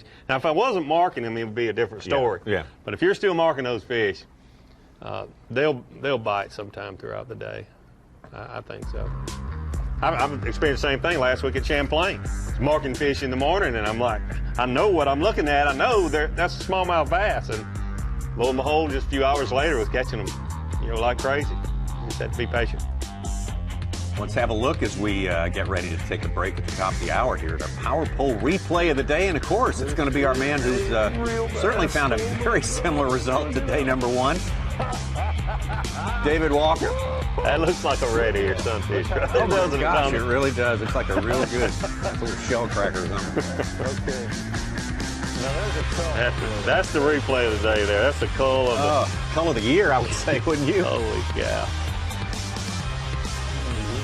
And once he got it going, that wasn't his only one like that. We saw him catch several more that were close to as big, not quite as big as that first one. Way bigger than that. Look at that. Way bigger than that. He let us all into his technique, a little change in the weight, just a little subtleties and avoiding a few little troubles that you might not have avoided otherwise. It's been really interesting to watch. Yep. And the way he rigs, that's the one difference in him and the other people we've covered. He's using straight fluorocarbon the whole way, no braid to a leader. He's using straight fluorocarbon. 6 and 7 pound test, I think he said. Sunline. David Walker, the co-leader with Tennessee's Brandon Lett. Two Tennessee boys on top here in upstate New York. So there's a story for you right there. Josh Bertrand, we just talked to him, our leader, Toyota Bassmaster Angler of the Year points. We've been getting some good coverage of some guys who are doing some important things out here, and we got more on the way when we return. Live coverage of the Hook Bassmaster Elite at St. Lawrence River, presented by Black Velvet, will return after this short break. 239 days on the water. With an average tournament day of 8 hours, that's 1,912 hours of fishing. Averaging 60 miles per hour, you covered 12,300 miles. That's 102,420 minutes with a rod in your hand. Averaging 4 casts per minute, that's just shy of 410,000 chances at a bite. But numbers are the foundation. The results are up to you. Bassmaster Angler of the Year! The competition is fierce and the prizes are huge. The only thing missing is you. Bassmaster Fantasy Fishing. Sign up for free and face fans from across the nation. Grand prize winner wins a Triton Yamaha package including a Triton 189 TRX. MSRP of $37,293. The classic and each individual elite event winner will win $2,500 Bass Pro Shops gift cards, plus a $500 bonus card for winners who are B.A.S.S. members. Sign up and pick your team today at BassmasterFantasy.com. 239 days on the water. With an average tournament day of 8 hours, that's 1,912 hours of fishing. Averaging 60 miles per hour, you covered 12,300 miles. That's 102,420 minutes with a rod in your hand. Averaging 4 casts per minute, that's just shy of 410,000 chances at a bite. But numbers are the foundation. The results are up to you. Bassmaster Angler of the Year! Bassmaster Sweepstakes equals your shot at terrific prizes. Why miss out when entering is so easy? Enter now for a chance to win a Toyota Tundra SR5 Double Cab. Grand prize also includes a genuine Toyota accessories package, plus additional accessories from Bully Dog, B&W trailer hitches, Covercraft, Volant, and Yakima. Go to Bassmaster.com and enter right now. It's fast, it's easy, and think of the possibilities. Don't miss your chance.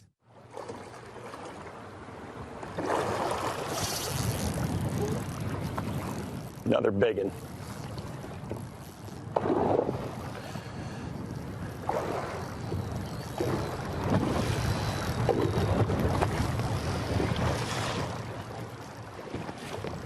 Might be the biggest one I've seen yet. Giant, dude. That's a freaking giant. Ooh, we need this one. Oh, come on. Don't do this. That is way. Look at the size of that one. That's a 6+. That's a slaunch, Z-Train. Gigantor.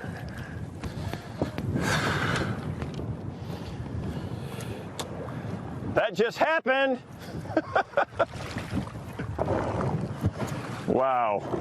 I feel pretty good about it right now. Somebody's going to have just a really, really special day to beat me. And if they do, they deserve to win.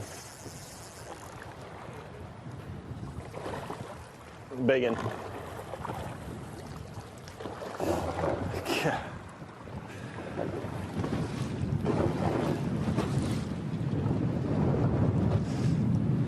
Oh, God, he's only got one little bitty hook in him now.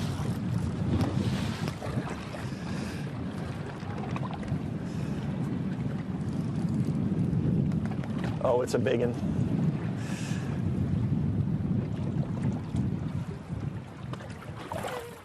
Lights out! Boom! 5-pounder.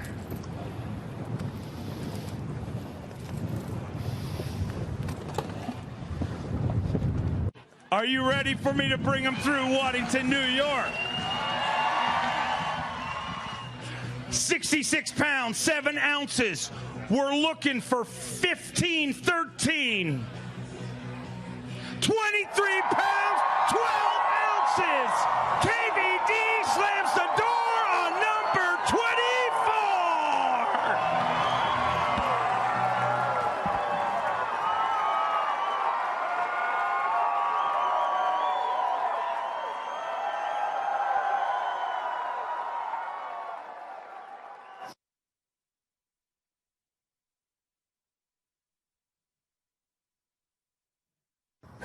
There's one. Oh, big one.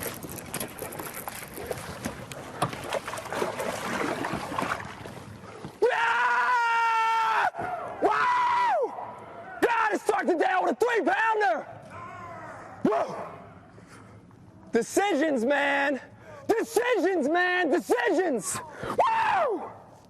God, it's all about decisions on this tidal water. Tidal water, 3.5-pound largemouth, little itsy bitsy jig with that trigger crawl in the back. Forget about it. Woo! Look at that thing! What?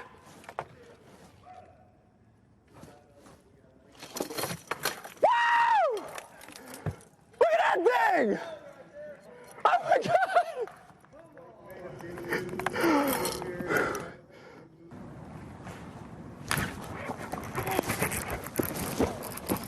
Big one. Whoa!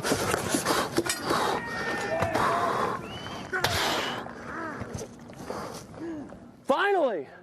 3 days! 3 freaking days! Woo! Come right off, too. 2-pound, 2.5-pounder.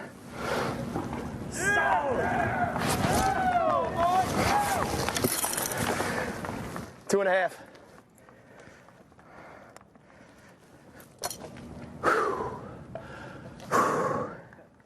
Big moment right there. Big moment right there for me. That was a big moment. 3 days. 3 days I've hit this place. Finally, one showed up. Thank you, Lord.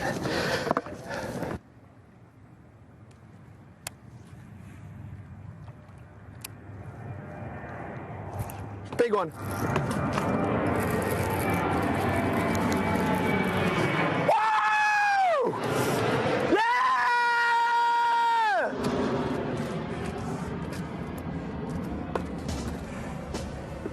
Look at that. Delaware River bass, Havoc Pit Boss, VMC tungsten weight, VMC hook. You know what that equals?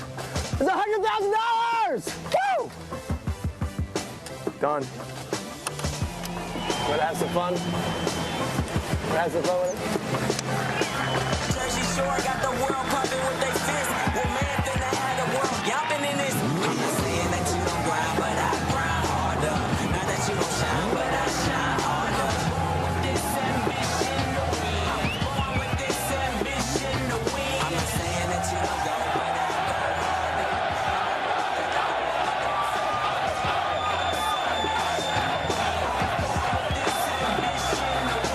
Ladies and gentlemen, boys and girls, originally a member of the Top Rod Bassmasters, the pride of Philadelphia, the 2003 Bassmaster Classic Champion, 2006 Toyota Bassmaster Angler of the Year. He grew up in Philly and resides in Pitt Grove, New Jersey. Go Ike for Mike Iconella!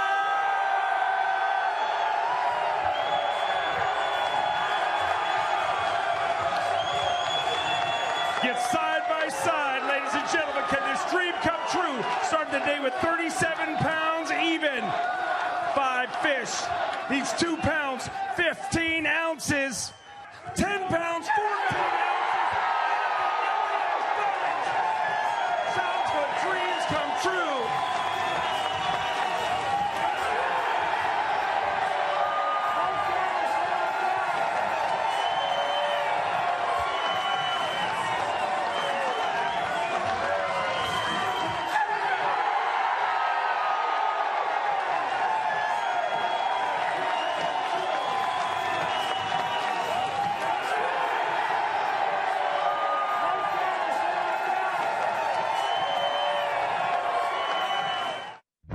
Bass Live is being brought to you by Bully Dog. Live, we got another couple of hours on the way for you here at Bassmaster Live to take you up to 3 p.m. Eastern Time. That's when the weigh-in starts right here on Bassmaster.com. Probably not the weigh-in Dave Mercer looks forward to the most all year long because it's a little bittersweet on this day, Davey Height. This is going to be the last the last stop in the last bend in the road for a lot of these guys. Half the field. Half the field? Half the field will be eliminated this afternoon from the final regular season event, and then going into the Toyota Angler Year Championship, half the field will only be there for that last tournament. That's right. Yeah, a lot of guys have to say their goodbyes, at least for 2018 this afternoon, and certainly wish them all well. And as many of them as possible are going to be back with us again next year. But boy, look at that battle at the top. A tie between Brandon Lester and David Walker. Two Tennessee guys coming up to the Empire State and building a little empire this week for sure. An empire built of smallmouth. And of course, both of these guys have plenty of smallmouth experience. Tennessee's a big smallmouth state. Wasn't the U.S. record smallmouth at one time was from Tennessee? May still be from Tennessee. Dale Hollow. Yep. Dale Hollow, yeah. Dale Hollow. Fished there with Zona this past winter. Looked a little cold that day. It was cold that day. Interesting, Brandon Lester caught his fish early this morning. He's the only one that really got it going. We've seen a lot of other anglers gradually move up to around that 20-pound mark, working their way up, and I'm sure a lot more of them will be there before they have to check in at 3 o'clock. Absolutely. But Brandon Lester, he really got going early this morning, and he seemed to back off of him. He said, I'll take my chances and go in with what I got today. So he might have something special going on. One to watch, that's for sure. A good chance that we're with him tomorrow. We're with Matt Lee for sure all day today because he had almost 28 pounds yesterday. And we're going to show you something that happened just while we were away on our break just moments ago. Our tournament leader to start the day, Matt Lee.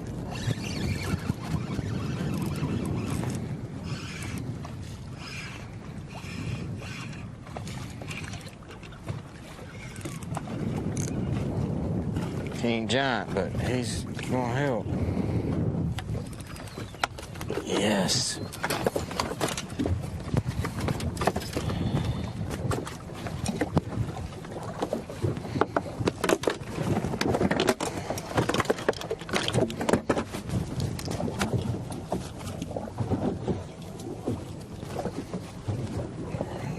I know they still bite that color.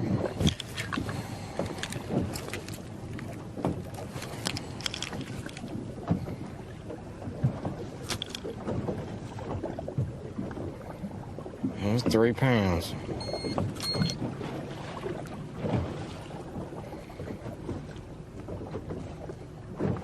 Three pounds. 4 and 5.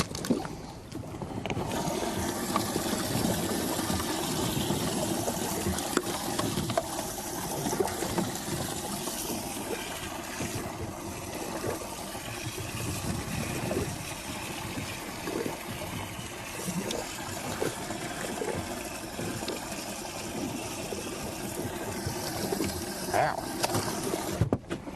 All right. Let's do that again.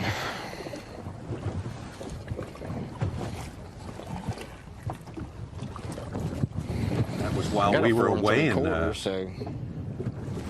was a 3-pounder. He just picked up a 2-pound cull right there, taking him from 11 1/4 to 11 1/3 to 13. That's a good leap right there. It's crucial. Crucial move for him. Not the fish that he was hoping he'd be culling with at this time of the day, but that'll go a long way. 2 pounds. Puts him up into the teens, around 15th, 16th when it does pop into Bass Track.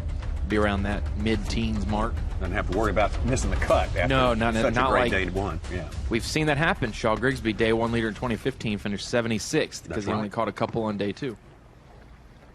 Here is our tournament leader, or co-leader unofficially, David Walker.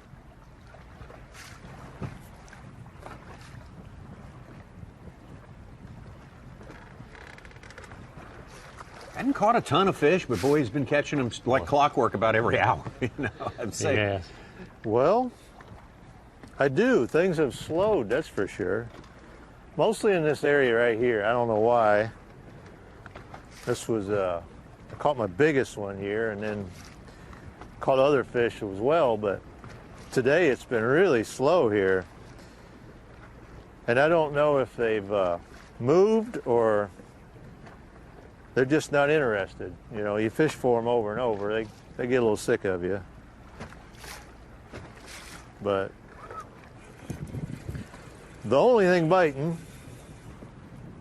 is that right there, the gobies. But that's why those fish are here, because that's what they want to eat. But as far as what to do next or what's going on, I mean, I'm pretty happy with the bag I got. I mean, I could do worse. The only thing that makes you feel a little disappointed about having 20 plus is because yesterday 20 plus was half the field. But it's still hard to be down on yourself for catching them pretty darn good. So, but I don't know, we got a few more hours. This is the last flight today, so I don't have to be in until 1:15, so we got some time. I wanted to really expand on this and just kind of give it a big, long drift and just see if I could find something new other than what I'd been fishing over and over. Not really working out. I was kind of keying on some rock places up through here, but that's all right. We got a lot more places to go, and obviously that's what we're going to do after I make one drift down this. If I don't find anything, it's going to be time to start running around, maybe looking for some stuff. Obviously, I'll be able to fish tomorrow. I don't know what, be curious to see after today what the weigh-in looks like as far as who's in what position and what you got to do again, but I feel good about things. It's hard not to when you catch closing in on 50 pounds of smallmouths for 2 days. That's fun. A lot of fun. Especially you got to catch them on this little thread, little drop shot, tiny line. That can be so frustrating, but we've managed to make it happen. Lost a couple this morning, but they came off quicker than I really felt like I did anything wrong at that point. They just one jumped off, the other pulled off. Other than that, it's been pretty solid.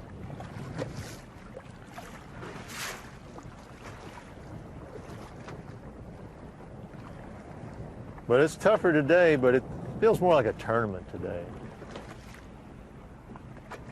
Yesterday was crazy fun.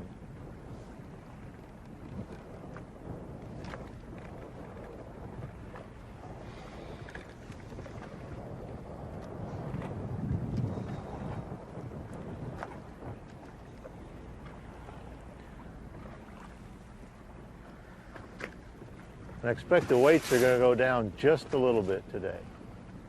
And I say that because Kevin told me they were going to. He also was the guy who said it was going to be 50 bags of 20 pounds. I didn't believe him then. And yesterday he said, be 39 and change to get a check. All right. Use my man.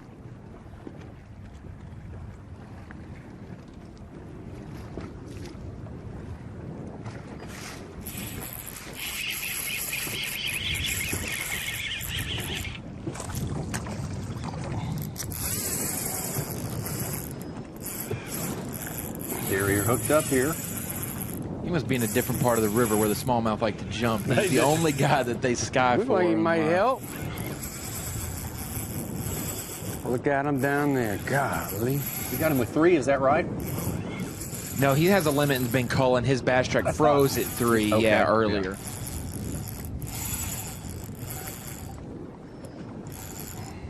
He also called during our midday Facebook report as well, yeah. I think his smallest he said at that time was a 3. So he's way better than 41st place.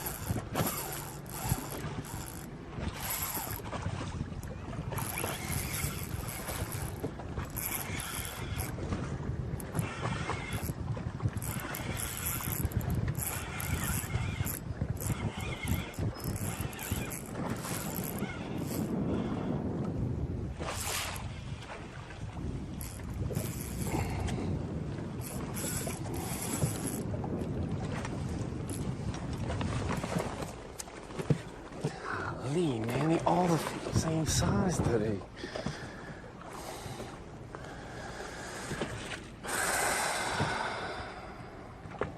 You just feel the frustration catching 3-pounders. Oh, yeah. I don't think so. I gotta relook. It's been so long since I put one in there.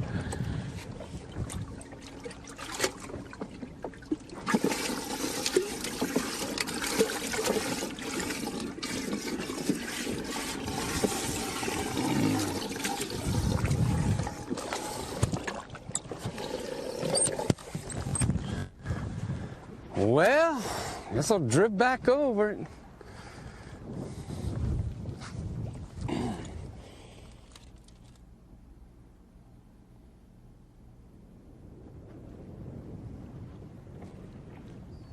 Heard him say all the fish he was seeing down there. When you hook one of those smallmouth, a lot of times the school will follow them up and you'll see exactly how many fish are on an area. But frustrated a little today that he's not getting those 4 and 5 pound bites like yesterday. Now.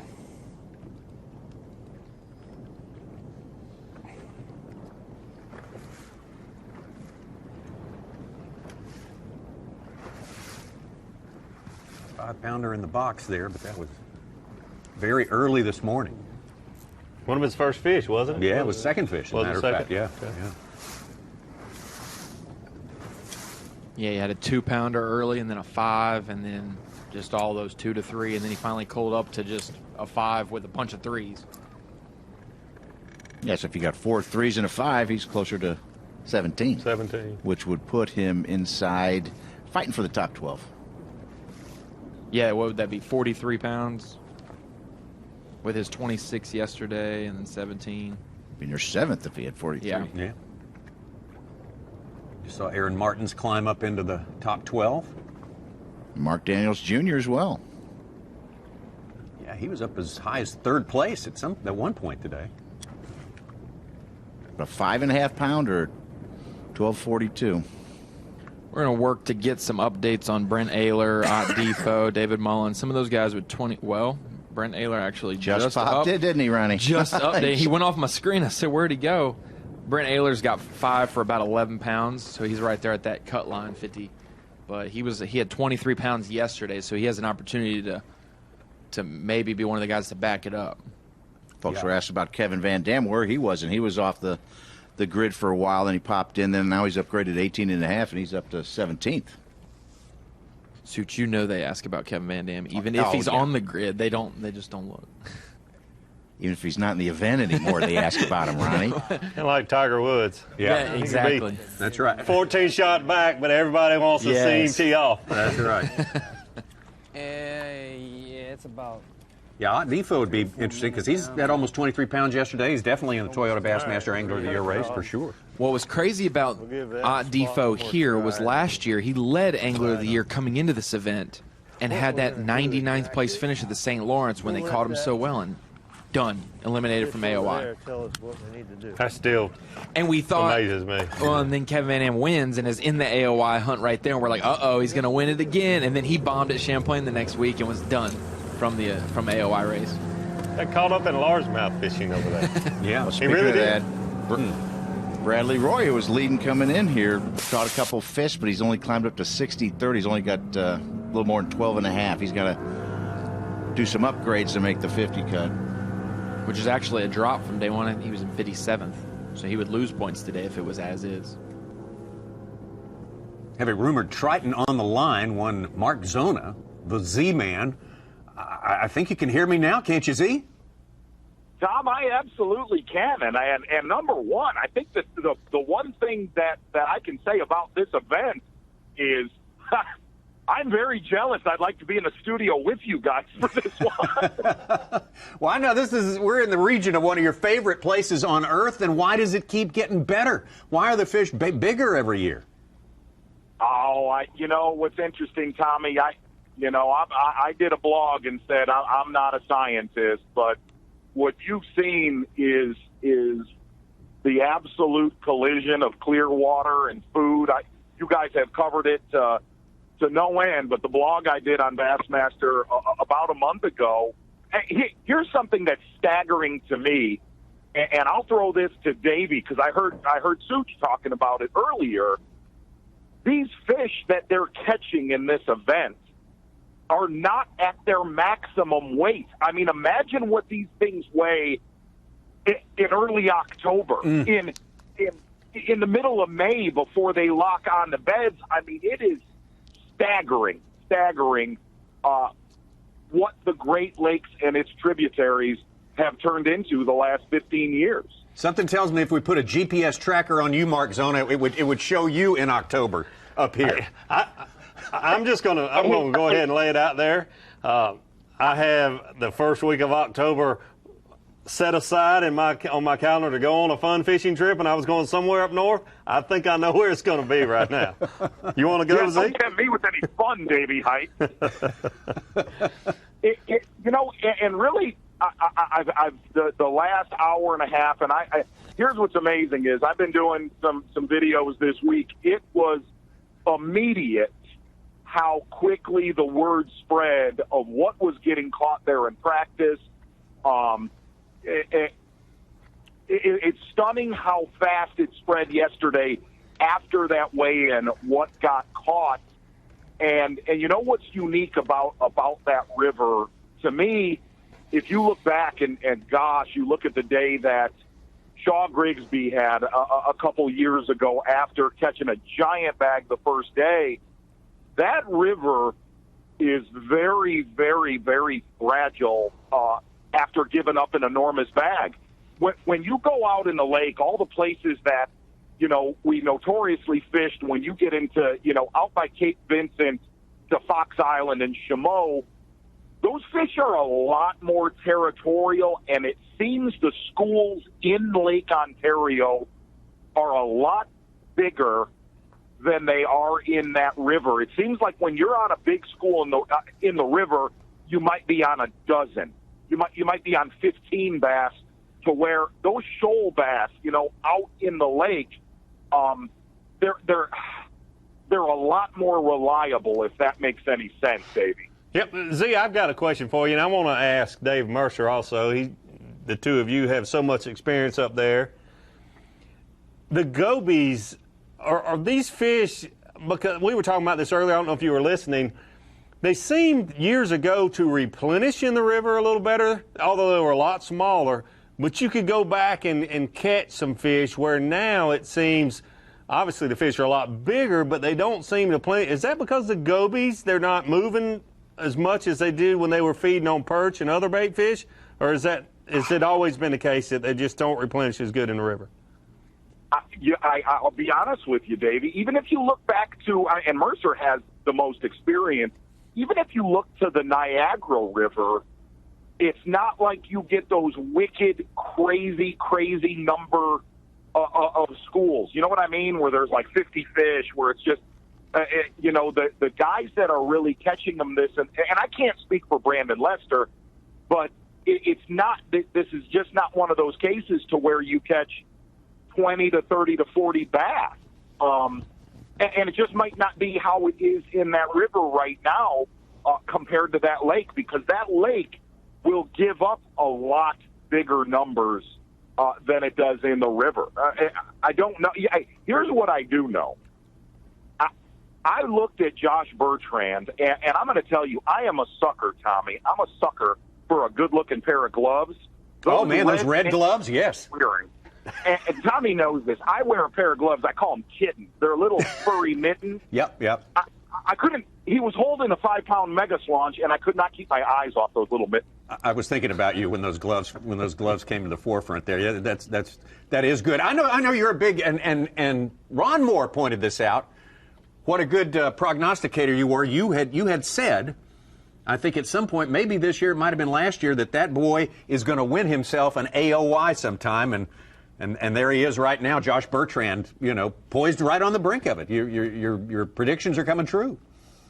I will tell you, if you really watch his demeanor, the way he holds himself on and off the water, he's one of those dudes. I always use this. He's got sniper's blood to where he doesn't spin out. And not only that, if you really look at getting traction on the Elite Series, he's one of those dudes that just does not have a lot of holes in his game. And I'm not going to lie. I don't know. I did a podcast before this event started, and really the angler I was most worried about was Bradley Roy, for the simple fact, if you go off of his history, against the bodies of water that we were going to, being the St. Lawrence, and then where we're going for the AOY championship, you just looked at the two names that stuck out with the styles of fishing that we were going to get involved with here and going to the Angler of the Year championship. They're light line finesse specialist tournaments. You're seeing that transpire in this event. I mean, it was a little bit of it was kind of predictable. Z, we got to go catch a break right now. Before you leave, give us a winning weight. Give us, in your mind, the winning weight for St. Lawrence this year. I'm gonna throw down right now. You're gonna have to be in that 95 to 97 realm come Sunday afternoon. And if you don't mind me saying, I look forward to kicking back and watching this one. You know what I mean? Well, we look forward. We hope we have some access to you tomorrow and Sunday as well. We've got Bassmaster Live coming up both days for everyone out there. It's certainly been worth your while if you've been able to drop in today and watch some of the go-ones on here. It has been a record-setting day number one, and in the wake of that, we got some anglers having to work a little bit harder. It's like David Walker said, feels more like a tournament today. Yesterday was a free-for-all. He was exactly right, but looking at that, you can see David Walker had a free-for-all this morning, but it's been a lot tougher on some of these other guys. Matt Lee has struggled. Well, let's have some trivia. We have not had trivia so far today. Who is the only other pro besides Brandon Palaniuk to have more than 20 pounds each day in a St. Lawrence Elite? This is the fourth one so far. And, of course, we can only look to the three previous ones. Who would it be? Would it be Van Dam? Would it be Edwin Evers? Your winner 3 years ago, Jonathan Van Dam. Did he do it? Jonathan's a smallmouth sniper for sure. Was it Brock Mosley? Mull that over. We'll be back. Live coverage of the Hook Bassmaster Elite at St. Lawrence River, presented by Black Velvet, will return after this short break. There's a reason I escape to the water for over 200 days a year. It's not only my passion and my job, it's my life. The work and the miles that I put in traveling across this country have prepared me for this sport. Because after thousands of casts, eventually I will find the water. Toyota, let's go places. For generations, anglers from across the globe have put their trust in Abu Garcia. Because out here on the water, we know our science is your religion. Fish like a fanatic with the latest generation of Revo. Featuring up to 24 pounds of max drag. Designed for leverage and power. Built on corrosion resistance and comfort. World-class adventure awaits with Revo. Abu Garcia for life.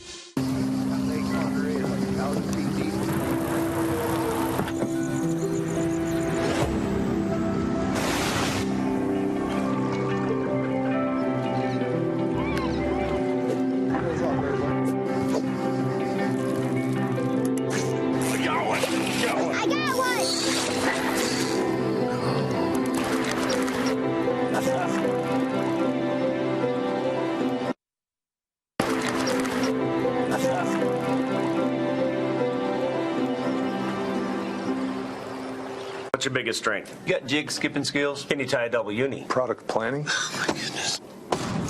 I ain't got a resume, but I do have this. You're hired. See more office antics at teamgtfishing.com. Fishing just got easier, and it didn't cost you a thing. Free feature upgrades from Lowrance. Fish Reveal delivers the best of chirp sonar and downscan imaging, all on one screen, and it's going to help you find more fish. High visibility color sonar take high contrast imaging to a whole new level. It delivers the absolute best views of structure. Fish like to hide there, but their hiding days are over. These features are ready to roll when you are. Just upgrade your HDS Carbon software.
39 days on the water. With an average tournament day of 8 hours, that's 1,912 hours of fishing. Averaging 60 miles per hour, you covered 12,300 miles. That's 102,420 minutes with a rod in your hand. Averaging 4 casts per minute, that's just shy of 410,000 chances at a bite. But numbers are the foundation. The results are up to you. Bassmaster Angler of the Year! You know, this place is just such a phenomenal fishery. It's one of the greatest places we get to go.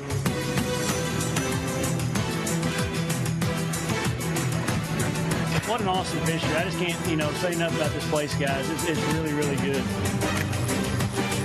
Oh, yeah. New York could easily be a second home to me. Come on, let me get you. Yeah, you're ready.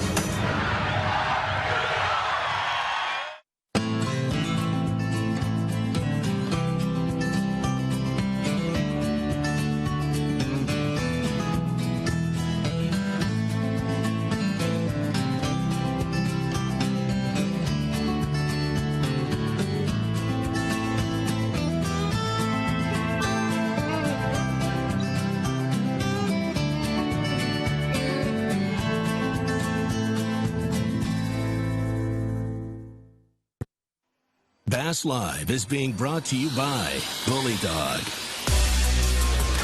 On the St. Lawrence for the final event of the 2018 season, regular season for the Bassmaster Elite Series, we left you with a trivia question. This is our 4th time coming to Waddington, New York. Great place. We'll talk about Waddington some more a little bit later on. But here's the trivia question. Who is the only other pro besides Brandon Polinick to have more than 20 pounds each day in a St. Lawrence Elite? Was it KBD, Kevin Van Dam, who won the last time we were up there? The time before that was won by Edwin Evers. Was it him? Was it Jonathan Van Dam, who had a great tournament last year as well? Or was it Brock Mosley, who I believe finished 2nd place to Kevin Van Dam again last year? Which of those 4? Davey? Well, I'm going to just say, Suits, you should hide your little tricks a little farther back. Kevin Van Dam would seem to be the obvious question, but because you put it at A, there's no way. I think he had 19-something the second day last year. Wow. Brock 19 and a half on day 2. Oh, you threw Brock Mosley. That's who I was thinking. You don't think I would change my answer after I see it? After you see it? No. That would be a point of honor for you there, Dave. Ronnie had this on his Twitter feed last week. No. So that's where you got it from. That's where I got it. Great job, Davey Hyde, sniffing out the winner there. Brock Mosley. Some ciphering. I remember Kevin only had 19 and some change last year on day 2. That was the sneaky I referenced going to commercial break. But there's only been 2 in this. And I mean, how many are going to happen this week? 3? 4? We'll double it at least. Yeah. It'll be several. Yeah. Just imagine KBD got 90, the most we've ever had here, Without with a 19-pound bag. Yeah. Just imagine if he would have had 23 that day, we would have been mid-90s. Yeah, Mosley barely beat 20. He had 82.3, and he had only one bag of 21 pounds. Oh, jumper. What a jump. That was awesome. Stop jumping. First jump looked more like a pole vault. It did. It's so shallow, that's why it's jumping.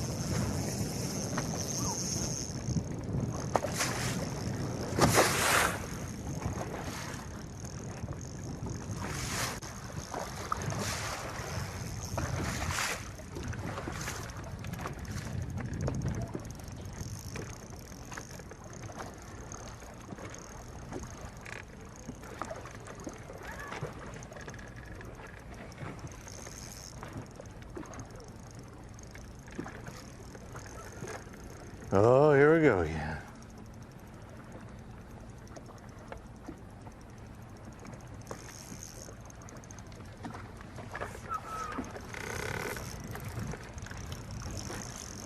Come on. God, someone won't quit. None of them want to quit.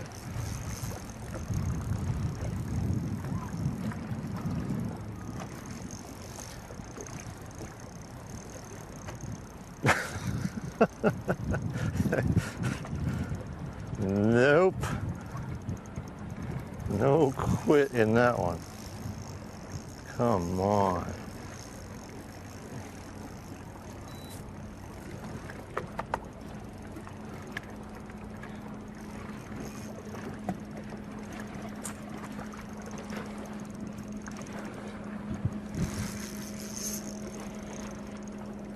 New spot for David Walker, he said. I'm going to move. Here we go. Where are you?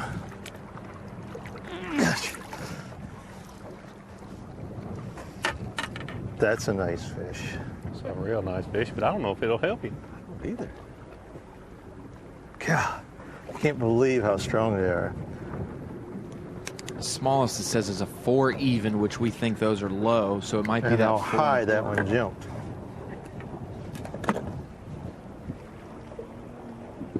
I don't know. Well, that was pushing 4 if he ain't. I don't think it's going to help.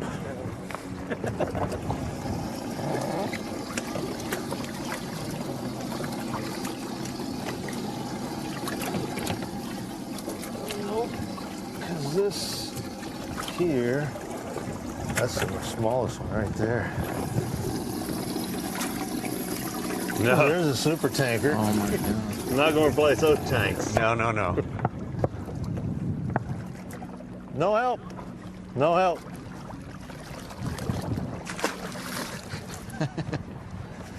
Fish didn't like to pose for pictures. No. Get me out of here.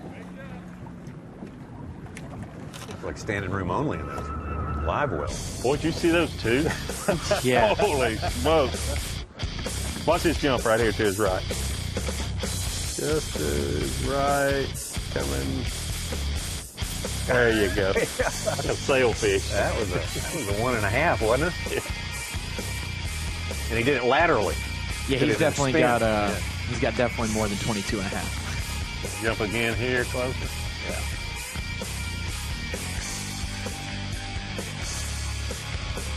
Some of the essentials on David Walker.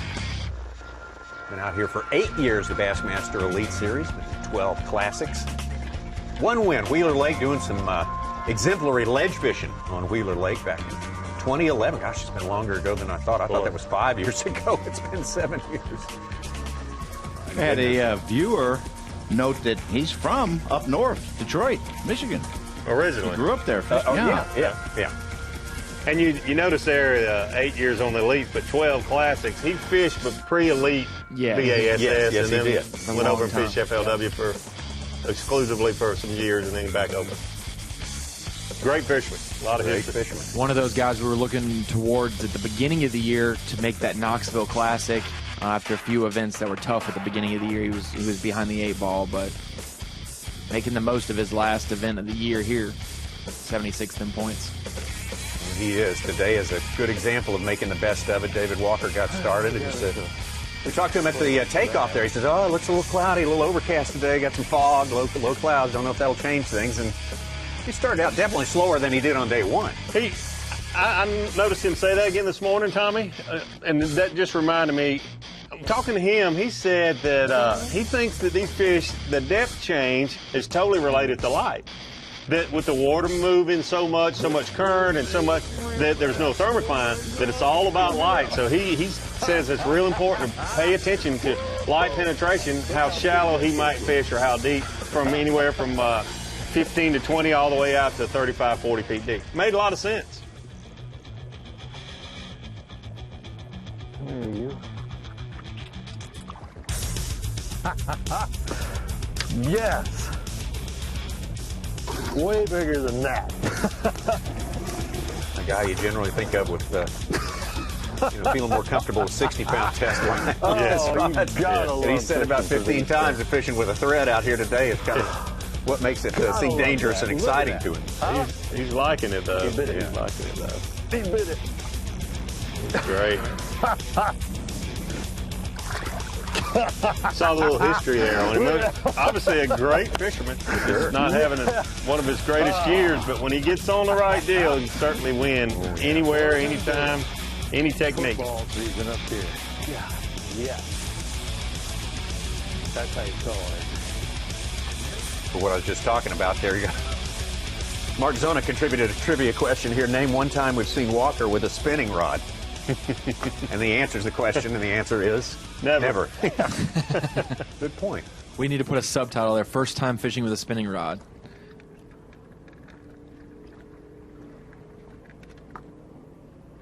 I think he's gotten some positive feedback.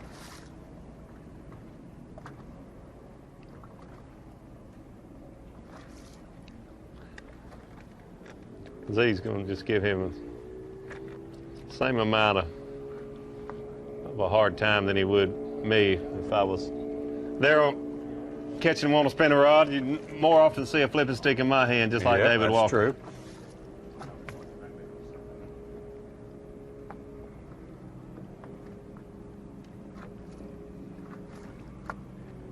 You ever have one of those days, Davey, where you're just laughing like he is, enjoying your fish catching? I've had more that I was crying my lack of fish catching, but I've had a few where I was just, when it all is just coming together. Well, what's crazy is a couple guys probably were laughing and just ecstatic, and this is a dream day. There's no way this is possible, and then they're in 19th place, and you're like, what the heck? I got 24 pounds, you know, and you're in 19th place or something. And Matt Lee today, I guarantee you, there's no way he thought he would struggle like this. No. He admitted that everything just fell together yesterday for it to be, but surely he thought he would go catch 20 today without a lot of trouble. I meant to ask. He's got it going on. He got a chair and everything.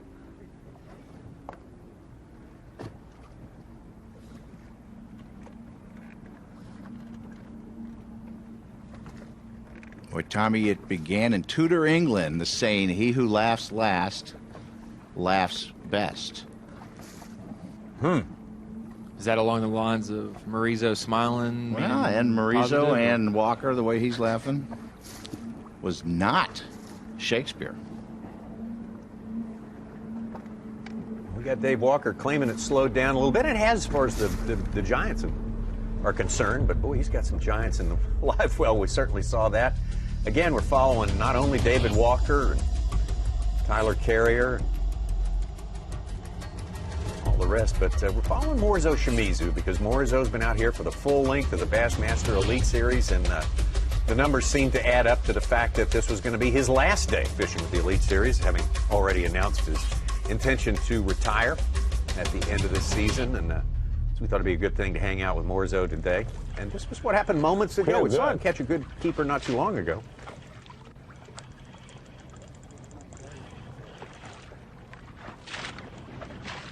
I just noticed the big mama on the back of a jersey there. That's neat. Yeah. Hopefully this is one.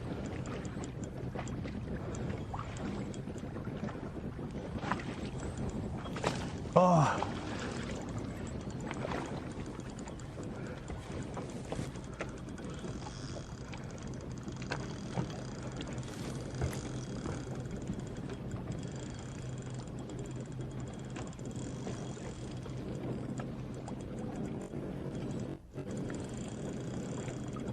Damn. Oh,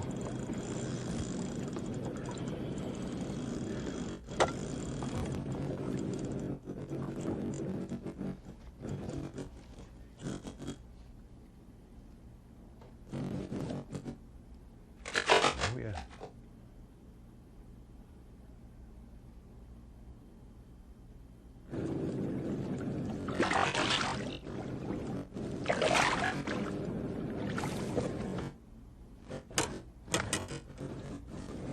Oh, yeah. 3 pounds, but not big.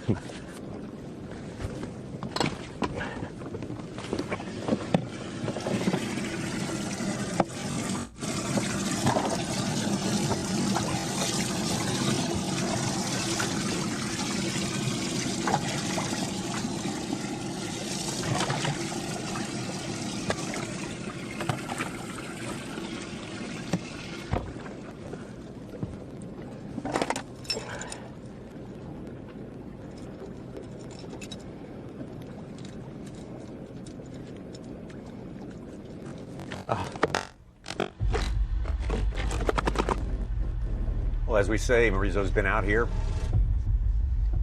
member in good standing with the Bassmaster Elite Series for the entire time the Elite Series has been in existence. 48 years old from Osaka. Had that win, Kentucky Lake, first year. He was one of that first-year class that's got themselves wins. The Bassmaster Elite Series, 2 runners-up as well. Do you remember him at Table Rock in 2005 and Lake Gunnersville in 2005? That would have been pre-Bassmaster Elite Series. It would have. But that would be the tour, the Bassmaster Tour, right, David? It would have.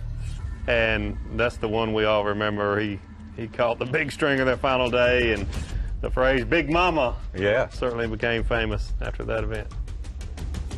Great person, good fisherman, great guy all the way around. Never, of course, I don't speak Japanese, but I've never heard him say a negative thing. I'll give him that.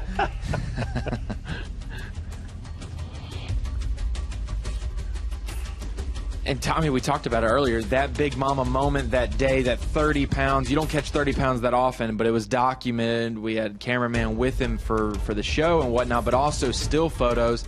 And that was intern Kyle went up, got a photo of it. It's obviously stretched a little bit from the normal view, but there's the Wes, I believe that's Wes Miller standing on the cowling of the motor, and that's one of the big fish that Morizo landed that final day. Yeah, Kentucky Lake. Beautiful, beautiful. Or was that Gunnersville? It was Gunnersville. Yeah, that was the Big Mama. That was Big Mama. Tour event when he got second to Zell Rowland. Yeah. Kind of a nasty day, but boy, he caught him great. Back out with our co-leader, probably outright leader now, we'll say, David Walker. Boy, Brandon Palnick with his second 5.5 pounders got 22 pounds. He jumped in the 9th. And speaking of previous champs here, Edwin Evers is 15th and KVD is 18th now. Thanks, Kyle, for going up and getting that photo for us. Appreciate that. Walker's hooked up.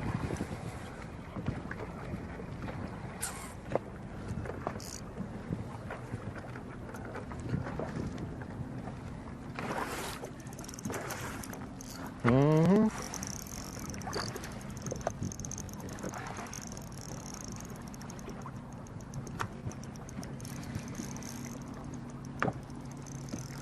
He looked pretty good, but I didn't get too good of a look at him.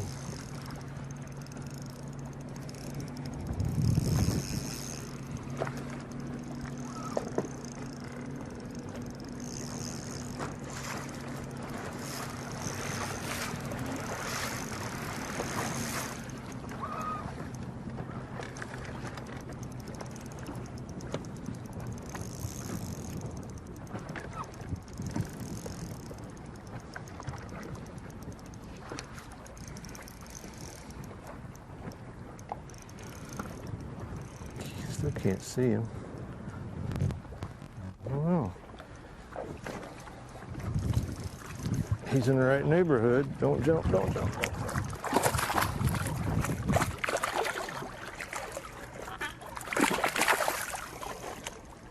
I don't know if he'll help.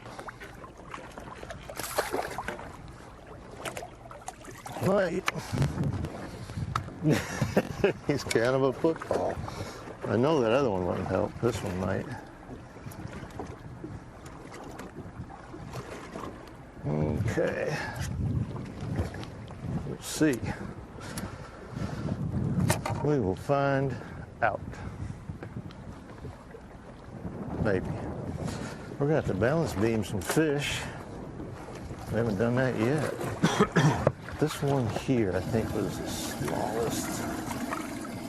This is the first time he's had to use a balance beam when you, the calls he was making this morning, obviously. Yeah, they were no balance beam. No brainers for sure. But this fish here is going to be too close to call there with his smallest fish. He's got a couple there on the starboard side live wells that they are chubs, so you don't have to worry about those. But there's one or two on that port side that look about the same size as this one right here. And every ounce certainly matters, whether it's a slugfest or somewhere that you're only catching 10, 12 pounds a day. It comes down to ounces per day, especially if you spread it out over a 4-day event. Clifford Perch just upgraded some ounces. He was 96. He just got into 47th with 20-pound bag, or 10th 10th bag over 20 pounds on Bass Wow, Track. what a comeback. Man, that Did the same thing last time we fished at Lake Oahe. Yeah, I was but going to say, didn't you he could do the make same a thing? comeback there. Here, it's you're gonna just Well, he had need that- a giant bag. He had that bad day. It was That the first day at one, Oahe, yeah, wasn't day it? one he had Yeah. a bad day. Day two was great, and then he got better. It was like, I want to say he had like 17 or 18, and then he had 19, and then he had 20 on the final day, but he only had like 8 on day one or Yeah. 7. From one little spot was what the word was. We never get to see him. Yeah.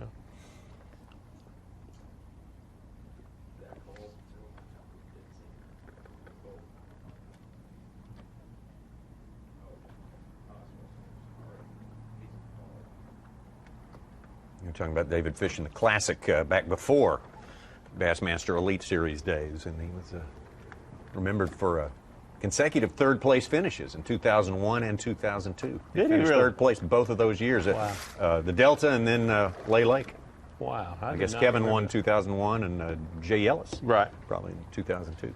I mean, you have a memory like No, I just looked it other. up. What are you talking about? I have the memory of a lab rat. That one did not cull for him. We just got word from the cameraman that didn't cull when they checked it. So, yeah, he doesn't have 22. He's got more than 22.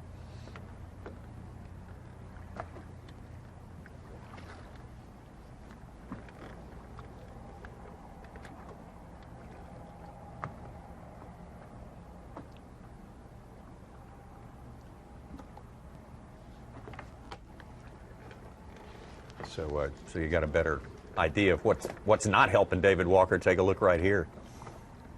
That size, not helping. Gives you a clue as to the kind of day he's having right here. Wow. And wait, I'm going in after that. There's a lot of guys out there right now that would love to have that fish. Oh, isn't that true? What's it like, Davey, staring at your last day of the year? It's not like school ending, is it? That's happy, sad, a little Happy. You know, if you're having a tough year, if you're having a tough year and a tough final tournament, you're ready to start over, get a clean slate. Get this season over with. Yep.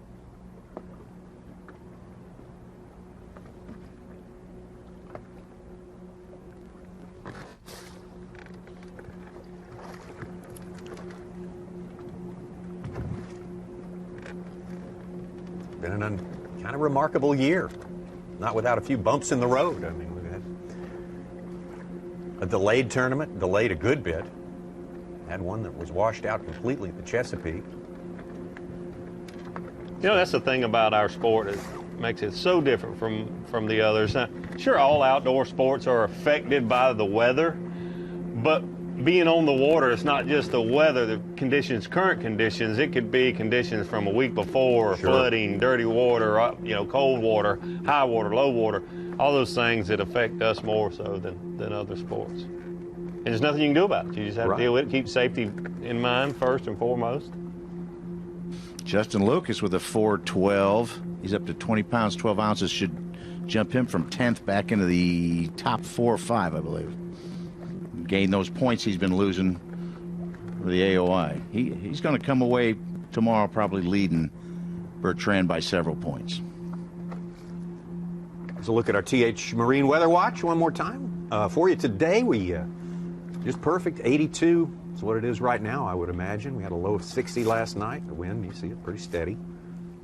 Looking at Under it, 10 miles an hour. it seemed like the wind projection was northeast. That same direction, blowing from kind of Ontario towards the dam, the northern off limits, every day at that 9 to 10. 11 predicted for tomorrow, and basically the same temperatures. Come on. Sunday, I think we'll have a little bit of a switch up there. We're supposed to have some rain on Sunday with higher temperatures. Got a little low clouds moving in from down south. I don't think that's going to deter those crowds at Waddington. I think they still hold the record for the biggest turnout. They do. A crowd ever on a Bassmaster Elite Series event. Waddington up here, you come up here, at least on the American side, we're not close to any population centers at all. Yet the crowds are just off the chain. It's unbelievable. I'll be honest with you, the first time we went there for our first event, I was in the tournament in the last 50 miles. my GPS going to Waddington, I was like, there will be nobody. There's nobody going to come to this weigh-in.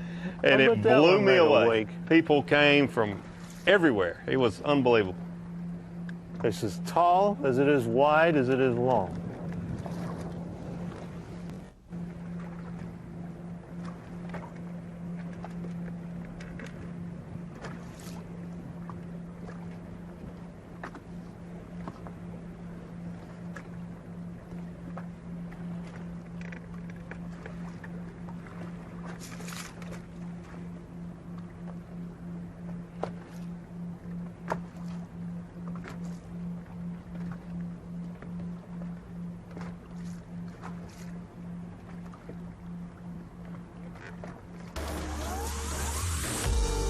Don't forget, coming up right after our live broadcast is done in about an hour's time, a little less than an hour's time.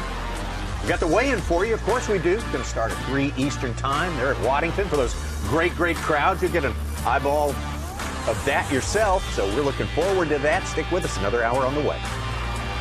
Live coverage of the Hook Bassmaster Elite at St. Lawrence River, presented by Black Velvet, will return after this short break. 239 days on the water.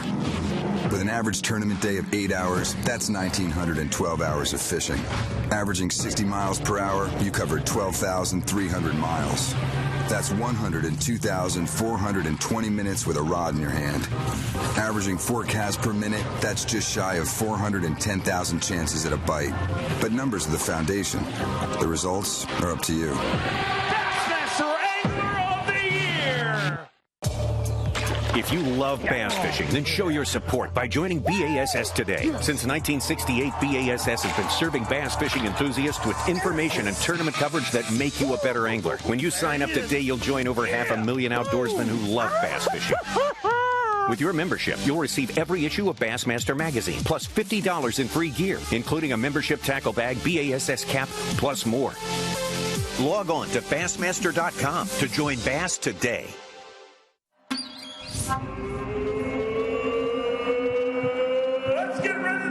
This is it. Your name gets stamped on that trophy. This is the tournament that you work all year to be at. You throw all your chips in the basket here and you go for the win here. It's a winner-take-all event. The Bassmaster Classic is definitely the pinnacle of our sport. Looking for 914. 8 pounds, 11 ounces.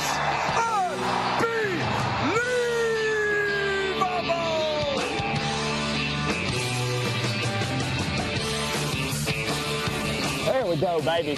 Yes!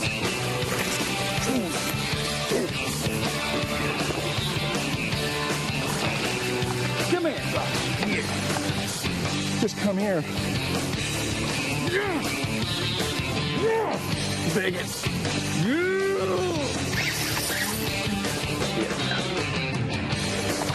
There we go. Ah!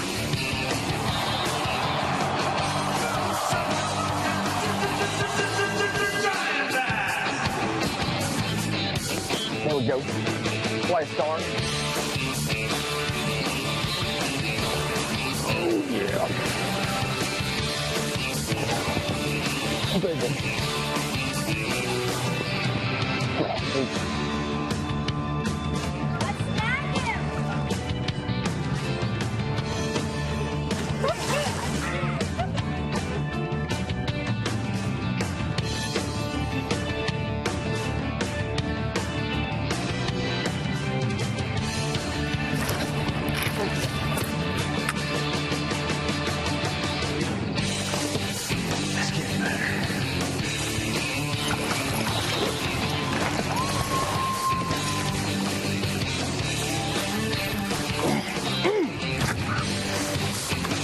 What'd I tell you? Need to be fished off.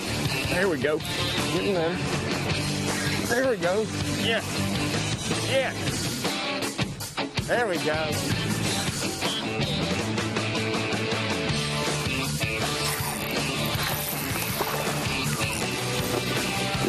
There we go.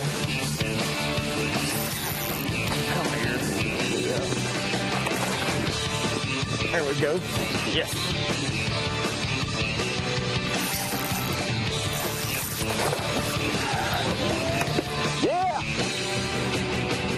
go.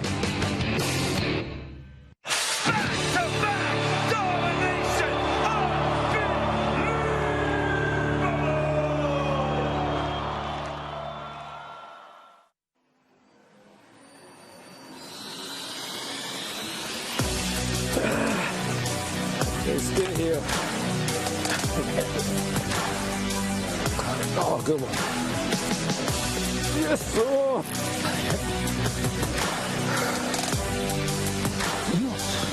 That is a big. Yes, sir. Yes, sir. Yes! Takahiro Omori once again tastes Elite Series glory.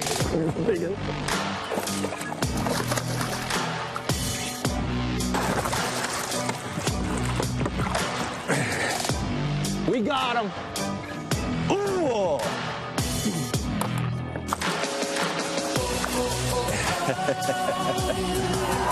And Kennedy becomes the only man alive with 25.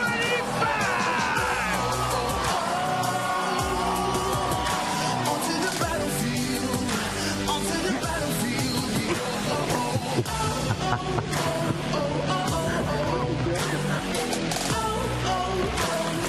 That's how you start day 4.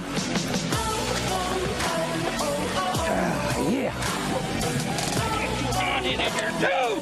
Boom, shakalaka, giant bass. Got you, baby. Finally.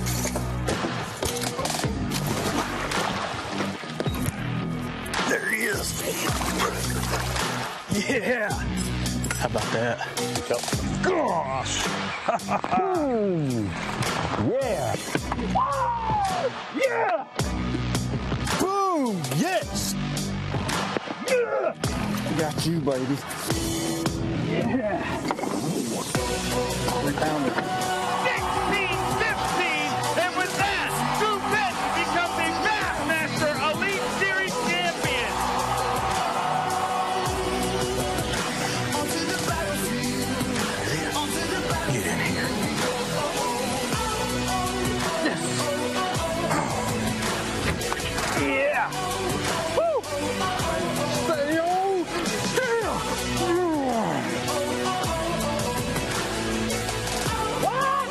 What? What you want, baby? Woo! It's him. Yes. 7 pounds, 5 ounces. Hackney has done it.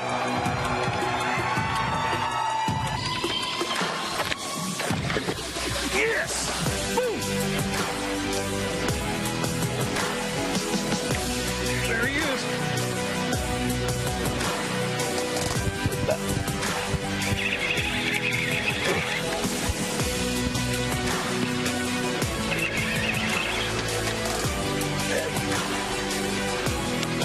And Ace Monroe becomes a 5-time Bassmaster winner. Boom, baby. Yeah. Look at that pig. God, clean. Boom.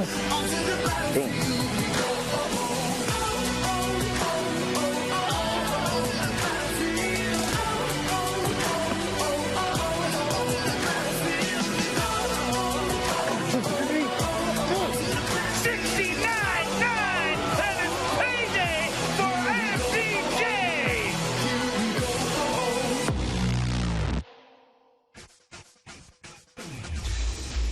Bass Live is being brought to you by Bully Dog. Bassmaster Live, we've got less than an hour of fishing to bring you. Some of our anglers have just about an hour of fishing left. Some, like David Walker among our Raffle of 4 Live, have until 4 o'clock Eastern Time. So he's got closer to a couple of hours of fishing time left, and he's already done the majority of the work he needs to do for today. So he's in good shape. We're also been following our leader after day 1, Matt Lee, catching almost 28 pounds on day number 1. Starting the day in 3rd place is Louisiana's Tyler Carrier. A little bit slower is it going for him today. Started in 3rd place, and we've got him right at 35 pounds and 8 ounces unofficially right now. Also, who's retiring? Well, it's Morizo Shimizu, and we figured the numbers tell us it's probably going to be his last day in the Bassmaster Elite Series. So good to be able to spend a little time with him. He says never give up on top there, but he's not giving up. And I never say never when I look at these guys who retire. I think, you know, there's an even money. They're all some of them are coming back. I think so. One way or another. Yeah. Yep. You never know, but hopefully we'll be seeing more of Morizo through the years, whether it's on the Elite Series trail or, you know, in one form or fashion. Yeah, he'd be really good. I've got a lot of friends here in the United States, and of course hundreds of thousands of followers in Japan for sure. Oh yeah, he's the king of bass fishing in Japan. That's for sure. Still makes his home there in Osaka. Let's go down to Morizo right now and take a look at what he's been doing today. We're waiting for him to catch Big Mama today. He's caught a few good keepers, I will say that. Sure would love to see him catch a big old tank before he hangs her up today. Would be nice. Be nice to see him catch one more Big Mama.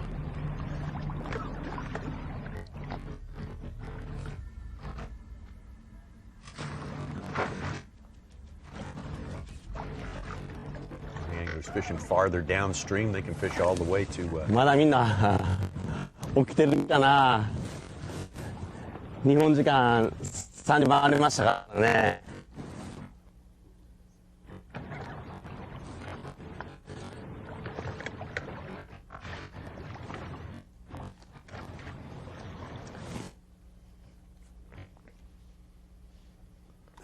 Spotty coverage, but Morizo's had a couple of chances to talk to Japanese fans today in Japanese, and that's pretty neat. Time 3 right now.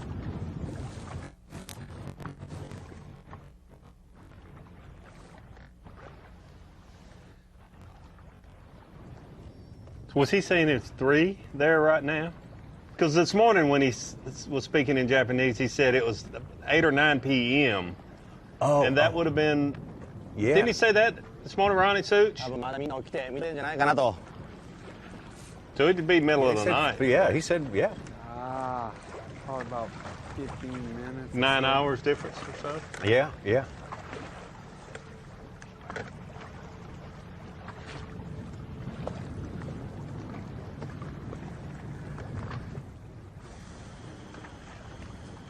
Big bites today.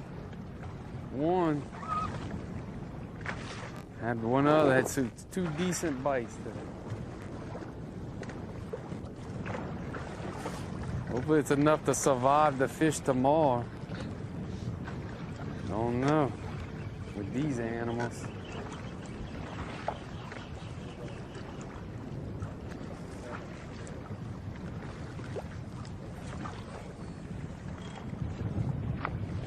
Info from the truck. 3:12 in Japan right now. That's what I thought he was saying. That's what he was saying. Okay. In the morning. Okay. I have no idea.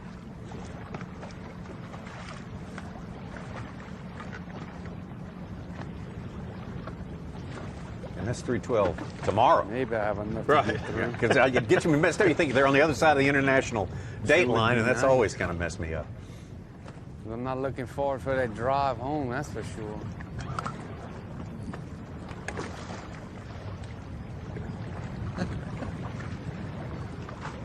Stay focused. Stay Anglers focused. and their driving there. My wife would let me. I don't think that would fly though with her.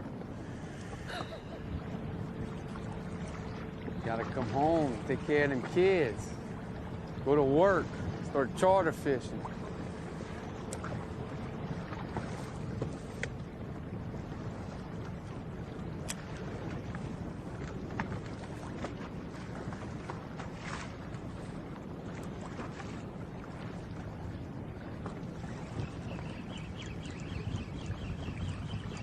That boat went fast. Look how far down he is.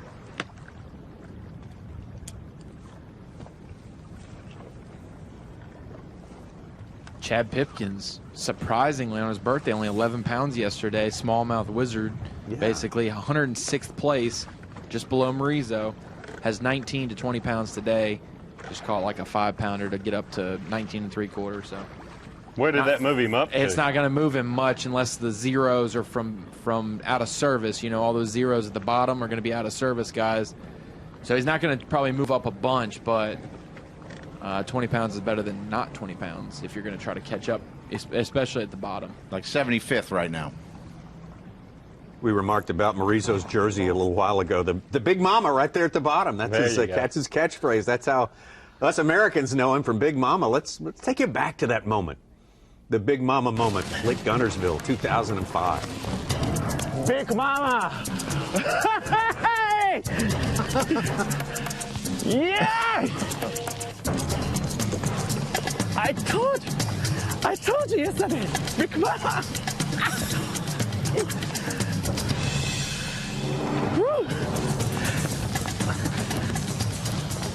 Oh.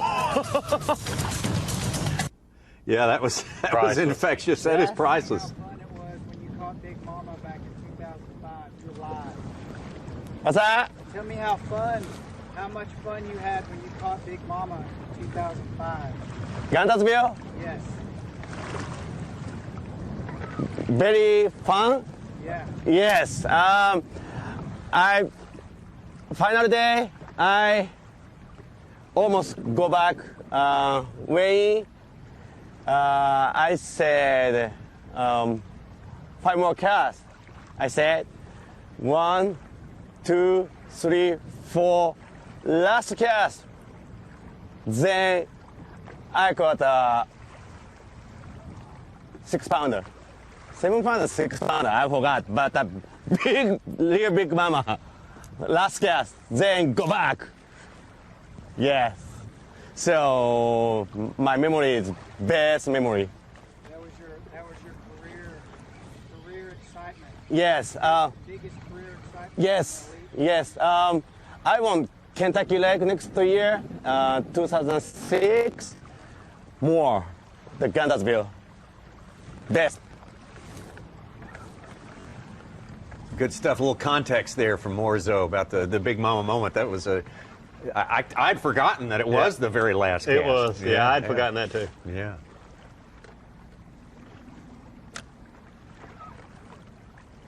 And he counted it down to 5. I try the last cast trick on those fish a lot of times, and then I'll have like 7 last cast. But he counted it down, 5, 4, 3, 2, 1, last cast, and caught it.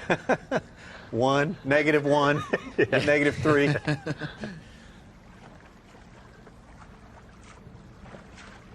Oh, did I say last cast? I mean, this was the last cast. Yeah.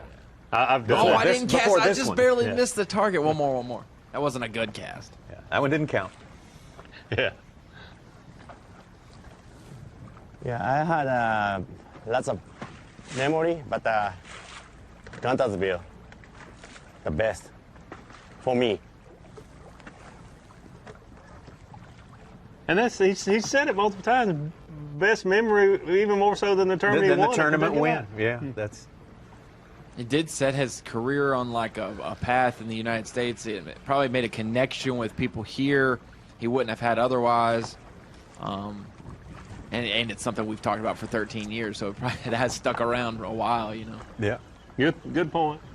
We don't talk about his win at Kentucky Lake nearly as often as we talk about him Big Mama. Yeah. And he beat out Kevin Worth, Skeet Reese. That was when Skeet was pregnant with, or no, he wasn't pregnant, but his wife was pregnant with like their first child or something. That was a memorable moment when we go back and think about Skeet being pregnant, right? Yeah. Glad we got that straightened out. Yeah. I mean, we've never seen him in a picture with a red dress on. That's all I'm saying. That is true, but nobody can rock it quite like I did in South Dakota. Yeah. I didn't know they did direct flights from Little Rock to Pier, but oh yeah, I now know that. Best kept secret in town. Yeah, that's probably my best Bassmaster memory for me. My English okay? Really? Really? We have to pass on to Dave Mercer that we asked someone, I guess. Someone in the boat there, they asked him who's he going to miss, and he said Dave Mercer and Trip Weldon. And Trip Weldon was his English teacher. I heard. Yeah. Roll Tide. Yeah, that's what he taught him. Roll Tide. Yeah. I love New York as well. That one is beloved in this region of the country.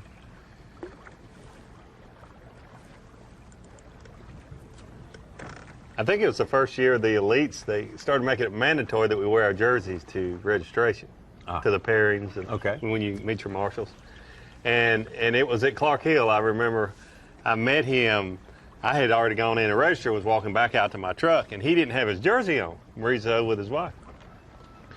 And I said, Morizo, you need your jersey. And he went, ha, ha, ha, ha, ha. And I said, no, Trip requires you to wear your jersey now. You need your jersey. Ha, ha, ha, ha. So the third time I told him, he laughed at me again. I'm like, okay, I guess Trip will tell you, your English teacher will figure it out. Hand signals. That's where the English lesson started, I guess. Yes, louder. Yeah. Jersey, you. He said, ha, ha, ha, what you don't know is I have a pass. Yeah. I can pretend to not know.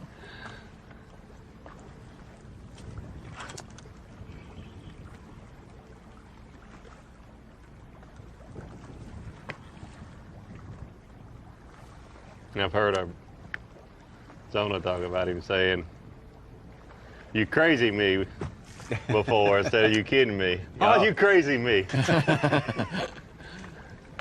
a lot better than my Japanese, by the way. Oh, well, it just beats my Japanese 9 ways of Sunday.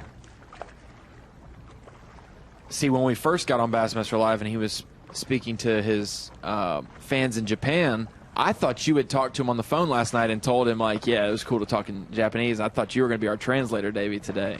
It is pretty similar to the South Carolina dialect they have there, yeah. Sure. We can communicate. That low country dialect. We can communicate.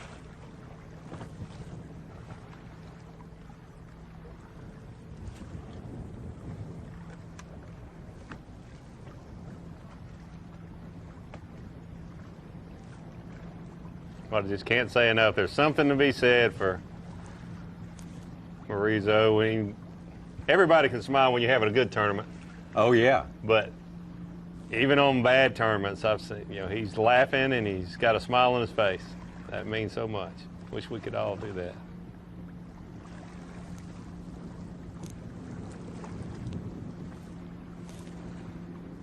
I really wish we could maybe document his, like, a normal week.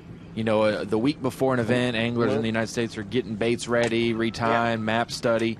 But him, like, flying from Japan back here, getting his truck from the airport, that whole process, bringing rods and rod tubes, and we know how big of an issue that is at times.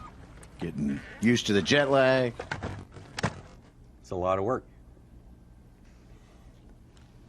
Morizo obviously going to make a little move right there, so we're going to break away for just a moment. And maybe I mentioned I wanted to tell Dave Mercer exactly what Morizo said about him. So maybe if we got Dave on the phone, we're going to Triton on the line with Dave Mercer. Has he been dialed up yet? Dave, can you hear me? I can hear you loud and clear. Just wanted to pass along something to you, Dave. We were asking Morizo, what's he going to miss? Who's he going to miss when he's not with the Elite Series anymore? And he singled out you and Trip Weldon as two guys he's going to miss a whole lot. I thought that'd make you feel good. Well, that does make me feel good. And you know what? I'm going to miss him because Davey nailed it. I mean, his personality is infectious, and it's truly, it's amazing what he's done in the sport, and you talk about guys, we get so stuck talking about guys like KVD's records and stuff like that, but you're talking about a guy who used what many would look at as a disadvantage, an obvious language barrier, and overcame it, and is always a fan favorite at all of our weigh-ins. Yeah, I'm sure you sort of, there are parts of the weigh-in you see as tedious, but always, I'm sure you kind of brighten up a little bit when you get Morizo up there. Yeah, I mean, the best story about Morizo, I'll tell you real quick, guys, is I guess I'd been on the Elite Series, a year, 2 years working, and Sego said to me, Sego, who we all know, the great photographer, very close to Morizo, he said to me, you can talk to Morizo about things more than Big Mama. And I said, oh, okay. I said, but it seems like it always goes back there, Sego. And he's like, no, you talk to him today about things more than Big Mama. So, I mean, I wanted to start with a softball question, right? I mean, I'm going to listen to Sego. He rolls up there, and I said, Morizo, Good day. Do you think you'll catch him tomorrow? And he just looked at me, puzzled for a few seconds, and then started laughing and said, "Big Mama." I saw you go back and confront Sago after. I guess that's what that was about. What that was all about. That was good. Hey, you got a big weigh-in coming out. This is probably not the. I was telling Davey Height that this is probably not the weigh-in you look the most forward to during the course of a year, because it's kind of bittersweet, right? It's a tough one always. You got a lot of guys that we won't see again on the Elite Series. We won't see, until next year. But it's kind of the final straw. I mean, you've always got those guys who get on a bad season or a bad roll, and you can always say, well, you'll get them at the next one. Not much to say here, obviously, but I will be honest. I think this is going to be a little easier. I mean, you're going to have guys crossing the stage that weigh 18 pounds and get eliminated. And, I mean, I don't care who you are. They're having fun out there. Yeah, 18 pounds beats 3 pounds any day of the week. And we talk about the great crowds. We haven't said enough about the great crowds at Waddington. They set I guess they still hold the record. And yet when you drive, when you drive up there, you're driving there, you say, at least on the American side, there's no big population centers anywhere. Where do these people come from? Some of them come from Canada, I guess, right, Dave? All over the place. I literally, moments ago, before we got on the phone, I talked to a guy that traveled 8 hours. He said he was planning on coming to the Chesapeake event, and then when that got canceled, he came here. And that's, that's something I never forget, guys. It is so cool, the fishing fans and how far they travel to come for these events. So, it's easy to get downtrodden and saying, it's a sad day for some guys, but it's amazing that this amount of people show up to watch, a bunch of middle-aged guys in funny shirts with matching shoes hold a fish when you really think about it. It is. That's true. So, Dave, I've got to change it up just a little bit. The crowds are incredible there, but it's been on my mind watching these fishermen. We see a Matt Lee. Obviously, David Walker's worked out for him and Brandon Lester. But we saw some guys that didn't catch him as well today as I anticipated because it was so easy for them yesterday. I talked to quite a few of them. And the gobies obviously have changed these fisheries, the size of these fish. And I mentioned it to Zona when we had him on, but as much knowledge as you have up there, more so than any of us, What's the deal with, do these fish move around as much, or when you catch a few 4 and 5 pounders off an area, do you have to find a different area? What's your take on the gobies and the movement of these fish, or the lack thereof? Well, first of all, guys, I didn't hear Zona's interview, so I hope I don't step on anything he said. But the one I'm going to pull from a lot of knowledge I have on these gobies, and where I got it from is underwater footage. I mean, we have literally hours and hours of underwater footage that's never made TV, because on the show you just show little snippets, but I sit and watch this, and I think, number one, what we're seeing here is, there was 52 20-pound bags weighed in yesterday. If people wonder where the fish have moved, they moved into a live release boat and were released at an undisclosed location, a lot of them. But we're also seeing outside of pressure, I do think the fish move, but they don't move like they used to. Pre-Goby, fish would move an incredible distance. If you can imagine these fish, they live an incredibly sedentary lifestyle, although they live in a river that never stops moving. What I've seen is basically when they move up and they want to eat those gobies, when I mean move up, there'll be times when we're graphing and you can't see anything. It looks like it is totally void of fish. And then you put an underwater camera down there and you start looking, and all of a sudden you start seeing the fish. Basically what they do is they move off of the area where the gobies are sitting, not too far. I'm talking 20, 30, 40 feet sometimes, and they anchor kind of behind a rock. When they're not eating, they're just sitting behind those rocks, and they sit down low, and the key is to get, when they move out and they start munching, they're going to eat. They eat every single day, if you ask me. It's just a timing thing.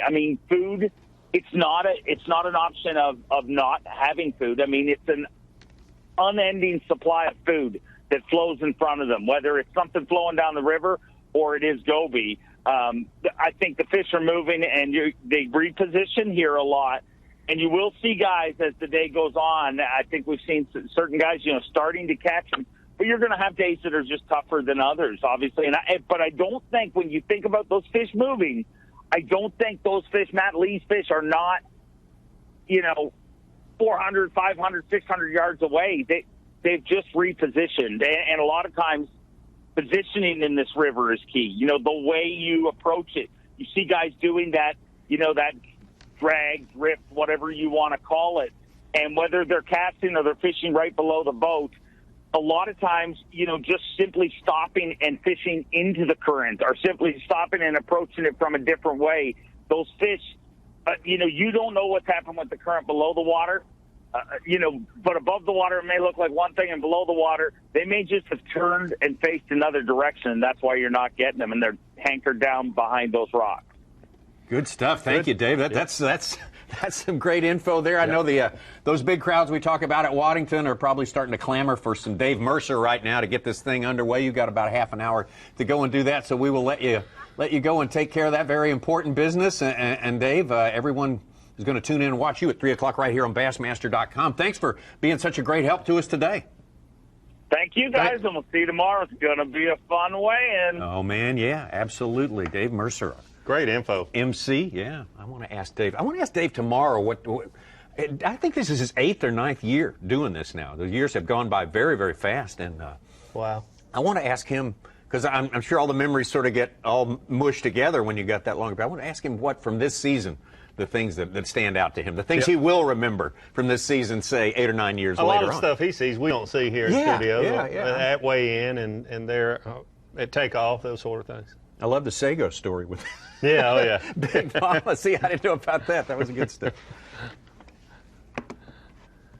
Oh, Dave Walker, he's got a long time to fish. He doesn't have to be in until 4 Eastern time. And, man, I tell you what, he has done some good work already today. He couldn't be blamed if he just sort of laid off of him a little bit, because this is what his day has been like as we look at our powerful replay of the day. I still can't get enough of seeing that one particular fish there. Look how wide that fish is.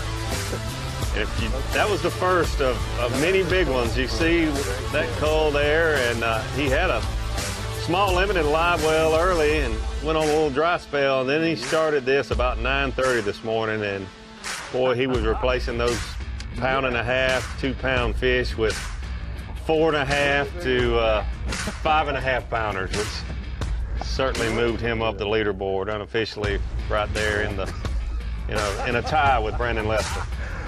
Certainly the highest, best performance by someone who went top 3 yesterday. That is Dave Walker today, and looking for all the world like he might be the leader when it's over today. But it's not over for today. We got more to come on Bassmaster Live.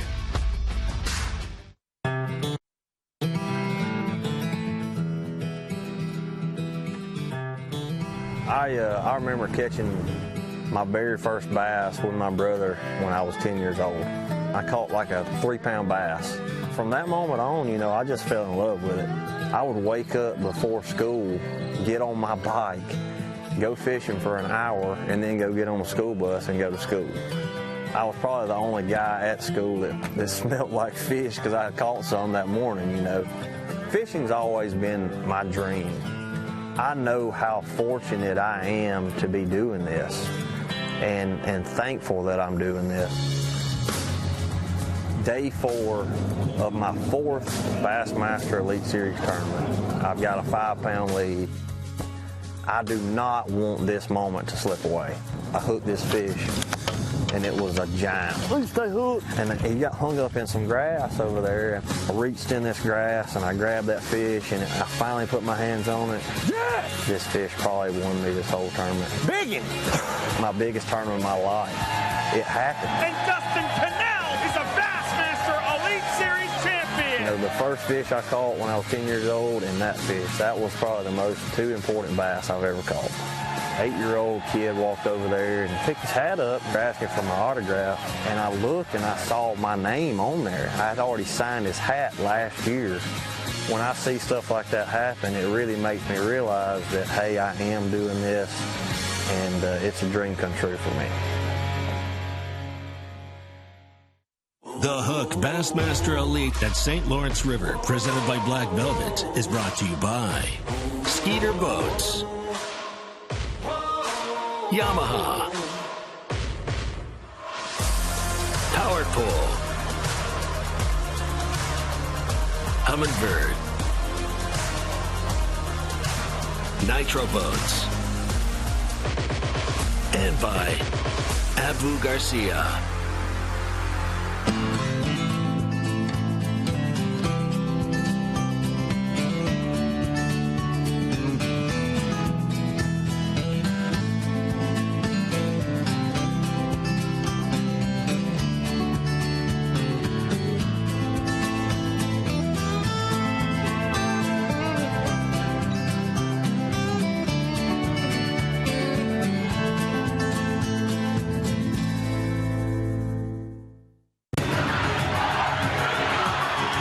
You know, this place is just such a phenomenal fishery. It's one of the greatest places we get to go.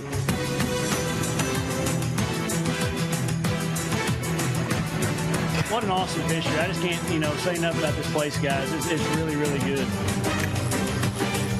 Oh, yeah. New York could easily be a second home to me. Come on, let me get you. Now you're ready.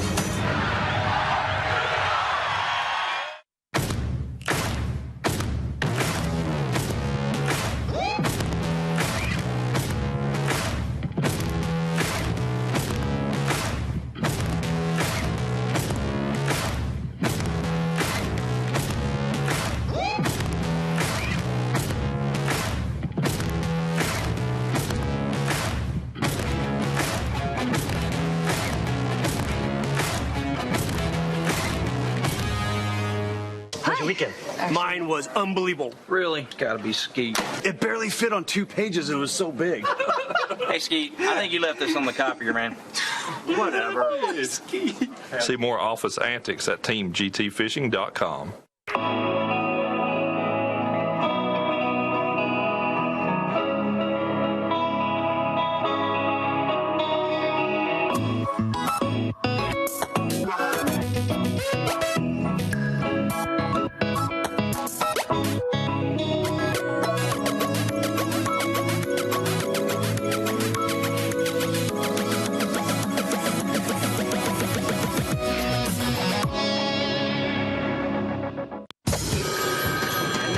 We need next quarter so Yeah? Stop working right now! Look outside.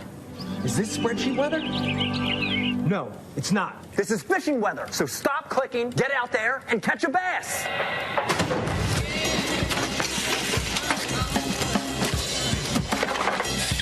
Stop what you're doing and start fishing Rapala ripstop.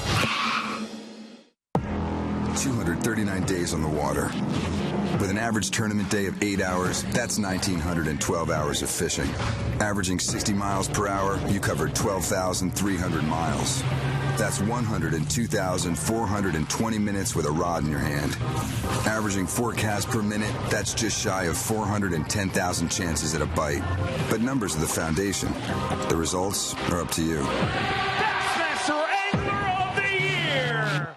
Fishing just got easier, and it didn't cost you a thing. Free feature upgrades from Lowrance. Fish Reveal delivers the best of chirp sonar and downscan imaging, all on one screen, and it's going to help you find more fish. High visibility color sonar take high contrast imaging to a whole new level.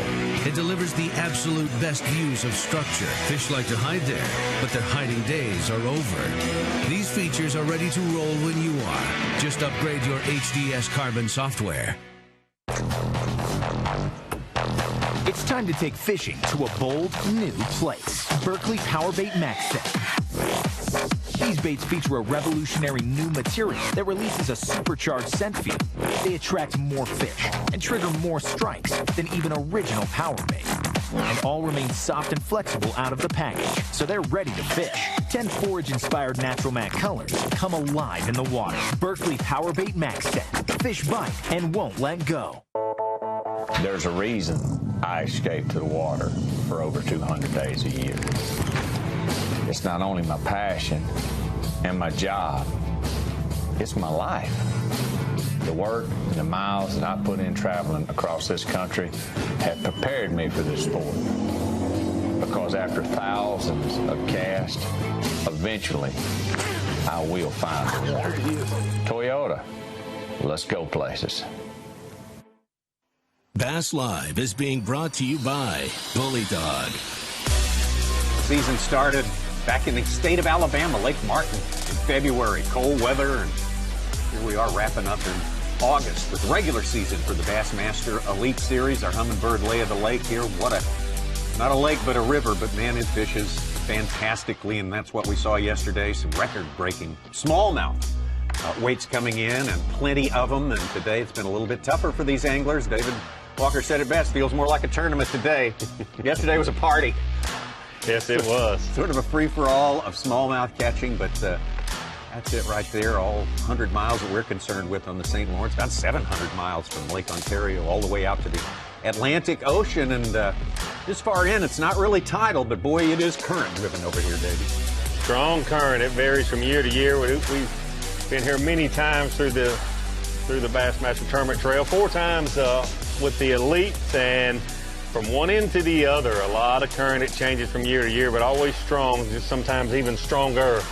This basically 100-mile stretch that these anglers have on the St. Lawrence from basically the mouth of Lake Ontario up northeast about 100 miles. And see fishermen from one end to the other. I'd be willing to bet Brandon Polinick, along with a few others, are right down there, right close to the mouth of Lake Ontario. And we see David Walker. He's not very far below takeoff. Morizo above takeoff there. So the great thing about it, a 100-mile stretch and good fishing, as you see here on Humminbird Lay of the Lake, from one end to the other. David Walker being in the right place at the right time this morning, about mid-morning for sure. It's going to be our big bass fishery of the year for certain. And you think about bass fishing, the Bassmasters and states, you think of Alabama and Texas and Florida and places like that. New York is an awesome state for bass fishing. We got this place, the St. Lawrence. You think about Champlain. You think about Oneida. Cayuga. You think about Lake Ontario. Oh, my goodness, it's as good as any state in the world. Just last week, I drove up to Lake Champlain, in New York, and spent 3 or 4 days fishing. It's one of my favorite places to be. We heard a fair amount of anglers on the stage yesterday mention buying a piece of property up there. Now, I think I'll just rent for a few weeks during the summertime and go there about January, February. I don't know if I want to be checking the pipes as they're freezing up. No. Great place to be. And the people, I have to mention that. The people are as warm and friendly as anywhere you're going to ever go. And you talk about a state where people are into hunting and fishing. Yep. People down south don't realize New York is like huge outdoor. Exactly. State. All outdoor pursuits. Farmland, pasture land, once you're up there in this area, northern New York, it's absolutely incredible.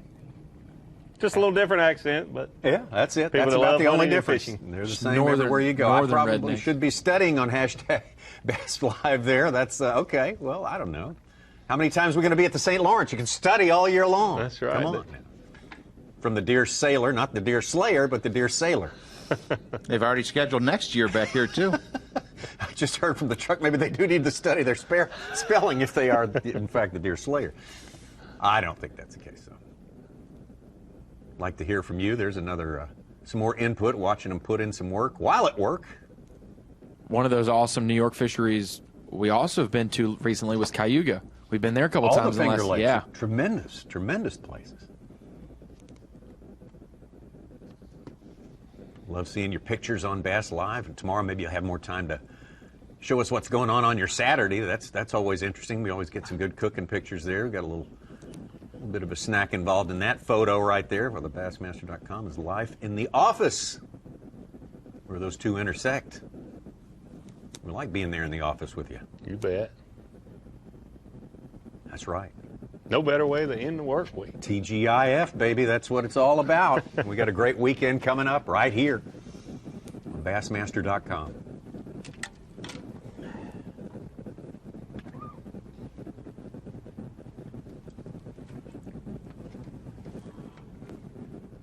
Great fishing, David.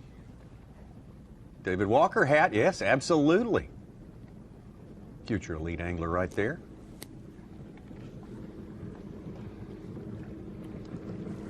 Pretty special there.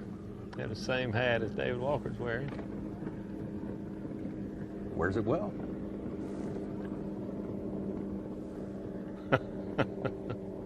Watching David Walker get 6-pound smallies.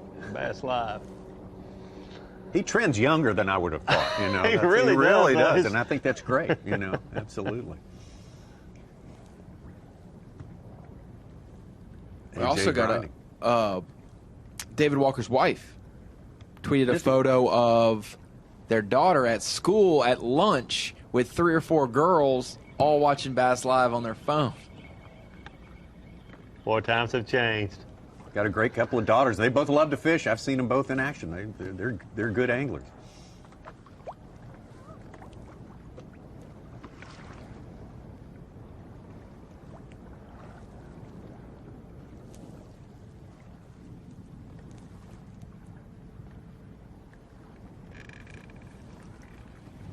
Walker's hooked up.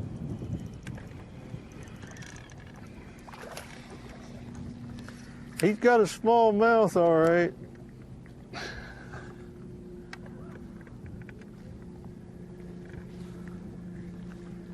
Better not put that one in his live well. No, that'd be one of his fish would get bigger instantly. Yeah.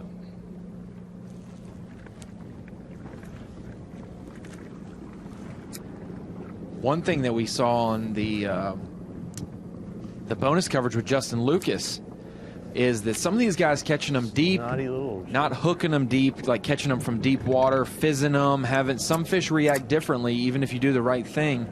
Some of these guys might get trapped with some fish and really just not be able to cull up later in the day because they can't cull a dead fish or one that passes away in their possession. They could be sitting there at noon with 2 or 3 hours and they can't really cull because their smallest one dies, or you're just going to be burning fish that you could use tomorrow. Yeah. That's a good point. That's why I like those fin weights a little better. Even some people that are trained, biologists. The fizzing sometimes, I don't know if the fish, the shock or what it might be, but you'll have a fish die. Those fin weights seem to be a little better option in my opinion.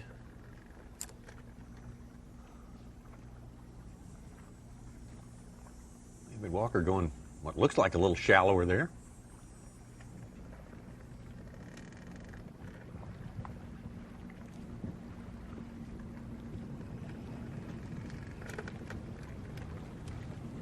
I'm just going to move over.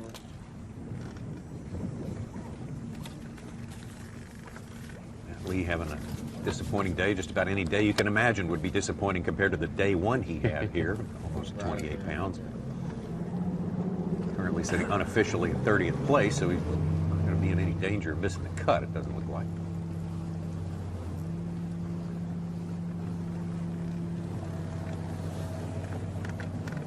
That cut line's around 35 pounds right now, it says on Bass Track, but there are a dozen guys with 0 on Bass Track that all had 16 plus pounds, most of them with 17 to 18 plus pounds that have zeros today.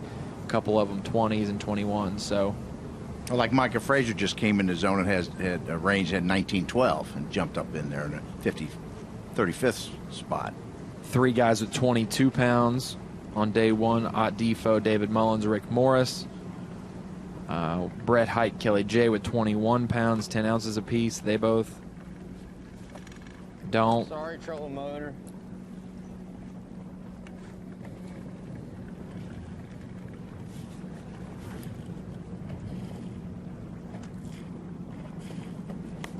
As they stand now, Justin Lucas is going to be 8 points ahead of Josh Bertrand in the AOI race starting tomorrow, 713 to 705. Wow. As it stands now, this could be, 1 point here or there. There goes Matt Lee.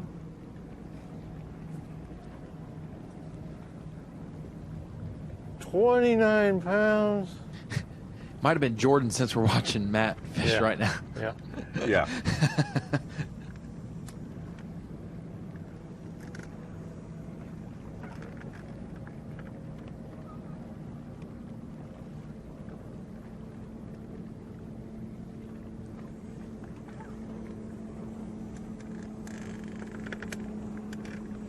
Do we know what time Morizo checks in? He was like boat 4 today, I think, from the pairings I saw, so he should be first flight. He'll be in at 3 o'clock, which he's just north of takeoff. Yeah. Just a couple miles. He's got, or not even a couple miles. So Probably. just a few more minutes. God, it's like 80 degrees Like right here. 10.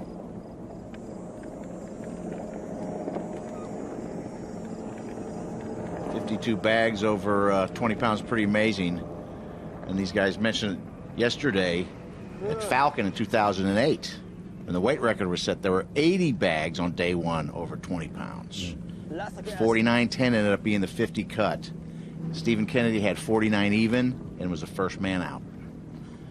And in Clear Lake, he was 53rd, the 53rd and last to have 20 pounds on day one.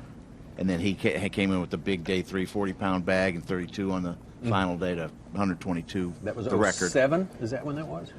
The Falcon was. No, Falcon was later. later. Clear Lake was. I think Clear Lake was before. I think it was 4,000. Yeah. They feel bigger than Gobies. The year before, I think it was 07. Yeah. It's not a good sign. That was when you saw that big one that Swindle caught. Remember on that rock wall? That's one he said he saw and lost, and he caught it the next day. That's what they are. Those two, and then there was a Gunnersville tournament. Then I think it took 43 to make the 50 cut. Those are the only three tournaments, to my knowledge, that it's over 20 pounds a day to make that 50 cut. Too is they're all the Century Club lakes as well. There's so many. Santee might be in there too. I'm not sure.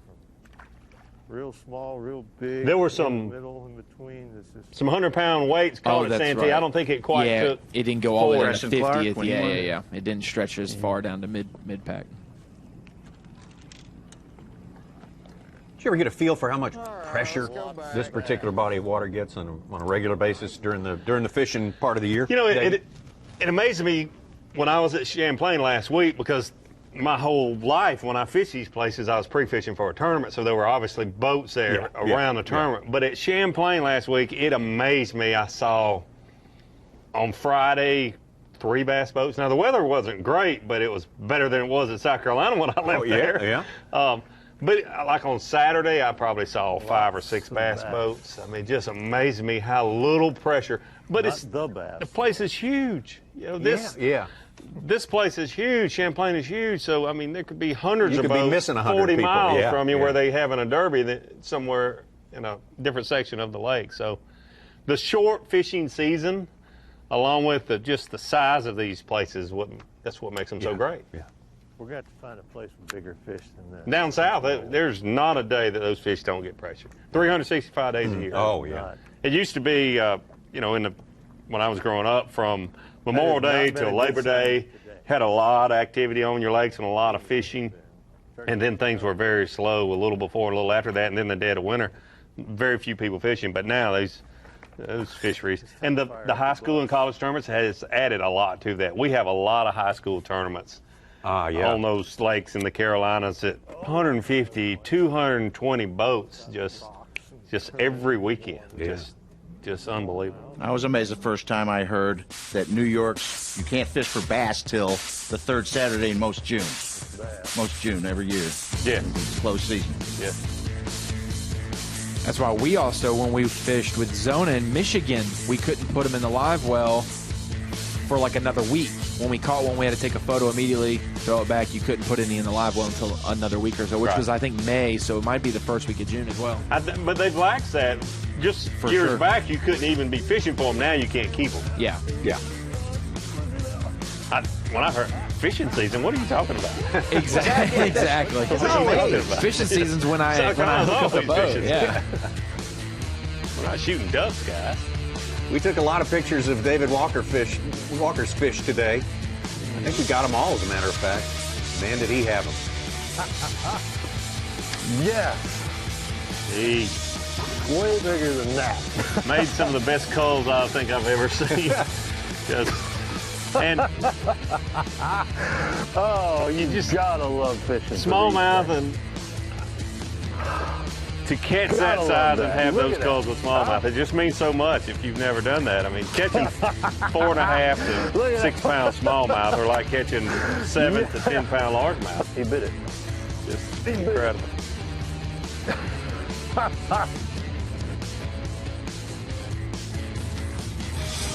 Look at Matt Lee's day. Remember, Matt Lee set the record for 5 smallmouth on the Bassmaster Elite Series yesterday.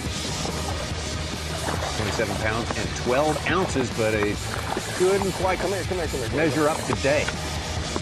Although that's a good one. That is a good one. It's a good sign. Had a slow start. That was the highlight of his morning, and then it's turned into quite a few of these. And then about 9 o'clock, he just couldn't get any bite for several hours. He had to go shallow, as you see here, throwing a spy-bait to finish out his limit, and caught his fish yesterday out there deep. He told us this morning he fished about 35 feet deep. So I'm sure he's scratching his head about now, just like we are, how things change so much for him. You can't expect to go out and catch 27 pounds every day, but boy, he had a tough time just getting some 3.5 to 4 pound fish bite today, let alone those 5 and 6. But he did recover well enough. He'll be able to go back out tomorrow and hopefully have another good day like he did on day one, and get right back in there and be in our top 12 for Sunday. Work himself into the top 12, and who knows what's going to happen on the final day here. Got some rain, maybe a little bit of different conditions. It might shake things up a little bit. Tyler Carrier, Louisiana, having his best event of the year by far. Well, we thought this morning was going to be lights out again, just like yesterday morning with him. He put that 5-pounder in the boat early this morning, and then he's catching a few more numbers of fish than Matt Lee, but he just ran into a wall, and I hate to say this, but a wall of 3-pounders. He was catching 3-pounders, and he's talking about how many he was seeing on his graph, but unfortunately in this tournament, you've got to catch those 4s, 5s, and even 6s to move up. Those 3-pounders just will not cut it here. This lake's so good. This river is so good.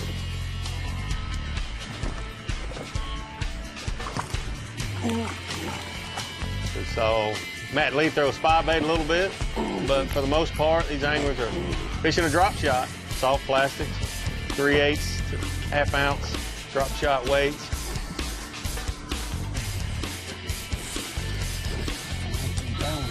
Shallow water opportunities last year when we were here. That because of rising water. Now the water's down, taking away a lot of that shallow productive area that they were exploiting last year. So you guys checking in here. Well, we try. Saw Morizo pull the patrol motor for maybe the last time. That's what it is. Hopefully we can had opportunities. hear him.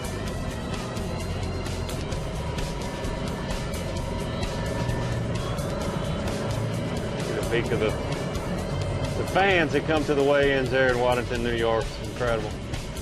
Oh, and they have got a setup there. It's like a county fair there. It is. They have got music tents and food tents and everything. Ice cream, couple of 3 ice cream trucks, man. It's a sight. Impressive fireworks show on Saturday night also. Here we go. Tell me about your feelings. So, feeling happy now, sad now. I have a good career, Bassmaster. So I had a good time. Everybody know my name in US, so not Japan. So I'm very happy. So thank you very much. Thank you, Morizo. Thousands of viewers from Japan watching today, so that's a good thing. That's great. Everybody paying some tribute to the man who's been part of the culture here on the Bassmaster Elite Series for sure, Morizo Shimizu. Winner at Kentucky Lake. Author of the Big Mama phenomenon.